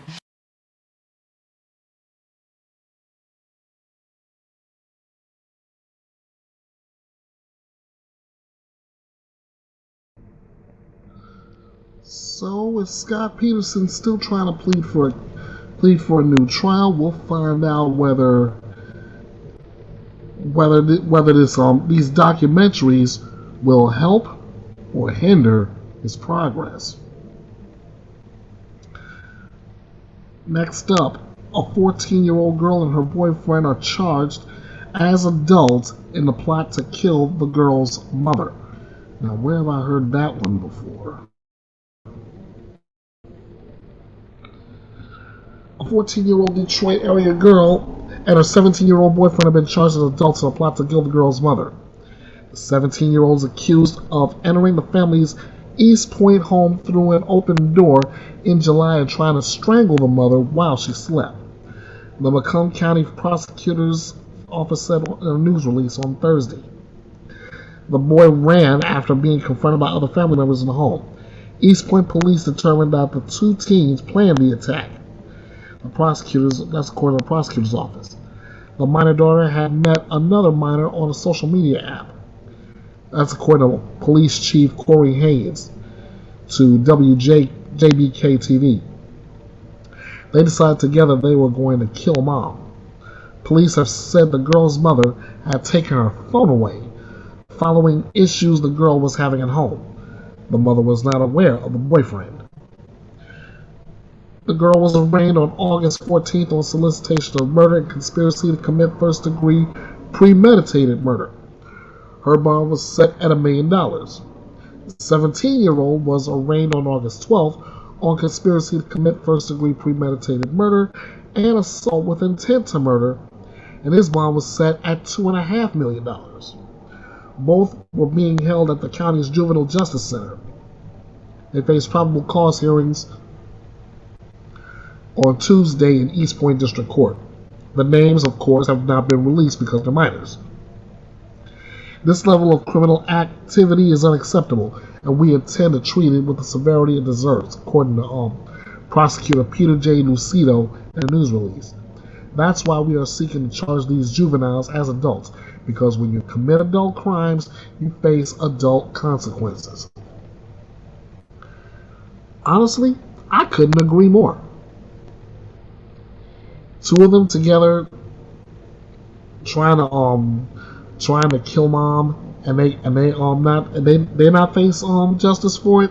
I don't see that happening. Next is another familiar name, Nicholas Rossi. Rossi was back in court Thursday for a preliminary hearing regarding an alleged 2008 rape in Salt Lake City.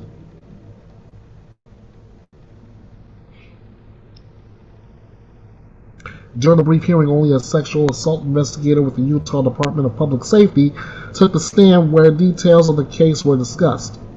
The judge later set an arraignment date and bail hearing for October 17. Previous appearances by Rossi in Utah courtrooms had become newsworthy in their own right, with a judge even issuing a reasonable force order earlier this year to make sure he actually appeared. Rossi, whose legal name is Nicholas Alaverdian, was extradited from Scotland in January, years after he allegedly faked his own death and fled to Europe. Rossi left the U.S. after being identified as a suspect in a 2000 rape case in Orem. During multiple appearances in Utah this year, Rossi has used a British accent that goes in and out during conversations and has claimed his name change is actually Arthur Knight and that he is not the man authorities were searching for. He did the same thing Thursday, correcting the judge and insisting that he be called Arthur Knight. When prosecutors tried to ask the lead detective Rossi's birthday, the question was quickly shut down by the defense and never answered. Before being brought back to the U.S., Rossi has claimed that he is really an Irish orphan and that he'd been framed by authorities who took his fingerprints while he was in a coma so they could connect him to Rossi. In a virtual hearing in January, court officials were unable to understand Rossi as he insisted on speaking while wearing an oxygen mask. "Objection, milady," Rossi applied. "This is complete hearsay, and I would ask that your ladyship and prosecution show cause for why I am," before being cut off by the judge. Before being brought back to the U.S., Rossi has claimed that he really is an Irish orphan and that he'd been framed by authorities who took his fingerprints while he was in a coma. Anyway, cut the long story short, Rossi's preliminary hearing for the alleged rape is next Tuesday. Honestly, Rossi has nothing left to hide. He's gonna keep playing on this thing like he's Irish or whatever, and he's still gonna get. I still feel a conviction is coming. Next up, the judge refuses to dismiss charges against Karen Reed after the initial mistrial. Let's go to Court TV, as this was breaking news.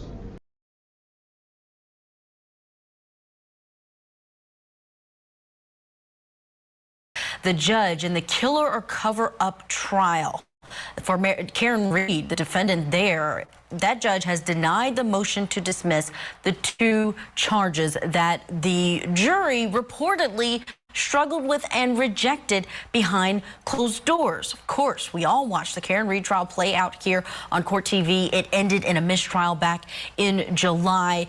The mistrial ended with a note from the jury saying they were deadlocked on all charges. But after that trial, reporting came out from the jurors and people who spoke to those jurors that they actually were not hung and had acquitted the defendant in terms of believing she was not guilty of the top count of second-degree murder and then the lesser count, the lowest count of leaving the scene of a crime where there is a fatal accident. The judge has listened to the arguments that happened in the last couple of weeks, and we are getting word that Judge Beverly Cannoni has entered her order where she has denied that motion to dismiss those 2 charges. The reporting is just coming out. We are going to be getting in that order for ourselves so that we can read through and tell you exactly the reasoning. But so far what we are hearing is that the judge said that there's just really no way possible to legally allow an acquittal on those 2 charges because this trial was declared a mistrial. I want to bring in our guest who is standing by for reaction, Melba Peterson out of Florida, criminal defense attorney, a former prosecutor. Melba, I want to ask you about your reaction. I think it was expected that Judge Cannoni was going to deny this, but there was a possibility. Yes, good morning, Julia. And this is quite what I expected. I figured that there was going to be no recourse for the defense to be able to have this case dismissed because, as you rightfully stated, the jury came back with a mistrial. And so as a result of that, all of the charges are still in play unless the prosecution decides to drop those charges as a result of the mistrial, thinking, well, if the jury may have had problems with one one or two of these charges, maybe the case might be a little cleaner on retrial if we decide to change some of the charges. That's still a possibility. But because of the fact that the jury came back with a mistrial, there was no mechanism to be able to dismiss those charges. Do you think that this was premature, Melba, that she should have brought in those jurors, brought in the people who spoke to jurors, gotten affidavits, received what she could to make sure that the decision or actual outcome from these jurors was taken into account by the court? Because we do want to know, we want to be in accordance with what the jury decided. Absolutely, but at the same token, I think the time frame, unless Massachusetts law is a little different, I think the time frame for that would have been at the end and the conclusion of the last trial. So when the jurors came back and said, hey, we're deadlocked, then at that point, there should have been maybe a polling of the jury to find out if each and every one of the jurors is, basically deadlocked and can't come to a decision, or is there something else that we should be aware of? But then to kind of bring all the jurors back and try to get testimony from them and reconstruct that, I think is a bit much. I think the judge should have acted at the point in time when the mistrial was declared, not now that they've been released from service and now have all started to move on with their lives. So let's talk about what happens next. This retrial rather, is set to go forward July 27th. In the meantime, do you think there's going to be enough time for this to go to a higher court, which we expect the defense, I meant to say January 27th of next year, so in the next couple of months. Your thoughts on where this case will go and whether we may see this trial date moved pending appeal? It is possible. I could see a scenario that the appellate courts may expedite coming to a decision on this so that the trial can go ahead on the 27th of January. However, if the higher courts feel that they need more time to review the transcripts and make a decision, then obviously the January date will be pushed back. But I think the higher court is going to try and expedite it just because of the fact that this is a case of wide interest and notoriety in a lot of ways, and it's probably just not the best look to keep pushing this case off. Separately, I would not be surprised if the prosecution reviews their case in light of the input that has come back from the last jury panel and just sort of looking at the case as a whole and maybe retweaking their approach so that they can try and close the deal in getting a conviction on this case.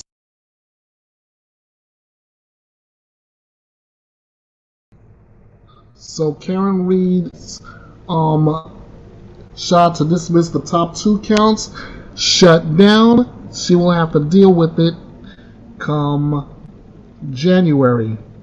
Have to do this thing all over again. Good luck, Karen Reed. You're gonna need it. Speaking of, and another defendant is gonna need luck on her side is Kouri Richins. Prosecutors is going to present evidence of a crumbling marriage, an affair, and multiple attempts to kill the victim at the next hearing for Kouri Richins.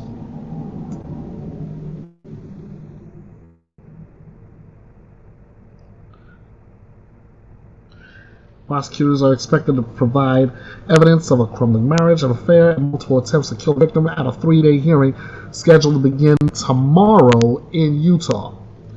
Kouri Richins is facing a list of charges, including murder for the death of her husband, Eric Richins, who prosecutors say was poisoned by a cocktail laced with a lethal dose of fentanyl in March of 2022. Kouri, who wrote a children's book about her husband's death, was charged with his murder a year later.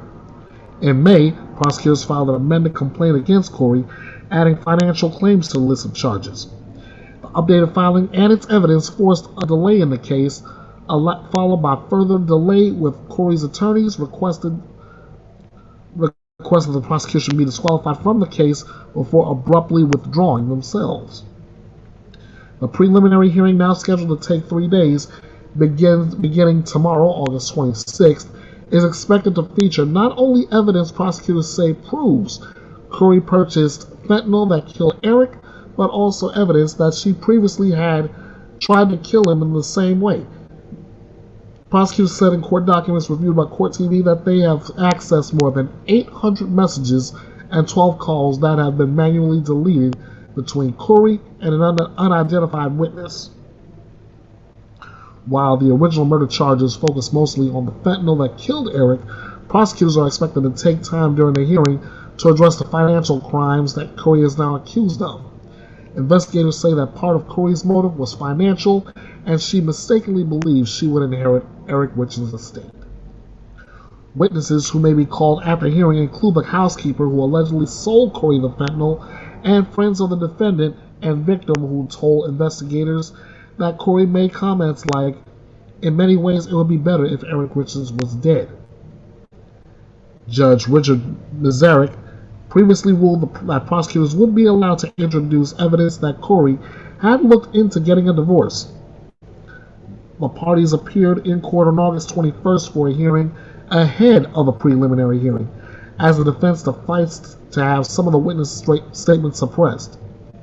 The defense has also asked Kouri to be allowed to be unhandcuffed in the courtroom to better allow her to write.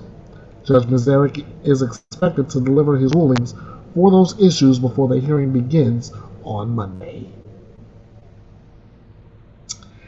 And finally, I got one last familiar name, one last familiar face before I get out of here, and that is Bryan Kohberger.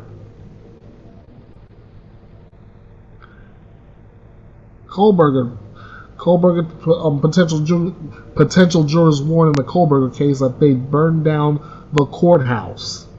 What do they mean? A new filing from Bryan Kohberger's defense team warns that potential jurors predicted violence in the streets if the alleged killer is acquitted at trial. Kohberger is charged with the brutal murders of Ethan Chapin, Madison Mogan, Xana Kernodle, and Kaylee Gonsalves at their home near the University of Idaho. 6 weeks after the students were stabbed to death, Kohberger was arrested. Kohberger's defense team has been fighting to move the trial, currently scheduled to begin in June of 2025 in Latah County. The defense team conducted a phone survey of hundreds of potential jurors, asking them many questions about their knowledge of the case. In response, prosecutors argued that the murders were so high profile and that media coverage was so pervasive and wide-ranging that moving the trial would not likely yield jurors who are unfamiliar with the case.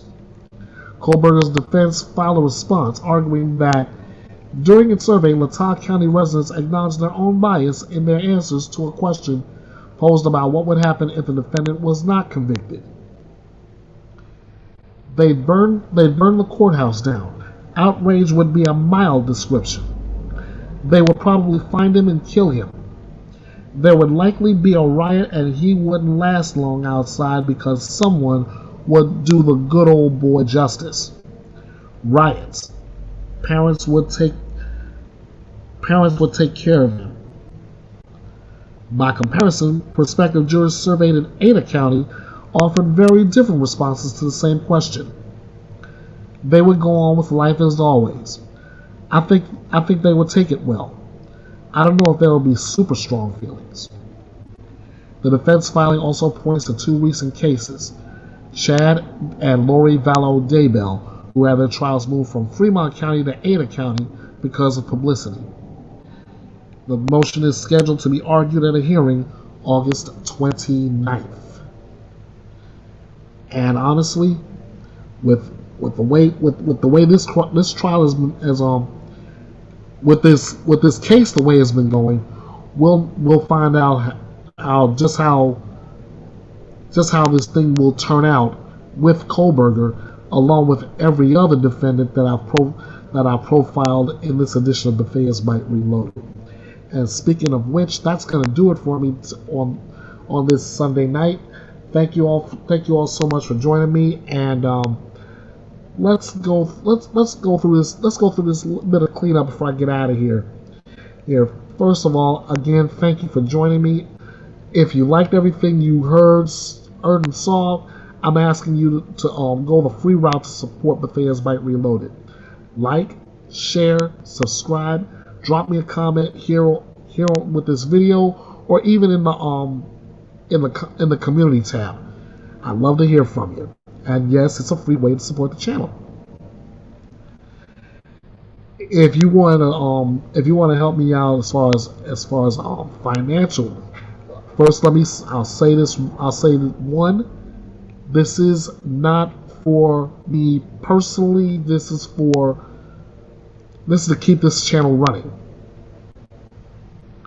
So now that I've said that, here's how you can hit me up. On PayPal at EKB316, Cash App, $ EKB316, or Venmo, EB the Last Outlaw. And like my good friend Brittany J would say, nothing is obligated, but it's always appreciated. And if you want to keep up to date with everything, be sure to follow me all over social media. I'm at Bethea'S Byte on Facebook. I'm at EKB316 on X, formerly known as Twitter, and that's in all caps. I'm at Bethea'S Byte right here on YouTube, Bethea'S Byte Reloaded. I am at EKB316 on Instagram, and that's all lowercase. I am at King of Hearts 316 2021 on TikTok. And by email, I'm at kingofhearts316_09 at outlook.com. Alright? So now you know how to support me, you know how to get in contact with me. Let's wrap this up as always. This is your home for true crime news without all the drama, where your opinions matter, lively debates are encouraged, your voice is heard, and above all else, justice served. Ladies and gentlemen, this is Bethea'S Byte, and it's reloaded. I'm Ernest Bethea, the Last Outlaw. Thank you all so much. Until we do this again next time, you all know what to do. Bite this. Thanks for watching and joining me here at the drama-free true crime destination. Be sure to like, share, subscribe to the channel, and drop me a comment on this video. Also, be sure to follow Bethea'S Byte Reloaded all over social media. This is Bethea'S Byte, and it's reloaded.